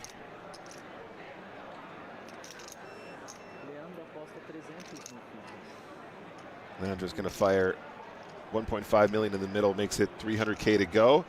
I don't know about this one, Griff. This seems very small. I don't know if this is telling the story. I have aces on the wettest texture of all time. Yeah, very interesting. Perhaps just feels like if he just, when he's up against any equity, he's probably not going to get a fold, so, and doesn't want to check and then get blown off cards. Wants the opportunity, for instance, on a card like this, to then put in a big bet, or a low heart put in a big bet. So I actually don't mind the small bet instead of just sort of checking and giving free reign to Martins, who could just have something like, you know, a queen 6 or something like that that can bet the turn indiscriminately. And actually, when the king falls, finds the slowdown now. I mean, if we're going to bet small on the flop, I think checking or betting the turn is fine. But the king seems like a decent card to sort of lean into with our gut shot. But as played, ace queen is the best hand on the river. But Yuri has a very good hand, a very good candidate to try and take this away. And I think also, oh wow, I think that might be the lowest resting heart rate we've seen so far, Griff. 69. 69. Oh my God, 69. What a boss. That's so cool. Like, what's your resting heart rate, mate? I'm trying to get it to 69.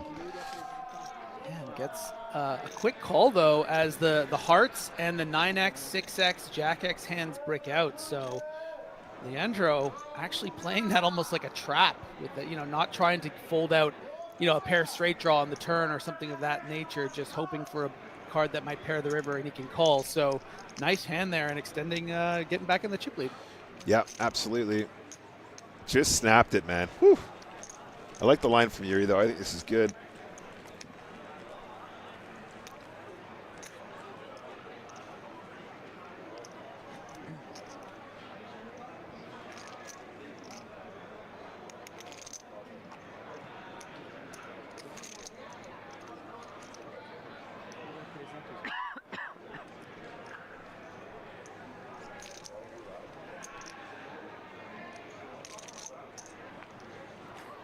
So who's going to take home the trophy today, gang? BSOP Millions continues, brought to you by PokerStars.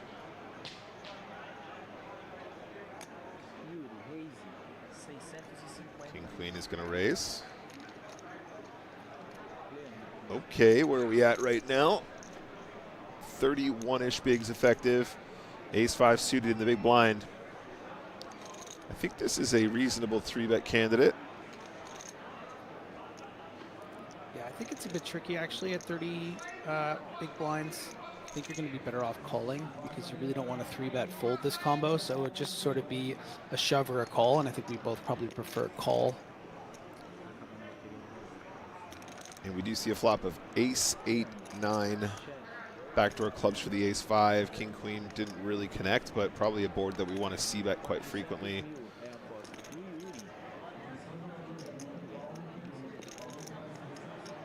And is going to barrel 400K.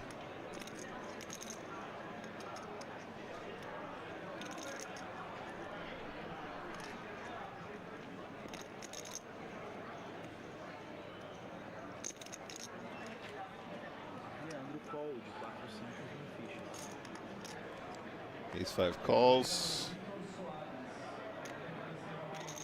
Queen of hearts on the turn. So quite a dangerous card here for Yuri because the queen will give Yuri the best hand quite often.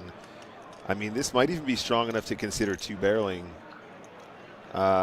It does complete the Jack 10 straight, which is another consideration. Yeah, I don't know if Yuri's going to play this as a bet because you're not really going to get a lot of action from those 9 and 8x hands. Sure. So you're only really getting called by better, unless it's, of course, something like a 9x of hearts. And now Leandro, opportunity, door wide open to bet for some value. And although Yuri has a very, very strong, you know, heads up hand, it's going to be quite wary that, you know, he's not really beating many hands in this situation. 9 or an 8 wouldn't really turn their hand into a bluff. So if Leandro finds the bet here, which I hope he will, it's going to be tough to really make a profitable call with king queen. Even something, you know, as off the wall as 10-7 off has made a straight on the river. 10 jack has gotten there, and that's a significant bet. Yeah, 2 million on the river. You know, does 6-7 turn their hand into a bluff? Does a pair of 8s turn their hand into a bluff? That's a really nice fold. You could definitely level yourself there into a call. The thing is, if they have the 8 or the 9, I don't think they'd turn their hand into a bluff barely at all. There were quite a few straights that just got there. Okay, looks like he paid to see it on this occasion. The green card came out.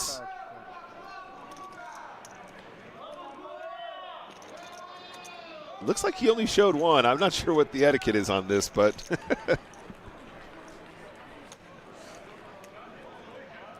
yeah, perhaps wasn't the rabbit card that was used. no, he mucked his hand, then he threw out the rabbit, and he showed him 1. Okay, interesting. I don't know. So, Benny in the chat, I'm not sure if you've heard, but basically the green cards are rabbit cards. So basically they're just designed to allow you to see boards and how they run out. But apparently some of the players, or a large group of the players, especially at the higher stakes, agreed that you could also use them to expose your opponent's cards. So it's kind of like an unenforced but sort of agreement between friends that if you use your green card, you can ask your opponent to show them what you had when you actually do the run out. And that's what we've been seeing so far ever since Monday's stream when we covered the event that evening. I know that in our group chat as well, some of the Team Pro that were out there, some of our ambassadors also mentioned that that was something they were doing. And, you know, would that be something that we would consider doing in future, perhaps, at EPTs? 300 mil é a aposta. O Leandro, Yuri, fold, Leandro. Radar, hein?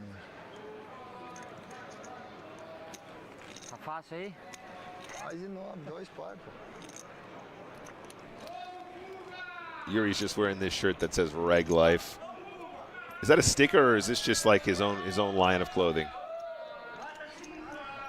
It's a good question. Well, there was Reg that was quite popular for a while there, but I don't know if it's, I haven't taken a look at the Raising for Effective Giving that, you know, Igor Kurganov and stuff was involved in, but I don't know if it's the same thing or if...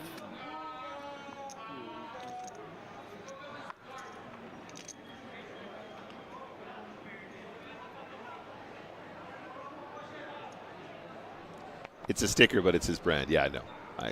I was just joshing, guys. I think that would look pretty sweet on a shirt, though. Gotta be real. All right, so let's take a look here. 32 bigs to start the hand. Yuri Martin is going to find the open. Jack 4 suited, definitely a reasonable defend. Yep, but dominated from Yuri. Jack high would be a bloodbath. And that is as close as you can get. Both with a very strong mid pair. Heads up. Yep, and you would imagine Yuri's going to really punish this now. Yuri aposta 400,000 fichas.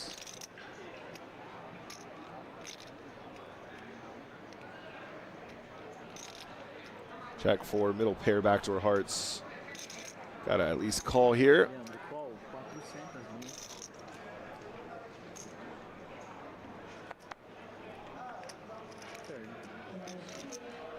And the turn is the 6 of clubs.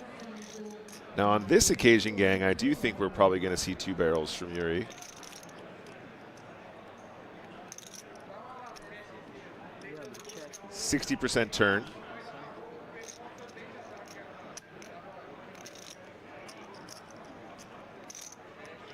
He's going to make it 1.5 million.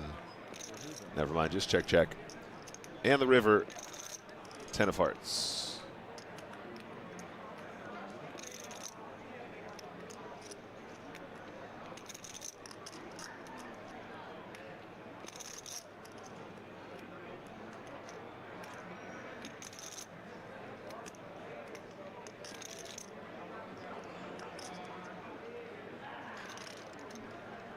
Leandro, check. Yuri tem ação. Yeah, the door wide open now for Yuri. Going to be expecting Leandro to have a worse jack or even a river 10 with some straight draws on the flop that might be inclined to call. Just the question now becomes, what price do we go with?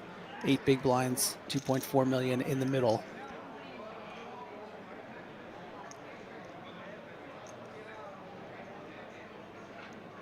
Yuri aposta 1.200.000 fichas.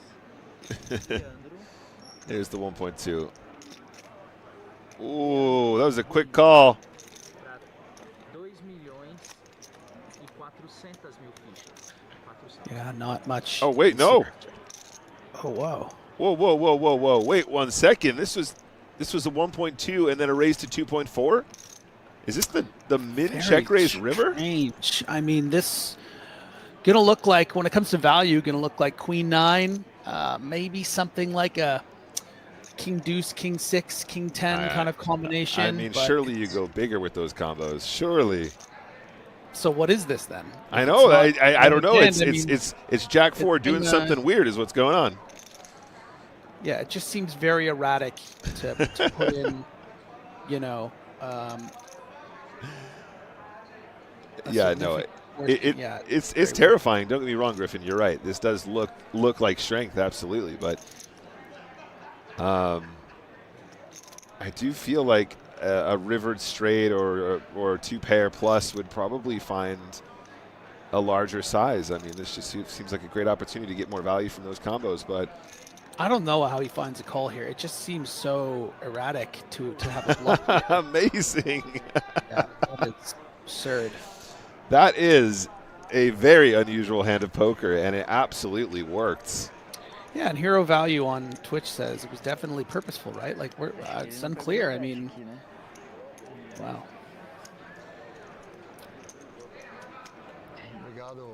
Hero Value was Benny, by the way, Griffin.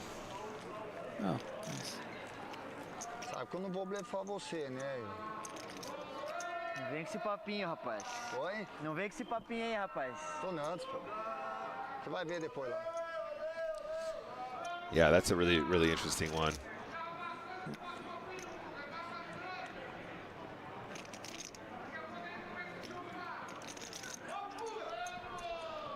Quanto?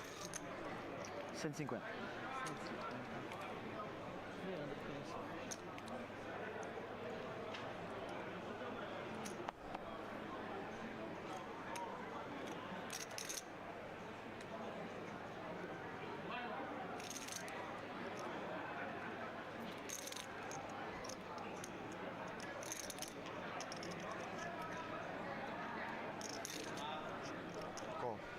Leandro, call 300.000 fichas. So, heads up.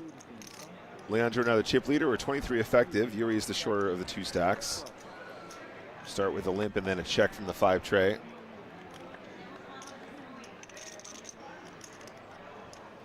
And the board is tray, king, 8, 2 hearts.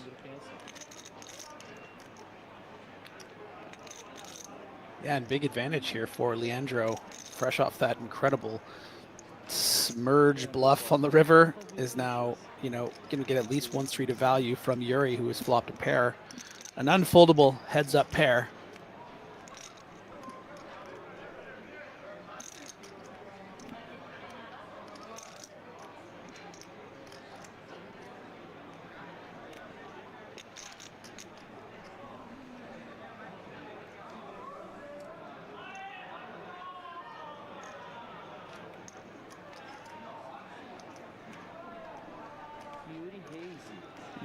Yuri actually going to raise this bottom pair. And the utility of this is simply because the board's only really going to get worse for your 5-3. If you're up against an opponent that can turn equity of the hand like Queen Jack, it just makes it a little easier to play.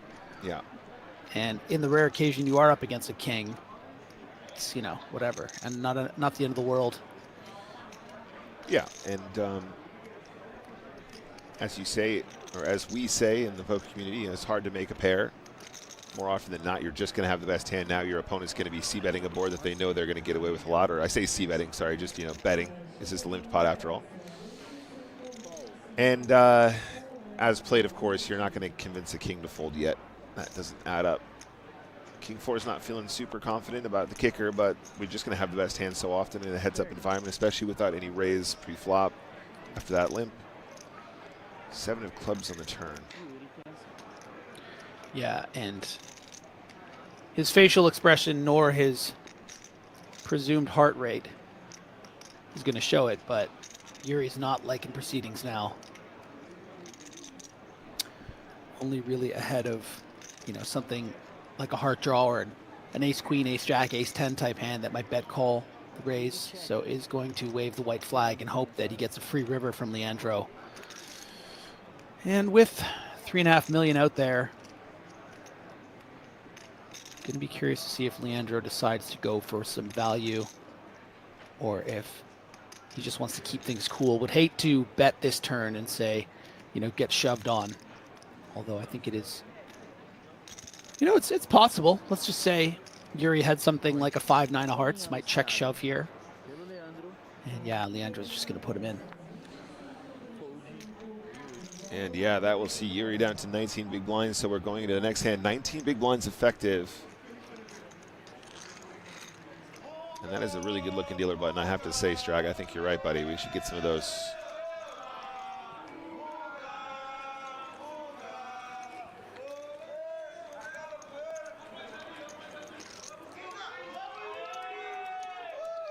I liked how that railbird there like sat up, like his posture was so bad, and then he realized he was on camera and he sat up.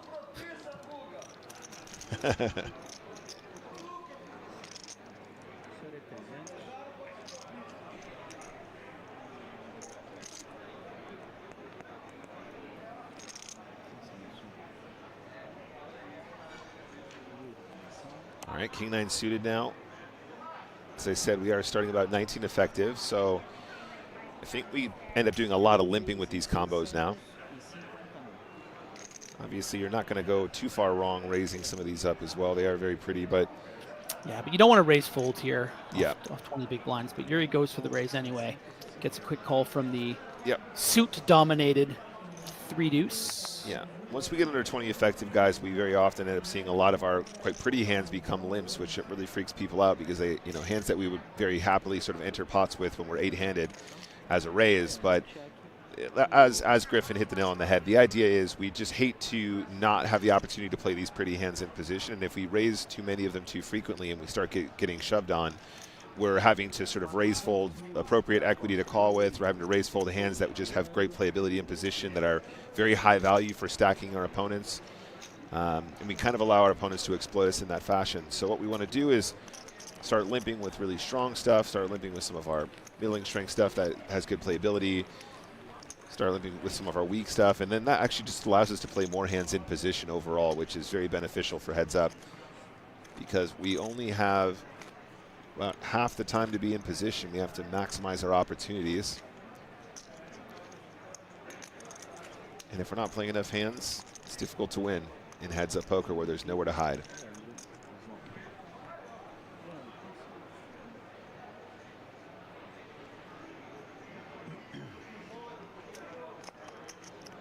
Six, seven in position. Again, I feel like this is a good limping candidate. We are going to be around that 20 big blind mark.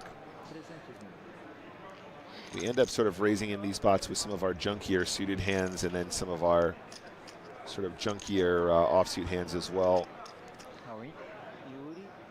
That's an all-in. And look at this, guys. This is heads-up mastery here. A lot of these suited combos are perfect 3-bet jam candidates at this stack depth. 8-7 suited, 9-7 suited, 6-5 suited, 6-4 suited. A lot of people are unaware of those moves, but just combinations that we can generate a lot of fold equity with for max, and then when we get called, have tons of equity against some of the hands that want to catch us. Indeed, 8-7 suited might be one of the best aces cracker hands, which is why we see it used so frequently in this fashion. Well said, well said. That was the Nick Walsh special. Been saving that one for years. Got a script written up and everything.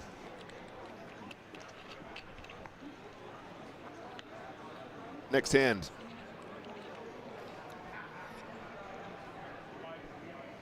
Queen 8 in position. 22 effective.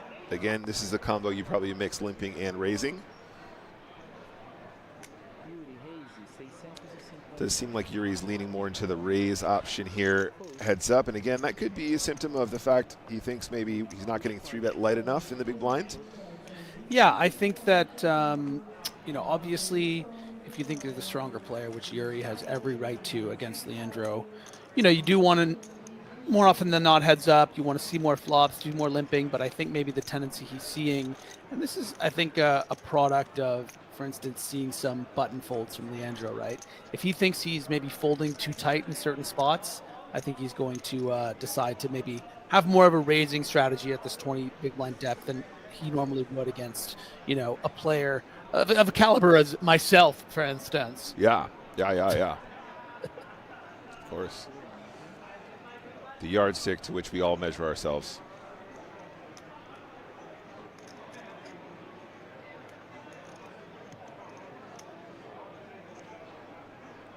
In position, queen deuce mandatory play. And it is going to be probably a check from Yuri. This isn't a ridiculous raising candidate either. You can get away with raising a lot of weird stuff from out of position, guys. It's quite a polarized range. I agree. Might just make it 1.1, but does check. Going to the flop. Deuce 5-7, 3 hearts. And if I'm Leandro, I'm betting one big blind on this board and laughing all the way to the bank.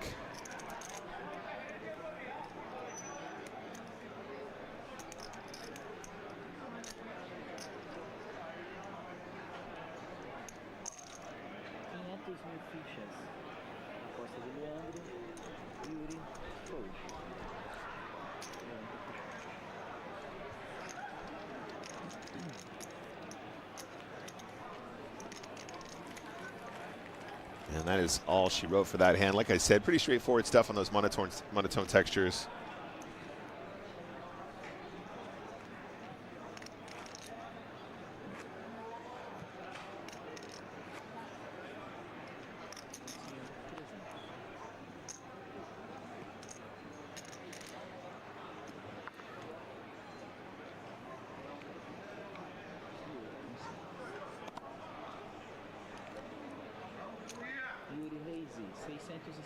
He's going to raise it up here.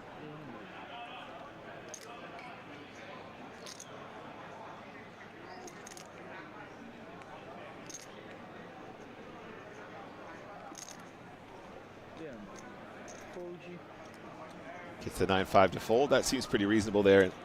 9-5 isn't really a great combo to defend out of position here versus that open.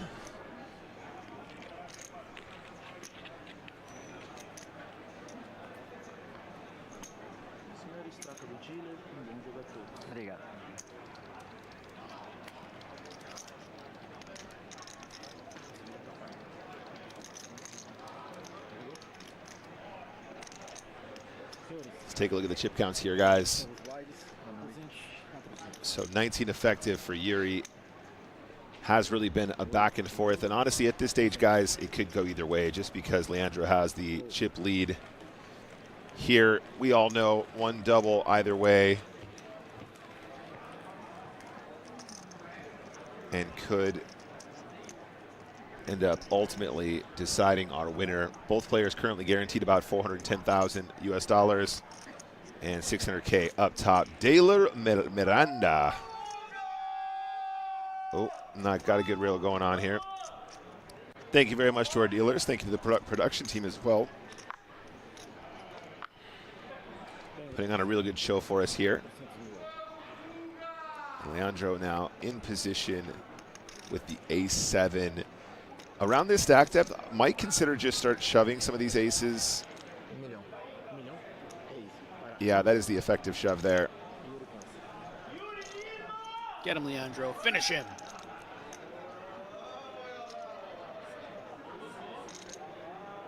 Never mind. Okay, sorry, he said 1 million. I thought he said all in. Makes it 1 million. So suddenly starts using this sort of 2.5x raise size? Interesting. It's an interesting adjustment there.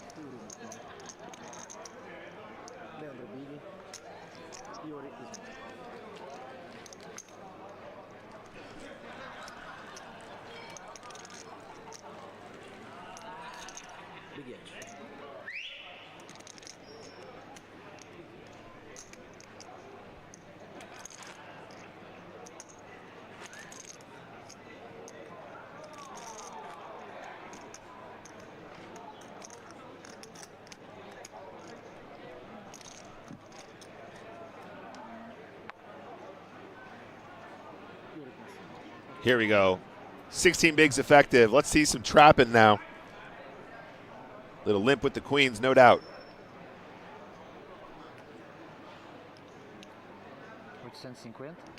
Never mind. Yuri wants to start with a raise. Also, of course, acceptable.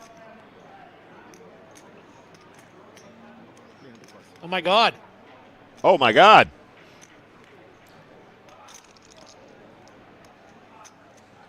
And I don't think there's any way out of this one, guys. We're heads up. We're under 20 effective. I think this is basically the cooler that Yuri has been waiting for. It's going to be an all-in.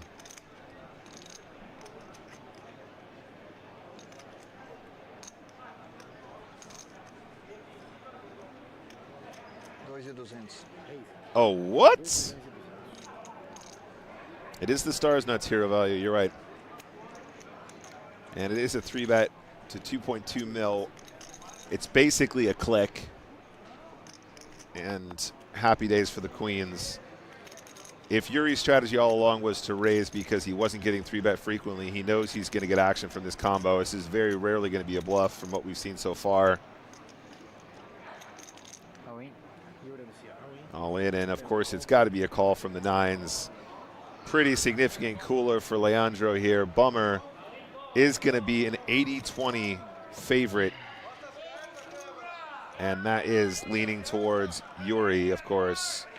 Stars Nuts is a possibility, though. There's still some nines left in that deck, of course.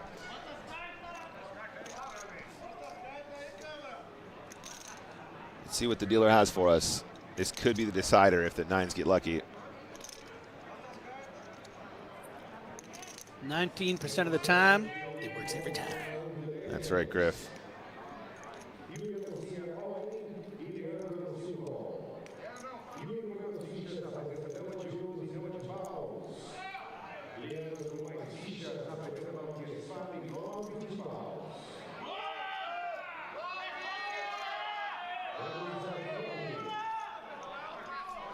All right, off we go.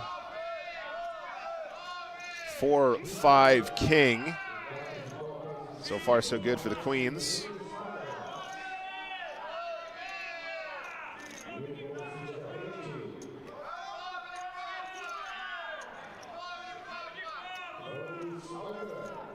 Turn is...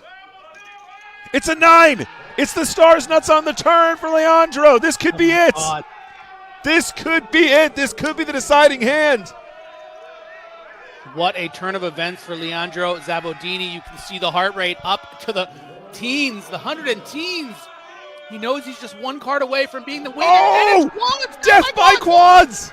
Death by quads in Sao Paulo for the win of the biggest tournament ever played in Latam. First place prize. Embracing. Wow, what a reaction. Look at that. Drinks all around. What a way to win. Style points for the quads. And that's a first place finish for Leandro. 3.5 million reais. About 600,000 US dollars. And the trophy of the biggest ever buy-in event in Latam. And Brazilians sure know how to play poker, but boy, do they know how to celebrate. Wow, absolutely incredible stuff. And commiserations to the nerd guy, Yuri Martin. Very unfortunate turn of events. Managed to get the chips in fantastic. And honestly, if he went on to win that, there's a good shot he could have taken the whole thing down. Second place finish, 410,000 US dollars, around 2.4 million reais here in Sao Paulo. So handshakes all around, guys, but that is going to be a wrap for our session here from the Brazilian Series of Poker, brought to you by PokerStars. That is event number 62 in the bag. That was the 250K Legends event. There is going to be a trophy ceremony, guys. It's not for us, though, I'm afraid, as it is all in Portuguese. Thank you so much for coming to hang out with us, guys. I really appreciate your time, and I appreciate you guys supporting these newer streams that we're doing, covering events from all over the world. Griffin, thank you so much for your time. How you feeling? I feel great. That was really exciting. It was really excellent poker. I mean, some of the best players, you know, in the world really represented here at the BSOP 250K.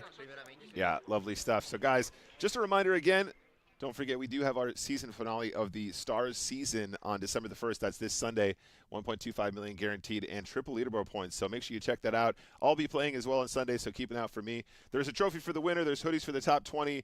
It's a must-play event over on the PokerStars client, so give it a look on whatever device allows you to do so. So, guys, that's going to be a wrap for today. I love you all very much. I hope you guys have enjoyed today's stream. But we're going to clock it off there from Brazil and Sao Paulo and the BSOP. So from me, Nick Walsh, and from Griffin Benger, it's good night